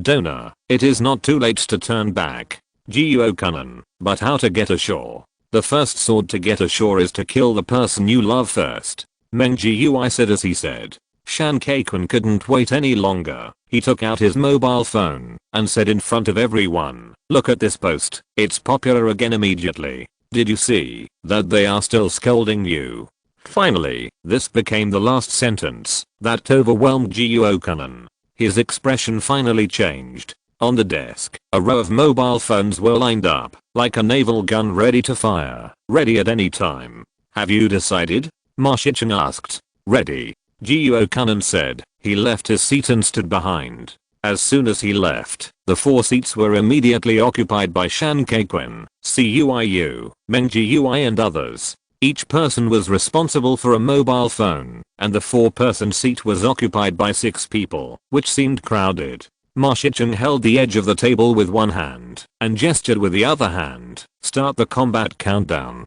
3, 2. When the countdown was over, Ma Shicheng waved his hands vigorously and shouted, "Fire at me." Several people pressed their fingers hard, and the text message bomber and phone bomber were activated. What follows is the daily life of the protagonist.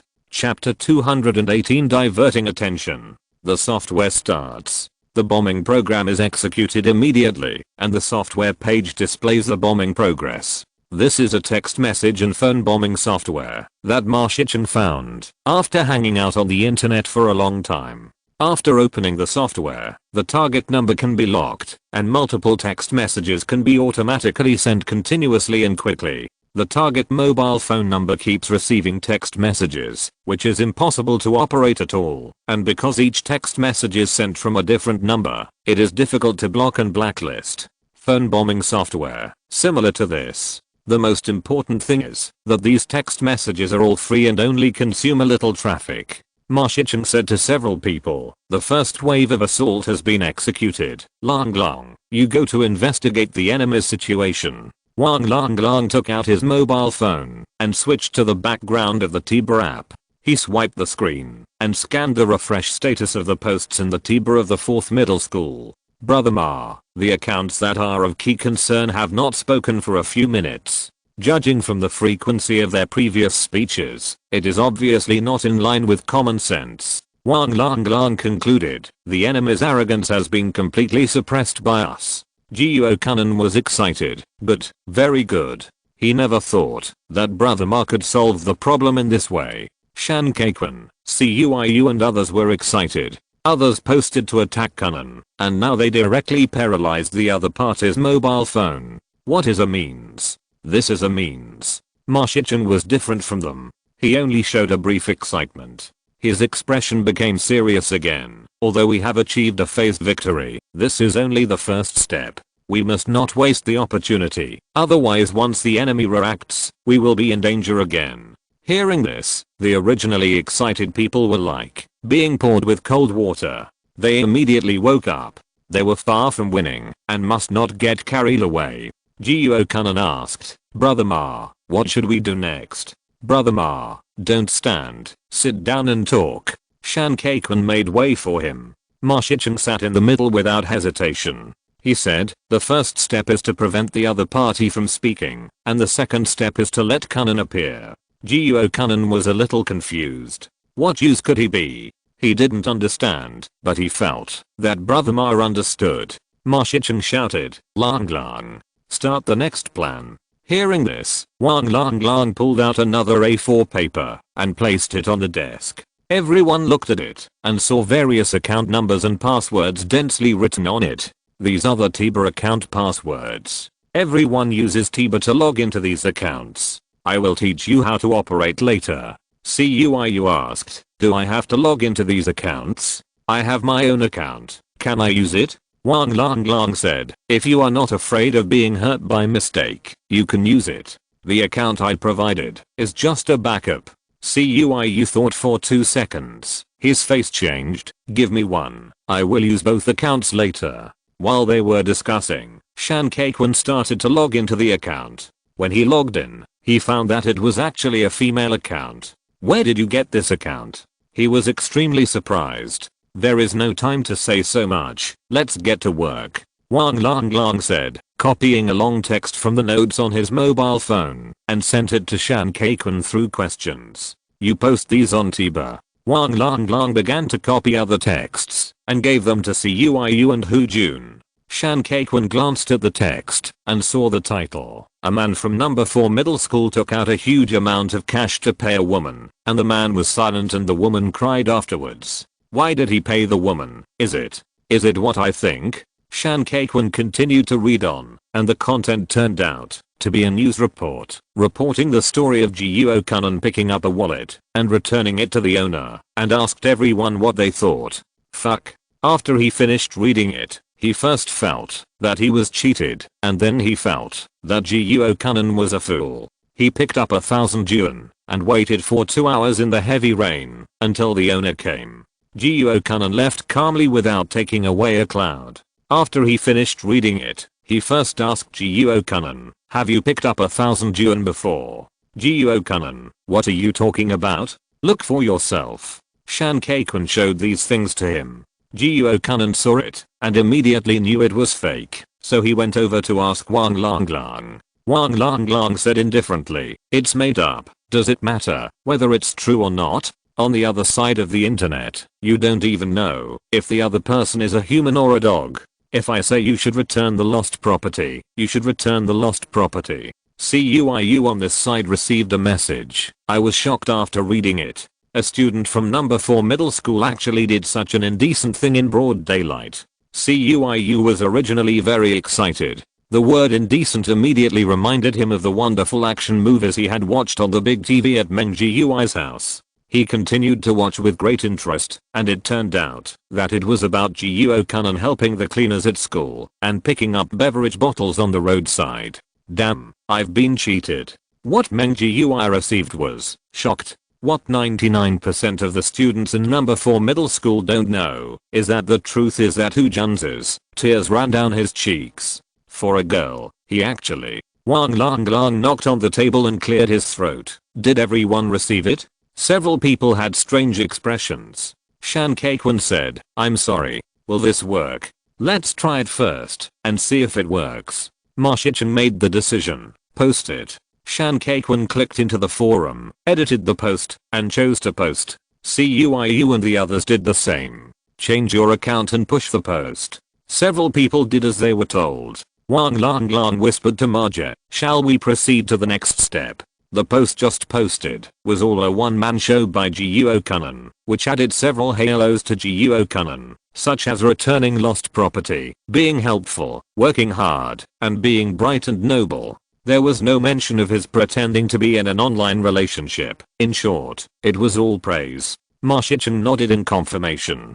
Although the above things could attract people to the forum with their novel titles, they were at most fresh and not enough to arouse everyone's discussion and achieve the purpose of long-term retention. It can only be said that it barely suppressed the posts that slandered Jiang Ning, and it would not last long. By then, there would be a situation in the forum. One side, led by Manman, slandered Jiang Ning, and the other side was watching the show, which would definitely confuse people's impression of Jiang Ning. Then next, it would be necessary to initiate another hotspot to divert everyone's attention. Let's continue with the next step. Wang Lang understood and started to prepare immediately. He had already prepared the photos. One was a handsome photo of Zhuang Jianhu dunking during military training that he got from the group.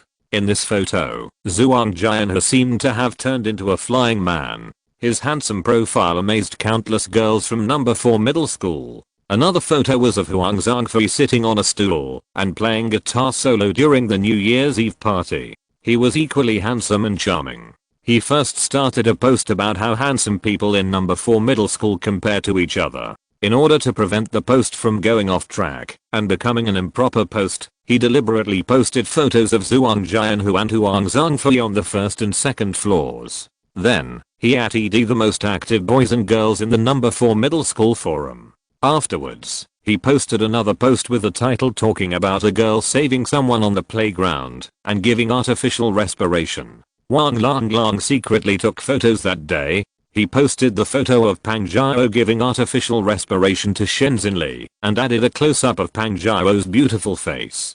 Afterwards, he changed his account and commented on Pang Jiao's confession to Zhuang Jianhu. After commenting, he opened a separate post to explain Pang Jiao's confession to Zhuang Jianhu. At the same time, he also posted photos of Pang Jiao and Zhuang Jianhu in the post, asking everyone if they thought they were a good match. After doing all this, Wang Lang opened a small account to top the post, enjoying it. At this moment, because of the text message and phone bombing, the original post that slandered Jiang Ning was completely submerged, replaced by shocking posts and the post he just posted. The 4th middle school post bar is not a big bar, and the number of new posts is not large at this time, and the post has not yet fermented. Brother Ma, it's done. Wang Lang reported. Do you still want to implement the follow-up plan? He asked. Ma Shichen was browsing the post bar. Let's take a look first. This is all we can do now. Even if Manman apologizes in person, it won't be much better than now. After all, the incident happened suddenly, and Brother Nan's ugly photo has been seen by everyone. In fact, there are more ruthless tricks that directly target Manman, but there is no need. Know when to stop. This is a lesson he learned from Yang Sheng. Wang Lang agreed. Indeed, no one cares about the truth on the internet. Even if it is clarified, people will not pay attention. Front row. Chen Xiao was playing with her phone. She occasionally read the forum. She followed a few unpopular forums. The atmosphere in the forums was particularly good. The forum owners and junior forum owners were conscientious and often cleaned up advertising posts online and stopped people from quarreling.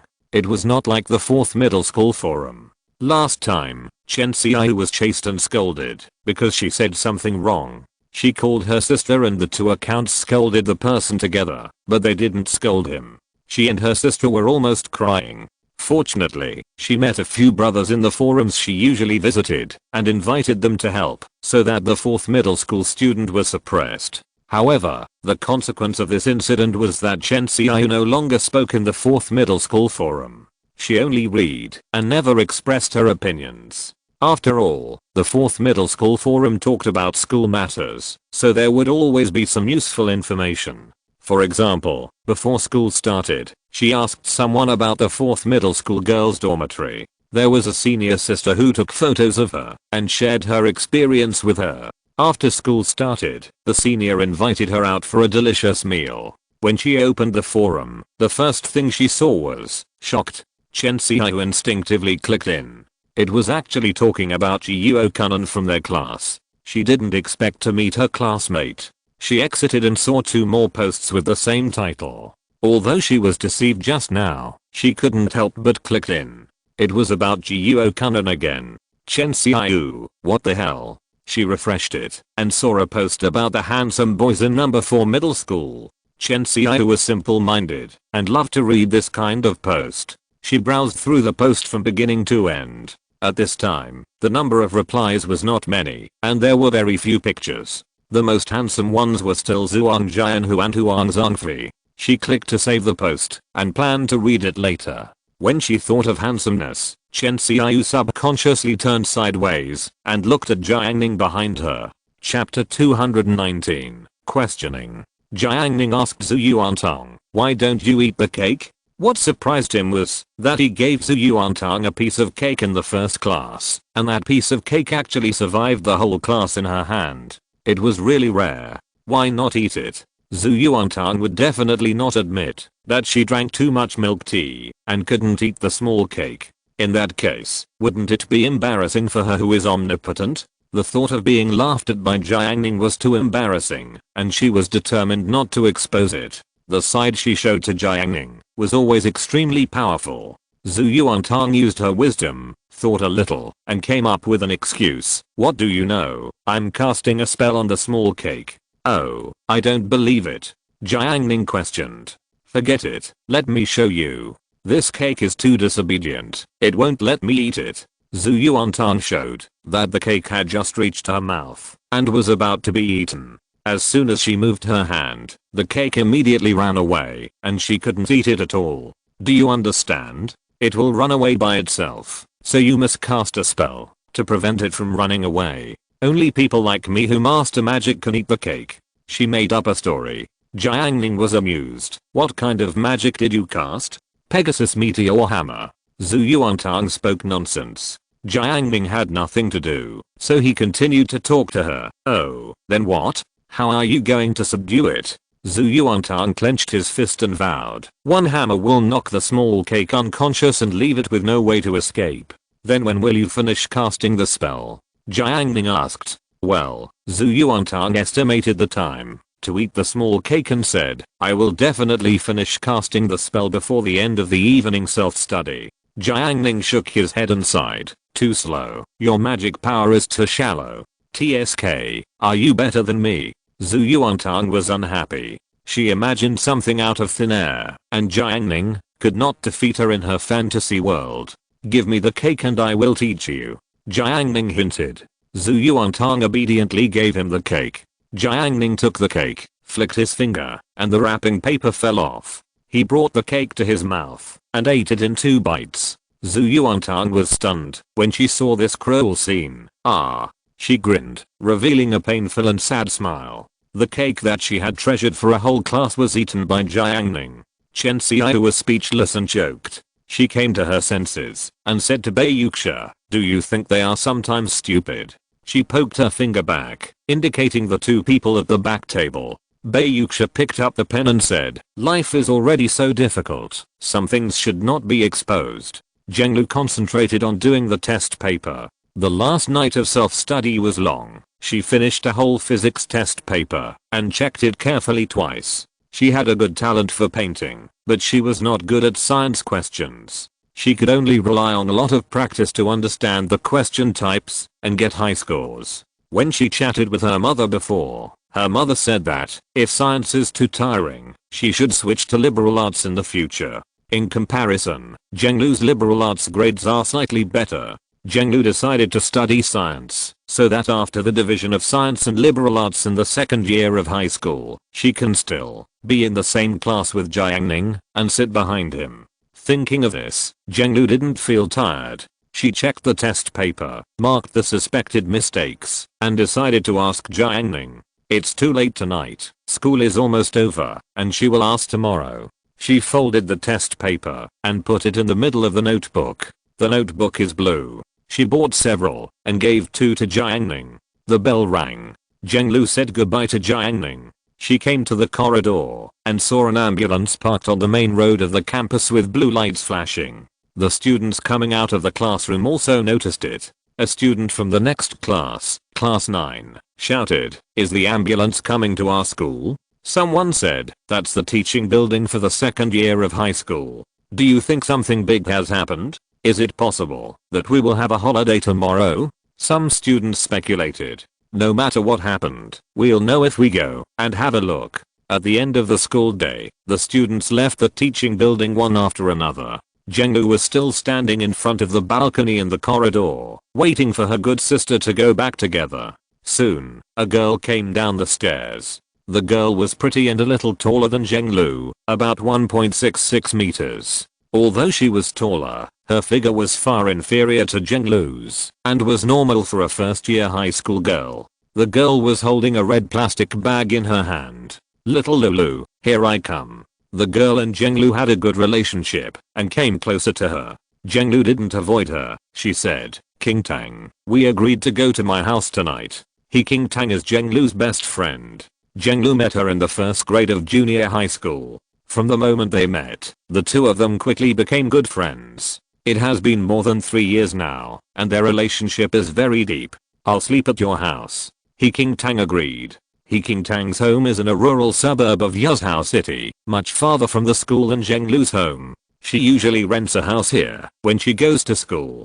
"By the way, look at that ambulance." King Tang pointed at the ambulance on the main road of the campus. Now the ambulance was driving out of the school, and it seemed that it was going to leave the campus before the students. "Do you know who is lying inside?" King Tang asked. "Who is it?" "Lee San from class 3 of grade 2. Jiang Ning was stunned. "Are you talking about Lee San?" "Yes, it's him. You know, I'm quite familiar with the people in grade 2. It was them who said that during the class in grade 3, a student suddenly fainted and couldn't be woken up. The doctor from the school clinic went over but still couldn't wake him up, so they had to call an ambulance."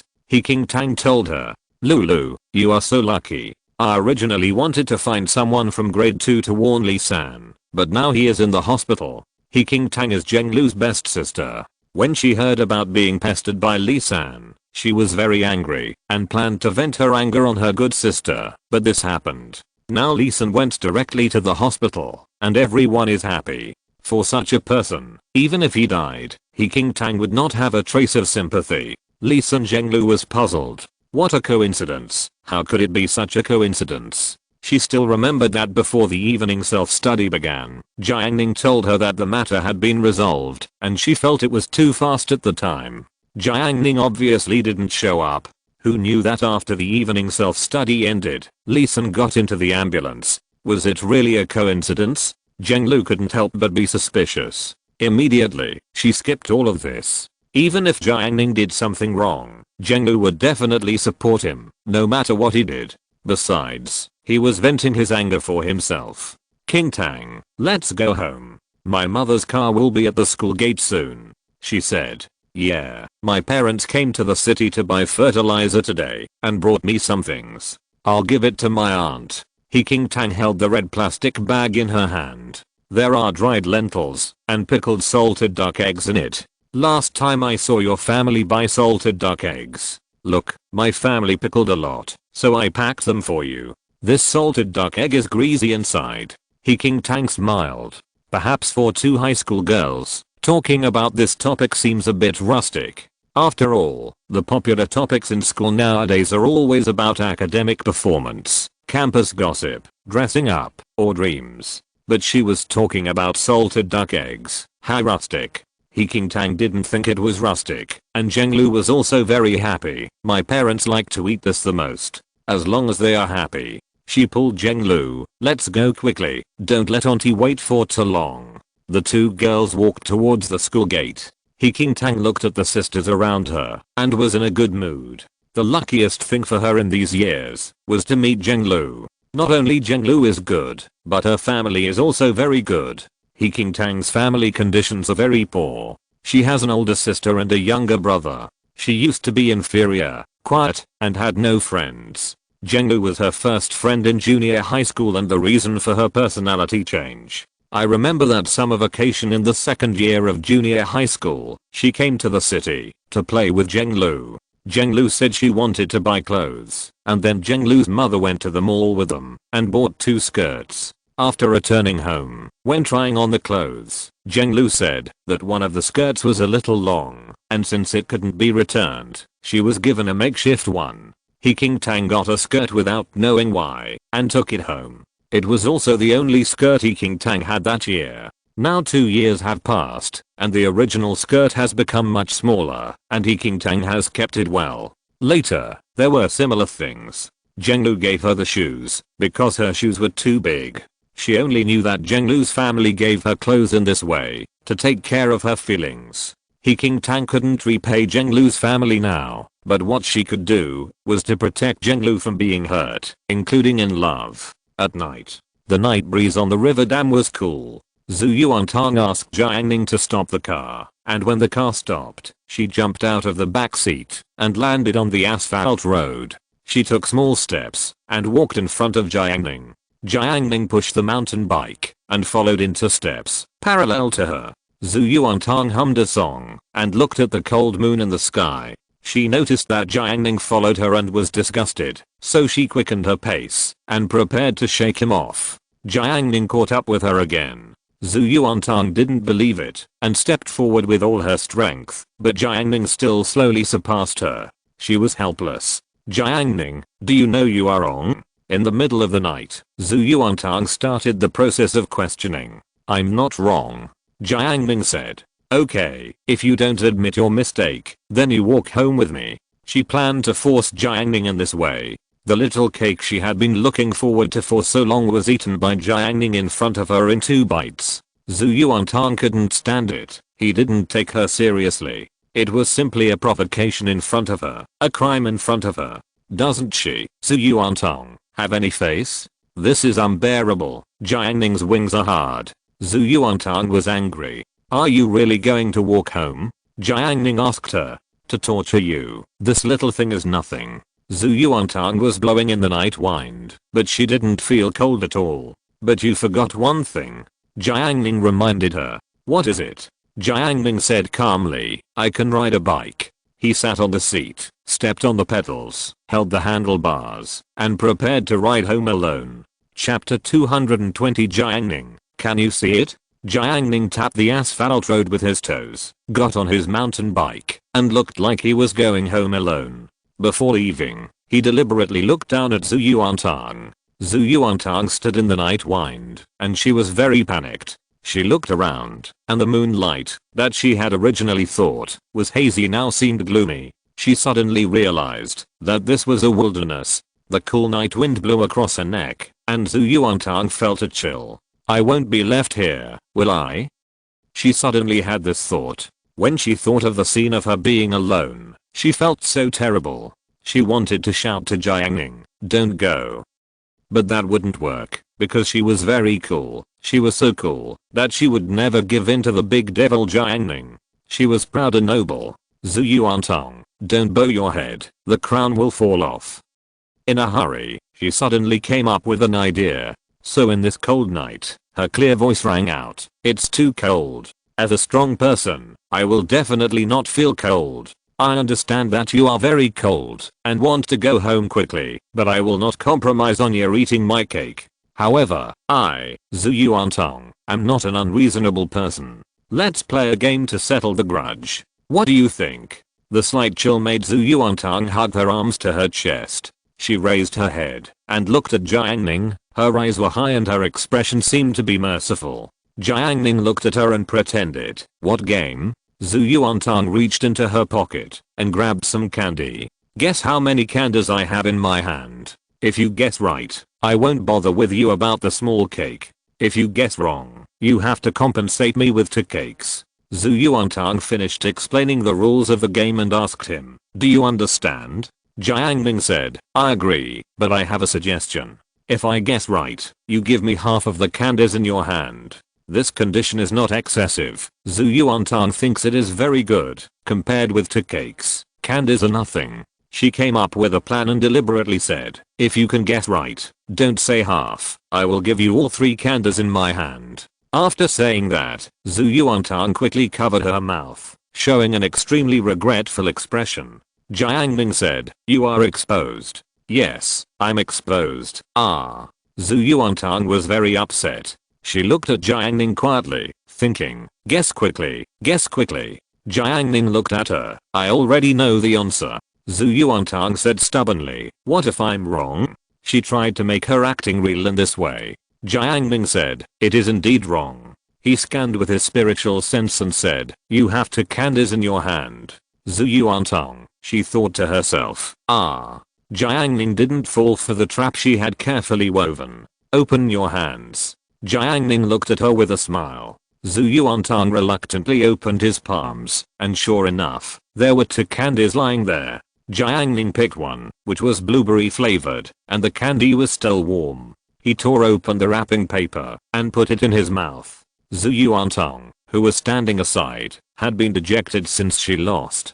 Her little cake was gone, and her candies were also divided into half. She had lost both the wife and the army. In desperation, she ate the strawberry flavored candy and gave the wrapping paper to Jiang Ning.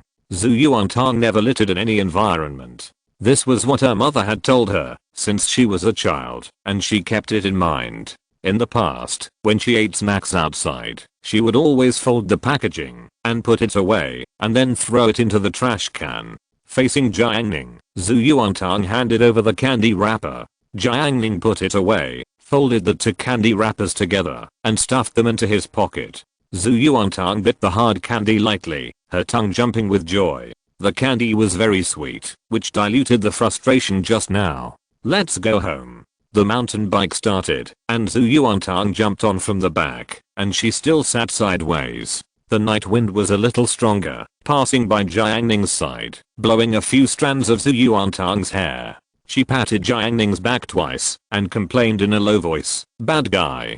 Jiang Ning rode steadily, and pretended not to hear. Zhu Yuantong found that Jiang Ning's body was warm, like a stove, which made her want to get closer, but she only moved closer, carefully grasped the hem of his clothes, and did not go any further. Jiang Ning rode the bike very steadily, without any bumps, as if the bike was not moving forward. Zhu Yuantong sat in the back seat, feeling at peace. She looked up. The night sky was like a purple pond, and the stars were floating on the water and sleeping, motionless. At this moment, the whole world seemed to be still. Her childish eyebrows moved, and she waved her arm to pat Jiang Ning, shouting, "Jiang Ning, can you see the moon in front of you too?" "Nonsense, of course you can." Bungalow. Jiang Ning sat in front of the desk. He looked at the desktop of the monitor, just looking at it. In the last class of the evening self-study, the sophomore student who disturbed Zhenglu before, Li San, had sequely of being hit by Jiang Ning's shocking spirit thorn many times, and he fell into a coma during the class. Jiang Ning estimated that the other party would be in a coma for at least 3 days this time, and when he wakes up, his mind will be blurred for several days. The courses in the second year of high school are very tight, and it is an experimental class. After the other party recovers, he will definitely come to school to attend classes as soon as possible. At that time, if the other party has other little thoughts, Jiang Ning will continue to cast spells. He did not kill the other party with a stick, but treated it as a pastime. Although this is a bit troublesome, he usually doesn't have much to do on campus, so he can just play. Zhu Yuantong ran over with a towel. "Jiang Ning, I'm going to take a shower. Don't go to bed yet." "Well, go." Jiang Ning said. Zhu Yuantong wanted to wash her hair when she took a shower at night. She thought it was troublesome to blow dry her hair, so every time she finished her shower, she would run to Jiang Ning's room and ask him to blow dry her hair while she enjoyed herself comfortably. After getting a positive response from Jiang Ning, Zhu Yuantong took a towel and went to take a shower. Yuzhou City is located at the junction of the north and the south. The temperature is often -7 or 8 degrees in winter. It is March, the king's in the lunar calendar, which means that the temperature will warm up. In fact, the temperature is still very cold now. In cold weather, most people in Yuzhou choose to take a bath in the big bathhouse, which is warm and comfortable. Zhu Yuantong doesn't like to go there. Although her family is not well off, they have installed solar energy and water heaters. In summer, they use solar energy, and in winter, they use water heaters. With the addition of a bathroom heater and a heater, they can still take a bath. Jiang Ning was worried that she would catch a cold, so he added a formation to Zhu Yuantong's bathroom. Zhu Yuantong entered the bathroom and didn't feel cold at all. She turned on the shower and planned to put some hot water first, but when she looked down, she found that she was still wearing cotton slippers on her feet. She quickly changed into the sandals she wore in summer. When Zhu Yuantang finished taking a bath, she washed her clothes and hung them in the yard to dry. Then, she went into the house to wipe her feet and put on her cotton slippers again. She turned all the way to Jiang Ning's house. Entering the door, Zhu Yuantang said, "There is only a wall between us, but every time I come to your place, I always have to come out of my yard first and turn a corner before I can come here. It's so troublesome. If I hadn't just taken a shower, I would have wanted to knock down the wall." She said arrogantly, "Can we add a ladder in the yard? In this way, I don't have to open the door outside. I can find you along the ladder." Zhu Yuantang tried to figure out the feasibility of this method. "Do you dare to climb the ladder?" Jiang Ning asked. "You underestimate me. Do you think I dare to climb? When I was a child, I dared to climb trees to take bird eggs." Zhu Yuantang boasted. Jiang Ning was surprised and said, "Wow, is it true? I'll ask Aunt Gu tomorrow," he said. Zhu Yuantang silently pulled out a small stool and urged, "Don't talk so much, blow my hair quickly." She sat down on the low stool with great force.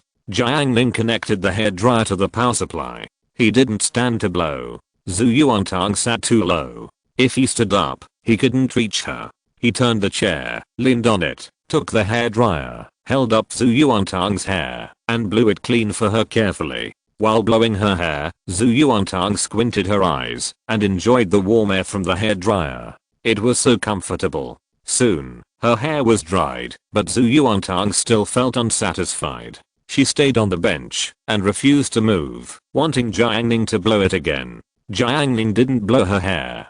Zhu Yuantang's trick was useless, so she left in her slippers. She still felt a little regretful. It would be great if tomorrow was Saturday. In this way, she could play in Jiang Ning's room for a while tonight, play games, and watch movies with Jiang Ning. Unfortunately, tomorrow is Friday, and she is still a high school student, and she has to go to school. Zhu Yuantang returned home and closed the door. She didn't lock it from the inside. If she locked the door, Jiang Ning wouldn't be able to get into her house tomorrow morning. As for whether it would be dangerous to sleep without locking the door, Zhu Yuantang was not worried at all, because Jiang Ning was there. She returned to the cabin. The doors and windows were closed, the desk lamp was turned on, and the warm light filled the room. Zhu Yuantang lay down on the bed, her hair spread out, her body soft and limp. How wonderful. She lay on the quilt. The room was warm, so she wasn't cold. Zhu Yuantang grabbed the phone beside the bed. The surface of the phone was very clean, spotless. After school, she went to find Jiang Ning and cleaned the phone. She opened the software, swiped around, and found a particularly beautiful anime wallpaper, which was a pair of wallpapers. She set it as the phone wallpaper first, then sent the other half to Jiang Ning, telling him to use it as wallpaper. After Jiang Ning changed it, he took a screenshot and sent it to her. Zhu Yuantang put down the phone contentedly and rubbed her sore arm. She lay on the quilt, planning what to eat tomorrow morning. Well, tomorrow I'll use the electric griddle to make dough pancakes and fry a bowl of shrimp noodle paste. One dish is not enough. How about frying some green pepper and potato shreds? There are 2 small potatoes at home. Chop them. Make 2 more bowls of egg tea. Add a few drops of sesame oil. It smells so good. At this moment, Zhu Yuantang felt that life was so wonderful. She rolled on the bed excitedly, lifted the quilt, and rolled in. She put her mobile phone on the table and set an alarm. Impossible. See if I wake up or not. If I don't, let Jiang Ning call me. Before going to bed, Zhu Yuantang huddled in the quilt and said in a firm tone, "If I say there is no light in the world, there must be no light." As soon as she finished speaking, she slapped the desk lamp switch. Her words were followed by her actions, and from then on, the room fell into darkness, and there was no light anymore. Chapter 221 You Dare to Compete with Me. Friday morning. After Jiang Ning finished his breakfast, he carried Zhu Yuantang on his back and performed a small magic to clean the pots and bowls in 2 seconds. He waved his hand again and put these things back in place. Afterwards, Jiang Ning returned to his residence and pushed his mountain bike out. Zhu Yuantang followed closely behind him. Jiang Ning's steps suddenly stopped, and Zhu Yuantang was only thinking about something and bumped into him. Jiang Ning gestured to the door and reminded, "You forgot one thing." Zhu Yuantang said, no. Oh, then think about it carefully. Zhu Yuantang said hypocritically, it's not a big deal anyway. Since it's not a big deal, let's go. He was about to lock the door.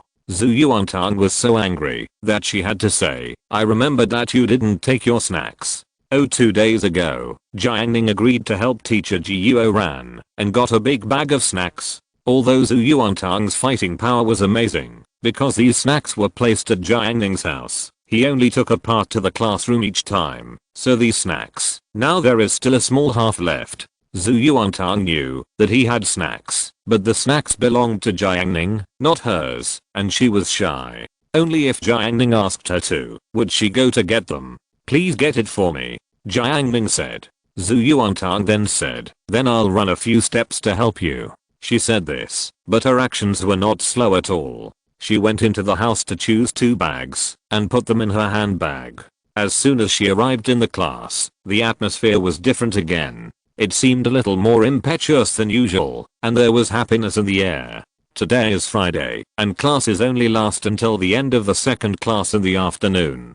Tomorrow is the most enjoyable weekend, and everyone is in a very good mood. Chen Xiaoyu put down her English book and chatted with a few people. I heard in the dormitory yesterday that our first year high school students are going to go on an outing this month. Outing? Bei Yuxia asked. Yes, outing. They say we are going to a newly built cultural park. I heard from my senior that there was a similar activity before. If we go outing, we definitely won't have to go to class for a day. She was excited. Everyone went out together, and it was lively. This kind of thing always makes people happy. Do you know when it will be? Chen Xiaoyu, I just heard about it. It hasn't been confirmed yet. For a moment, Bei Yuxia's face was also full of yearning. Jiang Ning listened to their chat with a blank expression. He remembered this outing very clearly. The time was set for the next Friday. The number 4 middle school, based on the idea of training students, asked everyone to walk more than 10 kilometers to the cultural park. More than 10 kilometers is not just one trip. After walking more than 10 kilometers, you have to walk back. The road they walked was a river dam, where Jiang Ning usually went to school. The cultural park was extremely empty, with no recreational facilities, and only a huge statue. There were no restaurants or supermarkets around, and everyone ate their own rations and drank cold water. The key is that everyone was exhausted after the outing, and the school also required them to write an essay. It is called the feeling of this outing. At this time, Jiang Ning looked at Chen Xiaoyu's happy smile and said nothing. When they experience it themselves, I wonder if they can still smile. In the back row, Jiuo Kunan asked, Brother Ma, is it solved now? Ma Shicheng said, it's barely solved. Now in the 4th middle school bar, the popularity of posts about Jiuo Kunan has cooled down. Simply put, after one night, Jiuo Kunan is out of fashion. Now in the 4th middle school bar, the most popular posts are the first one about Pang Zhao giving artificial respiration to Shenzhen Li from class 9. The photo of artificial respiration is full of the primitive beauty of a beast and a weak boy. The number of replies and popularity are far ahead. Secondly, there is a rumor post about Pang Zhao confessing to Zhuang Jianhu. It is said that Zhuang Jianhu's account personally came out to refute the rumor, claiming that he and Pang Zhao have no relationship, but no one believes it at all. Then there are the posts about the handsomeness of the 4th middle school, and even now there is a post about the beauty of the girls in the 4th middle school. Compared with this, no one pays attention to Jiuo Kunan. After hearing what Ma Shicheng said, Jiuo Kunan said, then am I safe? After he was hacked during the evening self-study class yesterday, he was so worried that he didn't fall asleep until late at night. His originally calm heart was completely shattered. I can't say I'm completely safe. Anyway, nothing happened now, but everyone's impression of you must still be there. Ma Shicheng came early for the morning self-study class. When he was drinking hot water, he heard Yu Wen and others in the front row discussing Jiuo Kunan. It can be seen that what he did attract the attention of the girls in number 4 middle school. Jiuo Kunan was a little sad again. Ma Shicheng hit him with his fist, but not hard. Don't be sad, it's not a big deal. It will be gone in 2 days. Look at Zhang Kai in our class. He had a fight with Jiang Ning before, and someone dug up the breakfast incident. His character was ruined, but now it's not a big deal, right? Ma Shichen gave him an example to comfort him. However, Ma Shichen felt that with a person like Jiang Ning from class 2, he would probably not give up easily and would have to make trouble for Zhang Kai. So he gave another example. Look at Cuiu. Last time in English class, he did that kind of action in front of everyone. Did anyone feel anything? Aren't you still pursuing Jiang Yanan? You have to be thick-skinned. After hearing this, Jiuo Kanan looked at Cuiu and suddenly felt much better. Ma Shichen said, you made a fool of yourself on the internet. People only said that you were in an online relationship and posted an ugly photo. If someone asks you, don't admit it. It's not you anyway. What about Shenzhou? He used to be said to be a bad person in junior high school, but he still found a pretty girl in the experimental class as his partner. No big deal. Wang Longlong, who was next to them, listened to the conversation between the two. He took Marge's mobile phone and showed the screen to Jiuo Kanan. The screen showed a post about artificial respiration. Brother Nan, if you really feel miserable, think about Shenzhen Li. Jiuo Kanan cheered up immediately after seeing this, and even felt a little relieved. Compared with Shenzhen Li, Jiuo Kanan felt that his future was so bright. He let out a breath and let go of these things completely. Indeed, I cared too much before. In fact, these things are not important at all. Ma Shichen praised him and said, it's good that you can think it through. Jiuo Kanan said, after experiencing this, I feel that I have grown a lot. This kind of thing will never happen again in the future. He realized a new truth. In life, we should look forward and not dwell on things that cannot be changed. Don't waste time on those things.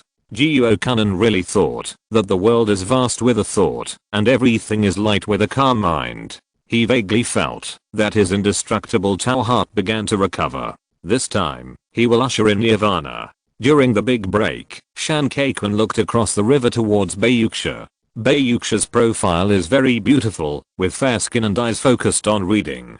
Shan Kaikun realized that this was a good opportunity to show off himself. He turned around and shouted, Cuiu, let's play chess. His voice was loud, shocking half of the students in class 8, who all looked at him. Many students can play chess. After hearing Shan Kaikun's words, all the students who can play chess had some thoughts, either a little moved in their hearts or a little disdainful. However, Shan Kaikun did this deliberately. His purpose was to attract everyone's attention, to attract Bayuxia's attention. He vowed to become the chess king of class 8, so he must make a name for himself and become a chess master. Now is the first step for him to make a name for himself. He wants to defeat the heroes of class 8 and ascend to the supreme throne. Cuiu shouted, let's play a game. He stood up, stretched out his left hand, and played with an egg in his hand.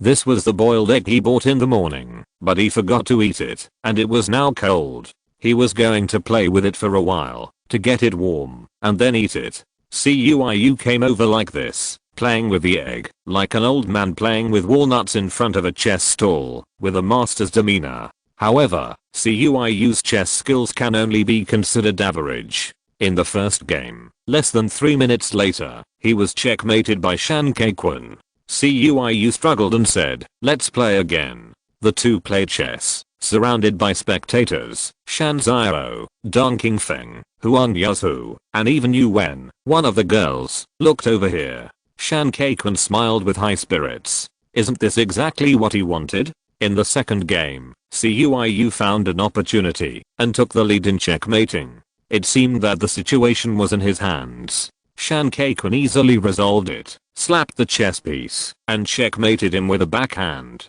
Cuiu was overwhelmed with joy and sorrow. His left hand trembled, and the egg accidentally fell to the ground, hitting the concrete floor, and the eggshell shattered. Cuiu screamed miserably, my egg is broken. As soon as the scream fell, the eyes of the whole class turned to him. Cuiu quickly picked up the egg and explained to everyone, egg, egg. After this incident, Cuiu lost 2 games in a row and stopped playing with Shan Kaikun. Although most young people are hot-tempered, he is not a stubborn person. He realized that Shan Keikwon's chess skills were much better than his, and he could only be abused. After Cuyu left, Shan Keikwon spoke lightly, his tone full of master style. Is there anyone else to play? Huang Yazhu, who was always honest, said, I want to play with you. Yazhu. Shan Keikwon had a good impression of him. He had asked Yazhu to bring him lunch several times before, and he was easy to talk to. Huang Yazhu sat at the chess table. Cuyu returned to his seat, reluctant to throw away the egg, but the egg fell to the ground and was dirty. If his classmates saw it, he would definitely not eat it in front of everyone. He found a piece of toilet paper, wrapped it up, and planned to take it back, to wash it at noon before eating. Suddenly, a strange boy appeared at the door of class 8, and he waved to Jiang Nin's position. Seeing this, Jiang Ning left his seat, and followed the boy out of the classroom. Meng Jiui smoothed her hair, and said to Cuyu, your Jiang Ning ran away with someone. That boy is not bad looking, he seems to be from class 5. Meng Jiui didn't think it was a big deal. After all, he had fallen in love with someone else. The one he likes now is Jiang Nin's sister Muang. Leave Jiang Ning to Cuyu, he is tired of her. Cuyu witnessed his beloved woman being taken away by another man. He was immediately furious. His eyes were burning with fire. That burning seemed to be able to set the classroom door on fire. Asshole, how dare you snatch the nun from me? Everyone go to bed early. Chapter 222, Excellent Strategy. Cuyu watched helplessly as his beloved Jiang Ning ran off with another man. What the hell is this? Who can stand this?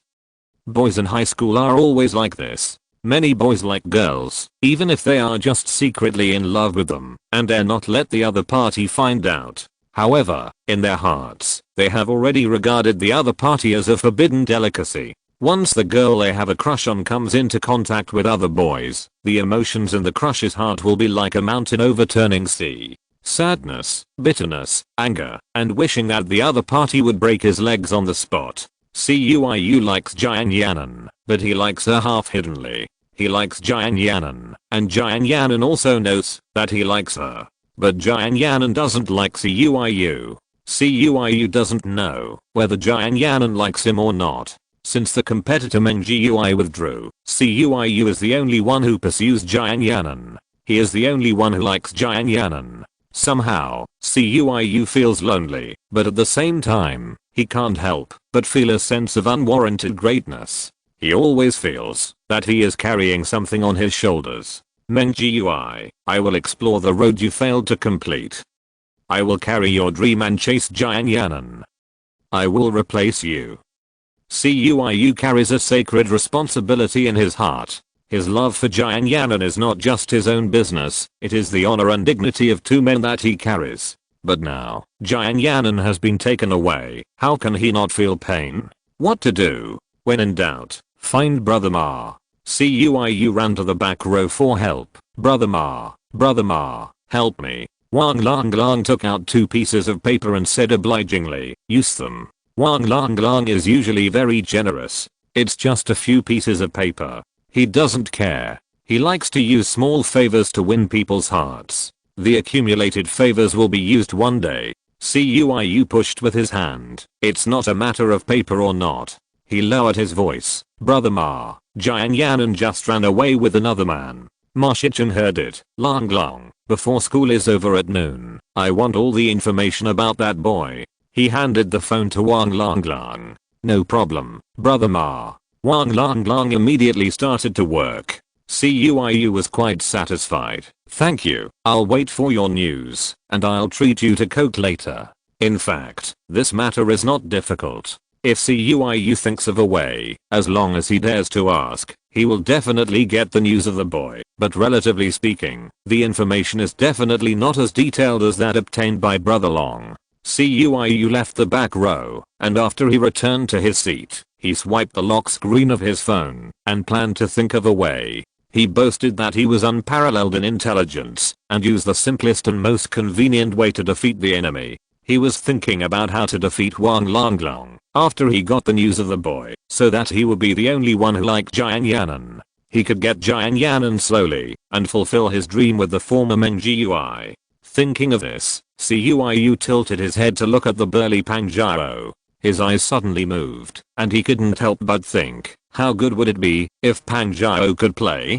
Just like the last time he dealt with Shenzhen Li. As soon as Pang Jiao made a move, Shenzhen Li asked for leave to go home for recuperation, which shows how powerful she is. If Jiang Yan'an's pursuers can receive such treatment in the future, it would be great.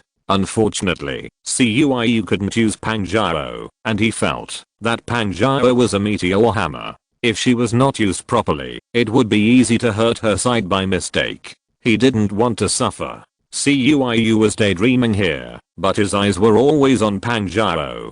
Pang Jiao didn't notice, but she had several sisters. Zhang Yifei was careless, but Wang Yan'an was different. Wang Yan'an was originally playing with her mobile phone. She created an album on her mobile phone for handsome guys. It contained all kinds of handsome guys she collected, of all styles and ages, from top stars to handsome students in school. She put them all in the album. When she has nothing to do, she takes it out to appreciate it, and she feels very happy. Perhaps because she was lonely recently, Wang Yan'an opened the photo album every day to look through it, but she always felt that something was missing.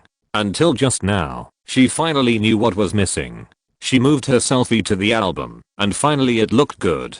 At this moment, Wang Yan'an noticed someone looking at her. When she found out it was Cuiu, she touched Pang Jiao and reported it to her in a subtle way.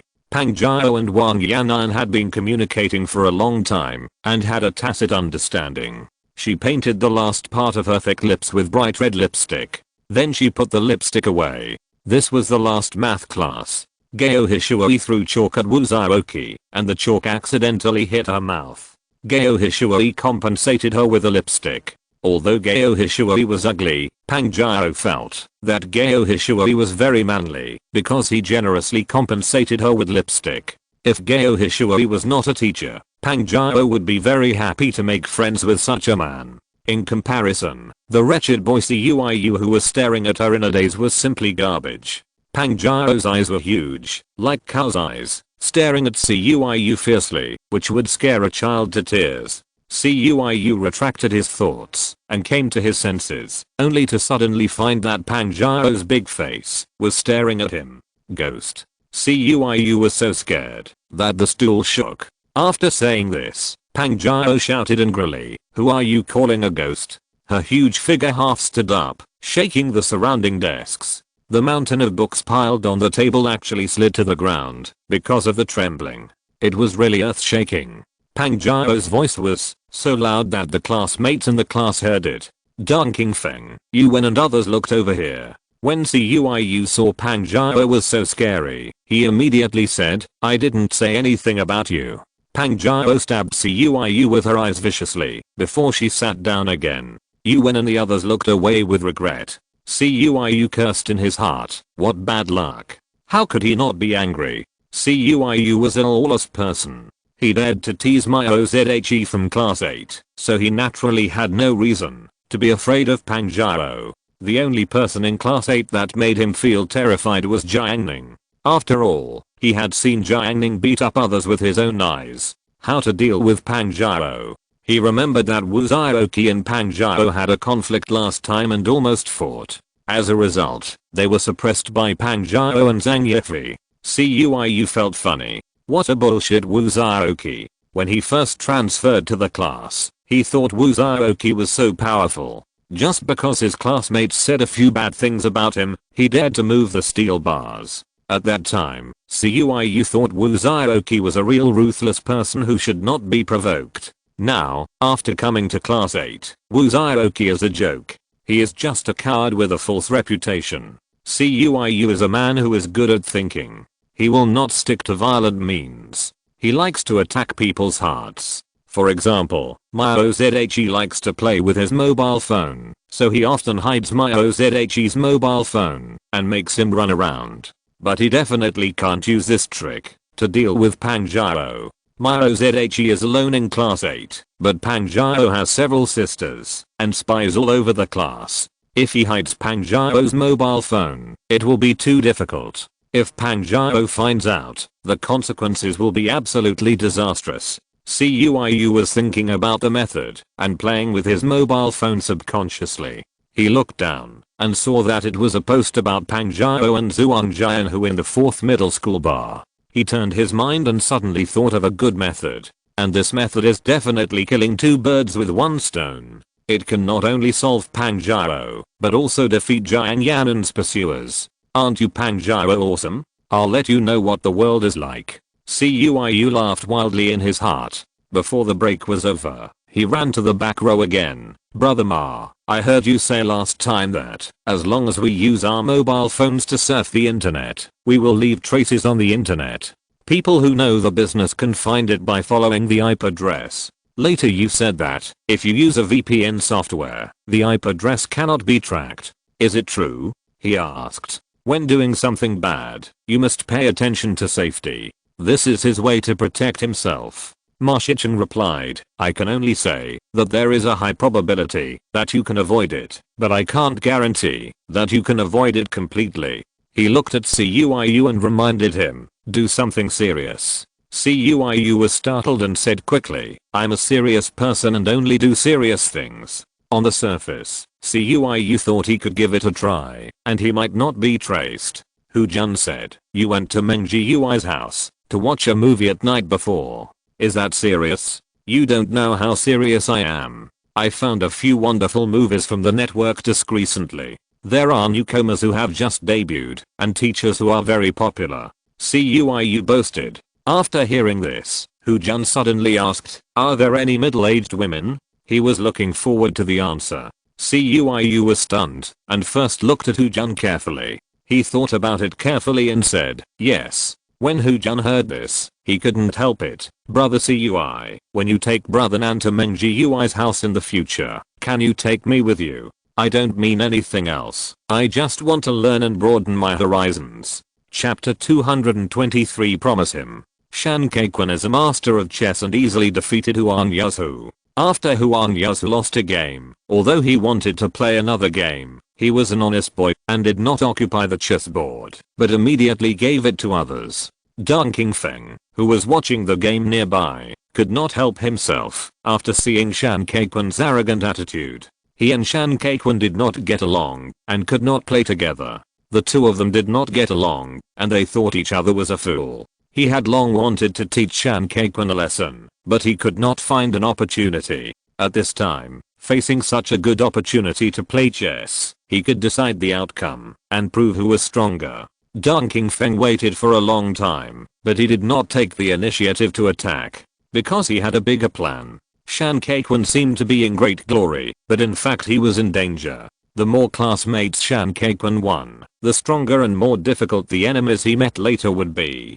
Deng Qingfeng wanted Shan Kaiquan to win all the time, so that Shan Kaiquan would be covered with the aura of a winner. At that time, Deng Qingfeng would make another move and defeat Shan Kaiquan at his peak. Shan Kaiquan can win countless games, but as long as he loses later, all his glory will be transferred to Deng Qingfeng. The last class in the morning was the class of math teacher Gao Hishui. Everyone hates Gao Hishui, not only because he speaks rudely and likes to mock students, but also because he often asks students to stand up and answer questions. Once you can't answer, you will stand in the classroom for more than 10 or 20 minutes, regardless of gender.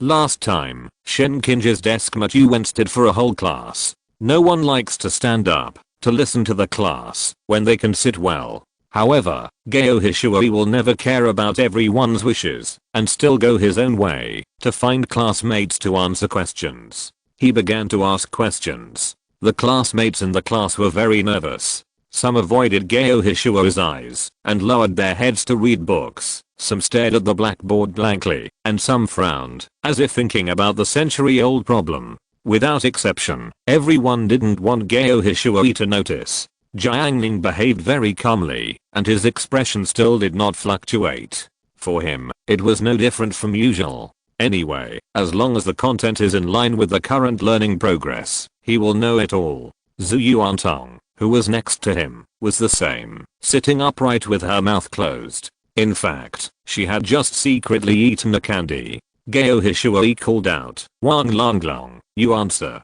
Hearing this voice, the classmates in the class felt relieved. Finally, the questions were over. Fortunately, they escaped. Everyone turned to look at the unlucky guy. Wang Lang Lang cursed inwardly.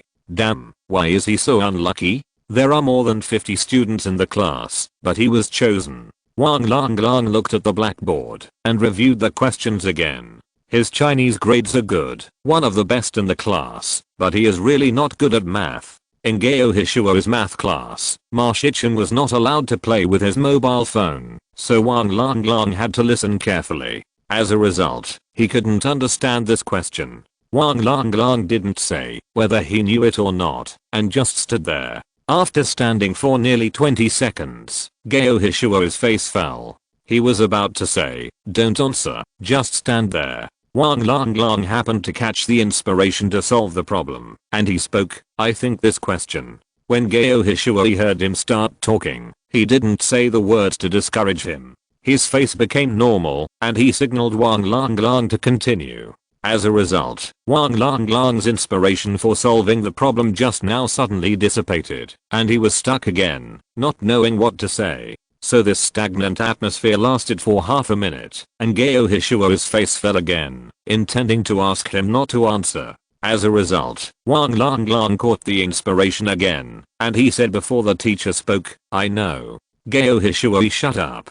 As soon as he said that, Wang Lang Lang forgot how to solve the problem again. The classmates in the class watched the two of them tug of war for 7 or 8 minutes. Gao Hishuo's face was as black as the bottom of a pot, and he was on the verge of exploding. Everyone held back their laughter, and many classmates thanked Wang Lang Lang in their hearts for standing up to answer the question and delaying them for so long. Wang Lang Lang saw that Gao Hishuo was not right. He stopped looking for inspiration and said, "I don't know how to answer this question."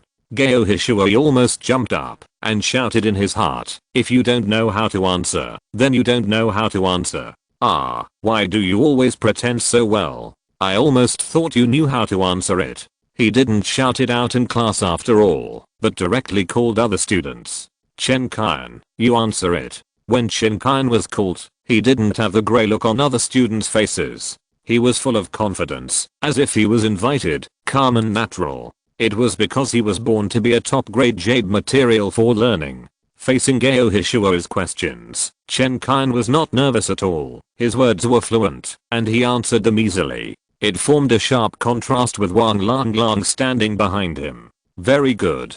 Gao Hishuo praised. He was very optimistic about Chen Qian, a student who was no worse than the students in the experimental class, or even better. "Sit down," he said in a gentle tone. Chen Qian sat down casually. He recalled that Wang Lang Lang was still standing in the back row, and thought to himself, how dare a grain of rice compete with the sun and the moon? Wang Lang Lang looked at Chen Qian, feeling very unhappy. What's the point of competing in mathematics? If you have the guts, compete with him in Chinese. In the last Chinese class, Jiang Ning asked a question, and asked him to explain the meaning of a classical Chinese passage. Chen Qian couldn't answer it, so Wang Lang Lang was invited to stand up and answer it easily. At that moment, it was just like this. But now the two of them switched positions. Gao Hishuo continued to lecture, and the classmates in the class were still hanging in the air. Everyone knew that Gao Hishuo would mention a few unlucky guys in every class.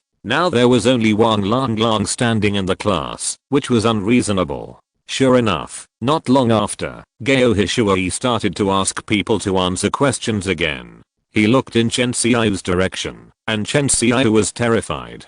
"Zhu Yuantong, you answer it." Gao Hishuo called the name. Everyone looked at Zhu Yuantong. Everyone had been curious about this first in the city. Although Zhu Yuantong had good grades, she was one of the most low-key students in the class. She only played with Jiang Ning, and hardly interacted with other students. More than a semester had passed since the start of the school year, and Zhu Yuantong had only spoken to a quarter of the students in the class. In addition, she had the aura of a good student, which made people stay away from her. There was another reason, that was Jiang Ning. Some people were afraid of Jiang Ning. For many reasons, few students took the initiative to approach her.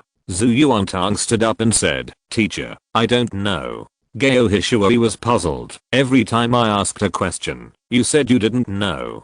How many times have you not known? Why did you always get full marks on the test paper and still be the first in the city? Can't you give me some face? He had asked Shan Qingrang, the head teacher of class 8 before. Shan Qingrang told him that, since Zhu Yuantang ranked first in the city, she always said she didn't know when she was called by the teacher to answer questions in class. Gao Hishui didn't believe it, so he asked several times and found out that she really didn't know. After hearing this, Zhu Yuantang decided not to save her energy and quickly solved the problem. That's enough. Gao Hishui waved his hand. Originally, Wu Zioki was the only student on his blacklist of questions. From now on, there are 2 more, Zhu Yuantang and Wang Langlang. Afternoon. Jiang Ning and Zhu Yuantang came earlier than usual. They had 2 classes before the holiday, so Zhu Yuantang played with her mobile phone all afternoon. When she was preparing for class, she slept for 2 classes, and after waking up, she went to the snack street with Jiang Ning.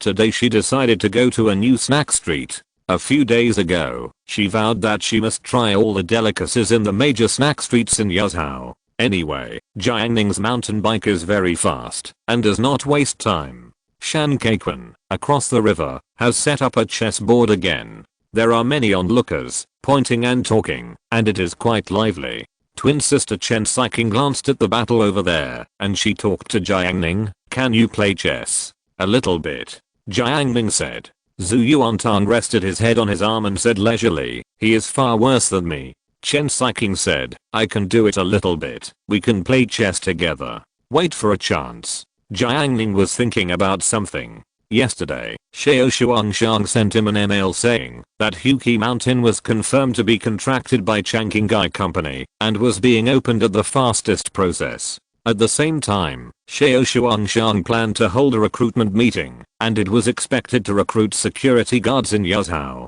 The first batch of recruits was expected to reach 200 people for the daily maintenance of Huqi Mountain. 200 men. Behind them are 200 families. The salary offered by Changqingai Company is not low. Yuzhou is enough to support a family. This is only the first batch at present. When Huqi Mountain is put into use, a large number of employees will be recruited. The official readily agreed, and the procedures went faster. Part of the raw materials of Changqingai will be transferred to Huqi Mountain for planting to cover up the truth. As for the place where the alchemy herbs are planted, Jiang Ning will set up a blinding array to ensure that ordinary people cannot set foot there. He was thinking here, and Shan Kaikun was killing like crazy. Shan Kaikun is indeed a man who has studied chess records. His chess skills are much higher than those of his classmates. He set up the chessboard with great fanfare, and naturally there was no shortage of people who came to challenge him. Those who dared to fight were not his opponents. Shan Kaikun was alone and seeking defeat. He looked towards Chen Xiaoyu. Bei Yuxia was reading a book, and Chen Xiaoyu was looking over here. Let's play a game, Shan Kaikun said with high spirits. Chen Xiqing thought about it and decided to play chess. Shan Kaikun liked Bei Yuxia, but he had no feelings for Chen Xiaoyu. He was not a man who sympathized with women. His tenderness was only for Bei Yuxia. Chen Xiqing was defeated miserably and left sadly. Yang Sheng walked past the aisle and pointed at the book on the ground. Your book fell. Shan Kaikun looked at the ground, and it was true. He picked up the book. Thank you very much. You're welcome. This is what you should thank. Yang Sheng walked over. Recently, she has been quite relaxed. Her parents want her to learn sports. Although Yang Sheng likes sports, she is not going to engage in this field. Yang Sheng's dream is beyond the imagination of ordinary people. She hopes to become a fighter pilot and fly in the sky in the future. Unfortunately, female fighter pilots are only recruited every few years, and sometimes they are not recruited for several years. She can't wait. Shan Kaikun looked at Yang Sheng's figure and thought of the number of sweeping the floor that he still owed Yang Sheng. He had a little idea to play against Yang Sheng and write off the debt, but he gave up. His target was not Chen Xiaoyu, but Bei Yuxia. Chen Xiqing returned to her seat and said to Bei Yuxia, Shan Kaikun is very good at chess. I lost. Oh.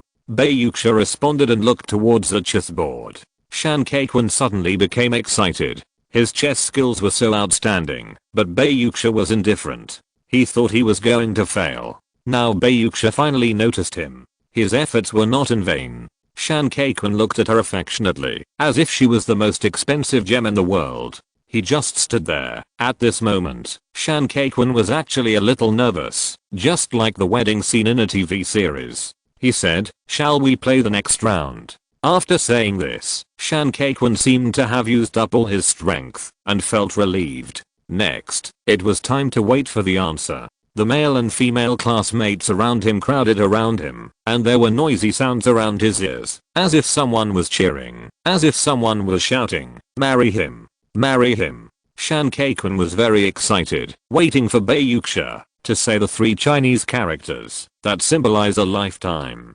Finally, Bayuksha's lips moved, and she said, "Forget it. The next chapter is the protagonist. Good night everyone." If you're listening to this novel on a channel other than Fanfic World, it means they downloaded and uploaded it without effort. We cordially invite you to visit our channel, Mundo Fanfic Novelos. There you'll find the original version of this story and you can explore many other novels of various genres. We're waiting for you to immerse yourself in a world of incredible novels.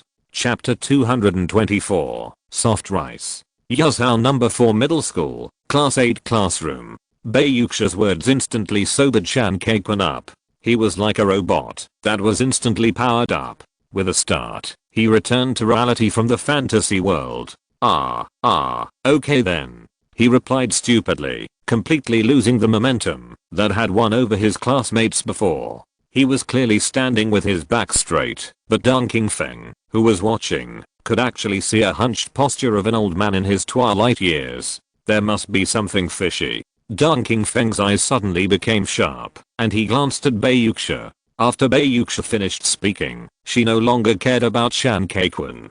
She picked up the cup to drink water, her chin slightly raised, revealing her beautiful white neck. The golden sunlight outside the window shone in, adding color to her, giving her a unique beauty. Seeing this scene, Deng Qingfeng was moved, and Shan Kei-kun's reaction just now was thrown out of his mind.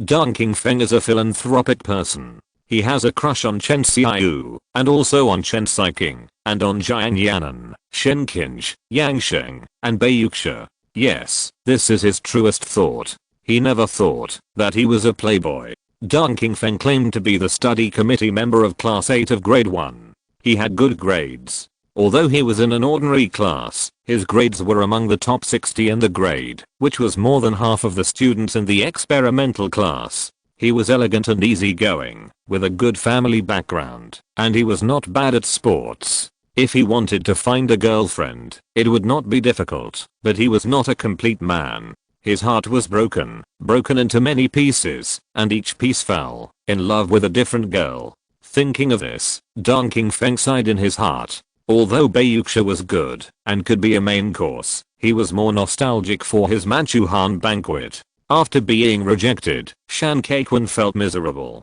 He played chess only for Bayuksha. Now that he was rejected, what did it matter how good his chess skills were? Wouldn't he still not be able to attract the girl he loved? What's the use of this chess? Unlike Shan Kei-kun's disappointment, Deng Qingfeng was excited. Shan Kei-kun's chess game just now caused quite a stir, and there were girls around who noticed him. Shan Kei-kun had defeated many students, and his halo had accumulated many layers. If he were to defeat him now, he would surely be able to shock the classmates in one fell swoop. Deng Qingfeng wondered if he could defeat him now, but the afternoon preparation bell rang. The ringing of this bell meant that there were still 10 minutes before the actual class time. 10 minutes was not enough for masters to play chess. Deng Qingfeng sneered in his heart. I'll let you go for now. Next week, I'll chop off your dog head again. The first class in the afternoon was over. In the back row, Jiuo Kunan sat steadily. This week was a long week for him. He lost a lot, such as a man's face. He also gained a lot, such as growth. A man can become a real man only after experiencing wind and rain. Sports committee member Zhang Kai came from the north side of the classroom. When he arrived, he put his cell phone on Jiuo Kunan's desk. Brother Nan, my cell phone is out of battery. Can you charge it with your power bank? I need to listen to music on my way back. Jiuo Kunan often borrowed his power bank. He was a generous person, even though Dan Kequin and others said every day that Zankai was a bad person and liked to take advantage of others. Last time, he was beaten up in the dormitory because he took advantage of Kishian Heng from class 2. Jiuo Kanan looked at his face. The redness and swelling on it had disappeared, leaving only a few marks. Okay, you can leave it here. Jiuo Kanan agreed. He found the data cable and charged Zankai's cell phone. Seeing him so generous, Zankai looked around and lowered his voice. Brother Nan, have you heard of brushing orders? He looked excited, as if he was talking about something extraordinary. At this time, online shopping was still in the process of rapid expansion. Jiuo Kanan bought his power bank online, so of course he had heard of brushing orders. Do you want to brush orders? He asked. Zankai said, I heard from others that you can make money by swiping orders. I'm going to give it a try. I don't ask for much. I'm not like other people who make hundreds of dollars a day. I'm satisfied with just 100. Zankai looked excited. I heard it's very simple. You can make money by just moving your fingers. The day before yesterday, he saw someone on the internet saying that swiping orders is very easy, which made him think that he could make money easily. Jiuo Kanan said, you can make money by swiping orders, but I don't understand this. Zankai put his hand on his shoulder and said in a flamboyant tone, when I make money, I will take you to fly. The two talked about swiping orders again. Most of the time, Zankai talked. Jiuo Kanan listened. Zankai became more and more excited as he talked, as if he had already made the money. His voice was not as concealed as before.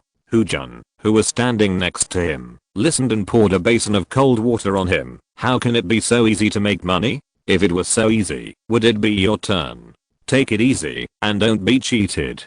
Hujun's kind reminder, but it sounded very harsh to Zankai's ears. Zankai had very little living expenses, and the food at school was poor. He couldn't bring himself to sell things like Shinzu, a vendor in the next class. Of course, he had no channels to buy goods. Deep down, he looked down on Shinzu. He was a scholar, and the way to make money had to be high-end. In the past, he lived a poor life, and felt that it was okay to be a little bit hard, just because he had never known the life of rich people. However, since he had Kishian Heng's KFC breakfast, his desire was magnified.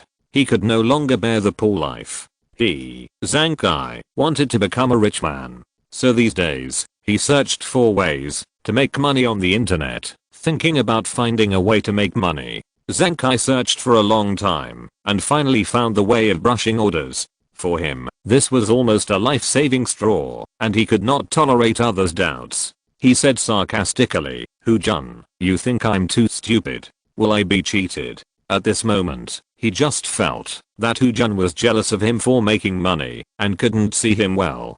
Hujun laughed twice and didn't say anything.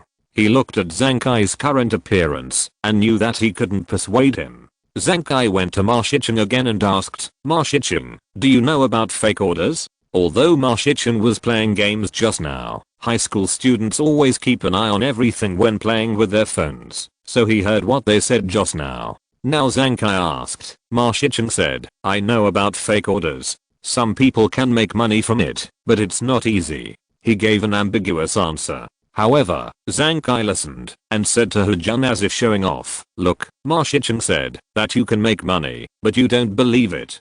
Hujun still didn't say anything. He now felt that Zankai was too ruthless. Zankai used to use his toothpaste every day, but Zankai didn't give him any face for such a small matter. Ma Shichen, do you want me to help you make money? Zankai said proudly. He had finally found a way to brush orders. No need, I have my own way. Ma Shichen said. What way do you make money? Zankai asked curiously. Ma Shichen didn't hide it from everyone. He said, I'm pretty good at playing LOL. I'm out of money, so I'll take 2 orders for power training. He said so, but Ma Shichen rarely took power training because he felt that he was not playing the game, he was being played by the game. He would only take it when he really had no money. This was an idea he got from Nize, his senior in the 2nd year of high school. Okay, Zankai couldn't do this. He couldn't play games. But it didn't matter. He would make money with his ability. Zankai looked at the front row, where Jiang Ning was distributing snacks to a few girls.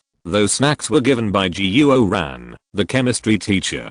Zenkai had never eaten them, but they must be very delicious. Zenkai was disdainful in his heart. What's the point of eating a woman's soft rice? Zenkai was self-reliant. Saturday morning, 9 o'clock.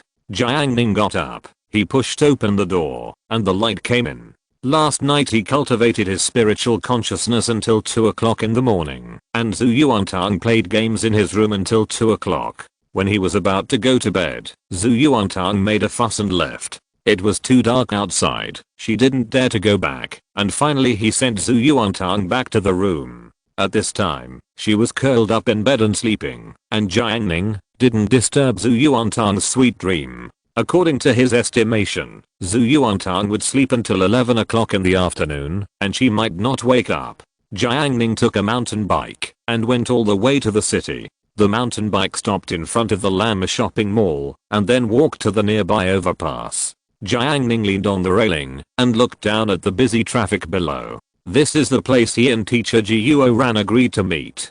Today is a sunny day, and it is Saturday, and there are many people on the street. At the edge of the overpass, an uncle wearing a military coat sat on a small stool and set up a film stall. Jiang Ning scanned with his spiritual sense. The soft film was applied for 10 yuan. The uncle was a craftsman and had good skills in applying the film. After the couple applied it, they seemed quite satisfied. Jiang Ning didn't wait for long. A figure appeared in his spiritual sense. Guo Ran climbed onto the overpass and approached this side. Jiang Ning's eyes moved to Guo Ran. She was still dressed outstandingly today. A simple sweater jacket, paired with high-waisted jeans, highlighted the curve of her waist and hips. In addition, Guo Ran's most outstanding feature was that her face still had the childishness of a student and added a few traces of maturity. The combination of the two gave people a very wonderful feeling.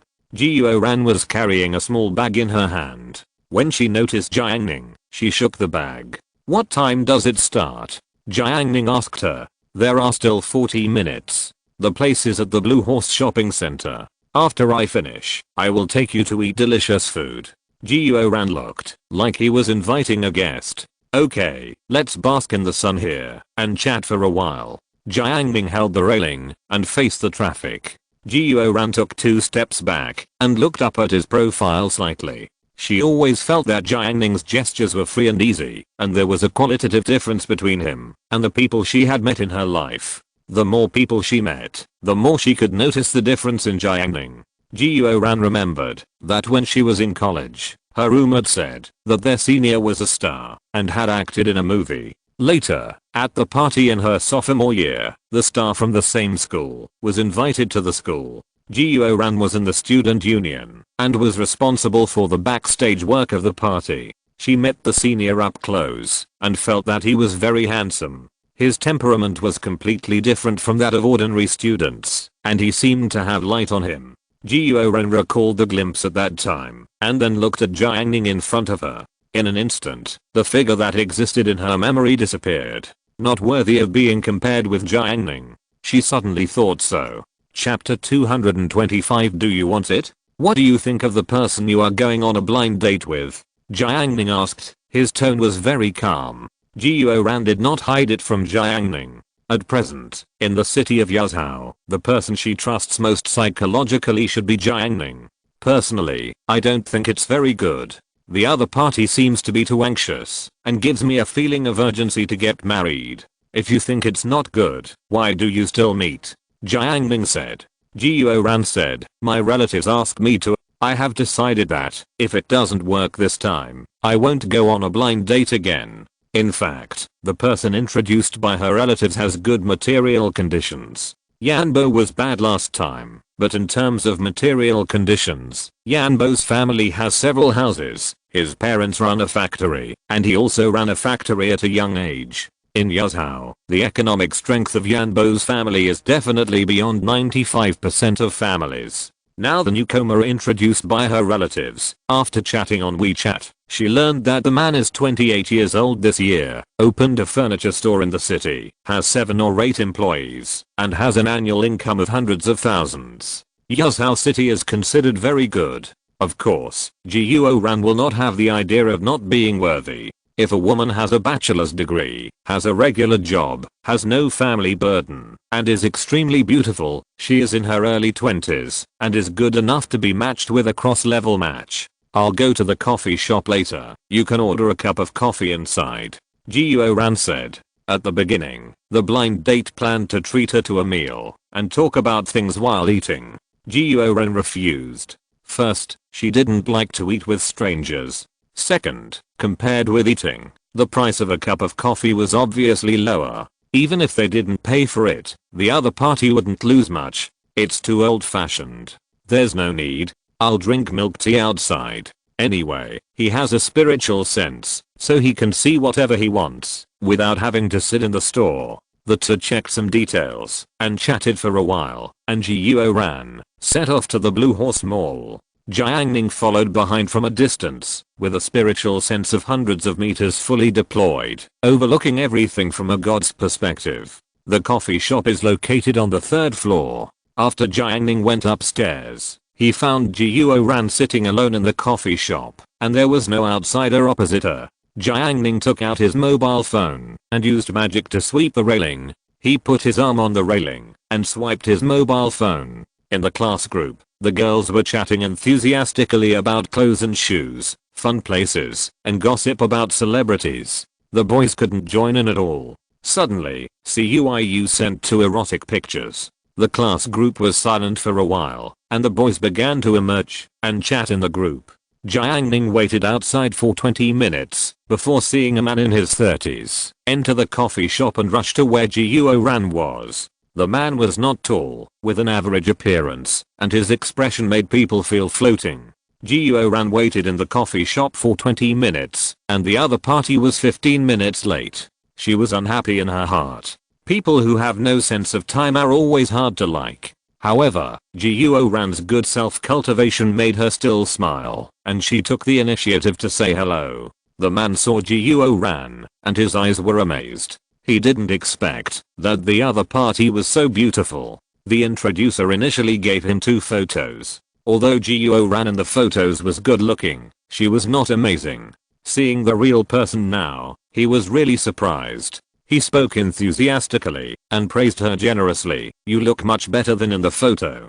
Guo Ran was rarely praised so directly, so she smiled and said, not bad. She called the waiter and ordered coffee. I've decided on you. If you marry me, you will be in charge of my bank card from now on. The man came up and opened the big door. Guo Ran was stunned for a moment, a little at a loss. Don't be so fast. It's hard to know if we are suitable, if we haven't been together before. The man didn't listen to her and said clearly, the pace of society is very fast now. You can't be so slow. There are many important things to do in life. Let's settle down quickly so that we can plan the arrangements for the future, such as meeting the parents of both parties, the wedding, and traveling for a honeymoon. Guo Ran said, I'm 22 years old this year. In my plan, we have to get along for at least 1 year before getting married. You are too slow and too stubborn. It's hard for people like you to make money in society, so you can only be a teacher. The man took a sip of coffee and shook his head. In my line of work, I pursue speed. When a customer enters the store, the staff will greet him and serve him with a trick. One thing after another, I can firmly control his psychology. He talked about his business experience and talked a lot, showing how successful he was. Guo Ran felt so embarrassed. She still remained polite, but a little embarrassed. She looked outside the coffee shop and saw Jiang Ning standing there. Her heart calmed down. The man became more and more excited as he spoke. He held the spoon tightly. In this society, where the weak are the prey of the strong, the weak have no right to survive. People have very few opportunities in their lives. Guo Ran, you have to seize them. If you miss them, you will miss them. Guo Ran, she wanted to say that she had recognized the reality and did not need others to preach. Guo Ran reluctantly took the spoon and stirred the coffee. The man noticed this scene and his eyes fixed. He drank the coffee and teased, is your right hand disabled, so you use your left hand? Guo Ran was used to using her left hand and usually used her left hand to hold chopsticks when eating. Hearing what the other party said, she felt that this joke was not funny at all. Her impression of the man completely collapsed, and she gave up the blind date. I just use my left hand more, Geo Ran explained. Left-handed people are good. I heard that left-handed people are smart. Are you smart? The man asked. How could Geo Ran answer this? She didn't come here for a blind date, she came here to be tortured. Geo Ran perfunctorily answered, and finally finished the coffee. Before leaving, the man invited, when will you come to my house for a visit? Geo Ran found an excuse and politely refused. Sorry, I'm busy recently, and may not have time. She has decided to go back in the afternoon, to explain to her relatives, and there is no need to introduce them again in the future. The man showed an unhappy expression on his face. Seeing this, Geo Ran said goodbye. How is it? Jiang Ning asked with a smile, holding the milk tea. Not very good. There is no common language at all. I think there is a generation gap between him and me. Geo Ran said that the man was 28 years old. She continued to talk to herself. We are only 6 years apart. How can there be a generation gap? At this point, she looked at Jiang Ning. Do you think there is a generation gap between us? She remembered that she and Jiang Ning were 6 or 7 years apart. No. Jiang Ning replied. Geo Ran was very satisfied with this answer. She said, I have waited for so long. I want to reward you. Come with me. She took Jiang Ning and rushed to the amusement area of the mall. On Saturday, this place was still very busy, with many children, pairs of girls, or couples stopping here. Geo Ran took Jiang Ning to the left and right, and they had a lot of fun. Gradually, her maturity as a teacher faded, and she became more noisy like a little girl, calling Jiang Ning excitedly from time to time, saying this was fun, that was fun. Suddenly, Geo Ran took a fancy to a doll, which was a bear, dressed up beautifully, with outstanding texture and huge size. The bear doll attracted many customers and stopped. The doll cannot be purchased with money, you have to play darts, and shoot the balloons on the wall to get it. For ordinary dolls, you can get it if you hit 18 out of 20 darts. This bear doll is the special prize, and you can take it away if you hit 20 out of 20. Not only Geo Ran was eyeing it, but 2 couples around also had their eyes on it. The men held darts and stabbed the balloons, but their accuracy was not good enough, and they were far from meeting the standard. During this period, people kept trying. The best person only got 16 darts, and even had no chance to get an ordinary doll. Everyone gradually realized that shooting darts was not an easy thing. Geo Ran watched for a while, and imitated the couples around her, subconsciously shaking Jiang Ning's arm. After shaking, she realized that this was not what she should do. However, the atmosphere was here, and Geo Ran was not embarrassed. She said, Jiang Ning, I heard it. Jiang Ning said lightly, don't you want that doll? Jiang Ning took out 20 yuan, and handed it to the boss. Give me darts. Jiang Ning looked calm. The boss looked at Jiang Ning's face, and was proud in his heart. Another young man. This kind of young people's money is the easiest to make. He happily took the money, and handed Jiang Ning a can of darts. The couples around saw Jiang Ning coming out, and stared at him. Compared with other entertainment activities, this dart is really not cheap. 20 yuan per time. This time, 5 or 6 people tried it, and the boss made a lot of money. Everyone was watching happily. Some boys brought their girlfriends with them. Seeing someone come up to play, they thought they were fooled again. This dart game is extremely difficult. The further you stab, the fewer balloons there are. It is very difficult to hit 18 out of 20. Jiang Ning took the dart jar. After seeing it, Geo Ran looked at him nervously. This kind of entertainment game with gambling nature is like a claw machine. It is naturally stimulating, and makes people's heart beat faster.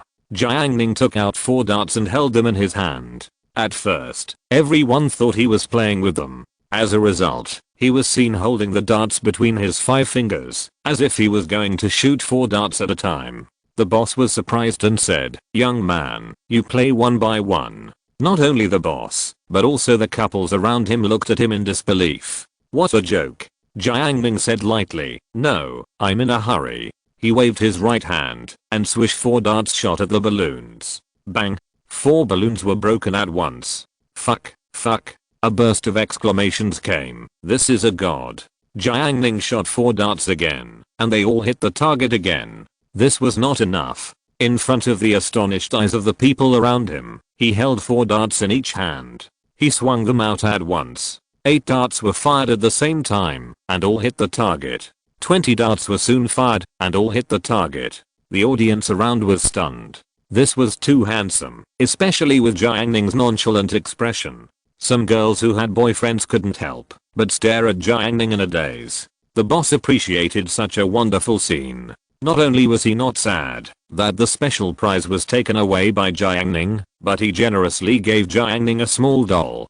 Go on. Jiang Ning gestured to Jiuo Ran. Jiuo Ran was holding the big bear in a daze, with his face pressed against the transparent packaging bag on the surface of the big bear. The boss gave a thumbs up. Your boyfriend is really good. End of this chapter. Thank you very much for reaching the end. Don't forget to like. Looking for more exclusive content and immediate access? Subscribe to our Patreon. Remember, every like, subscription, or donation encourages us to continue. Thanks to everyone. See you in the next video.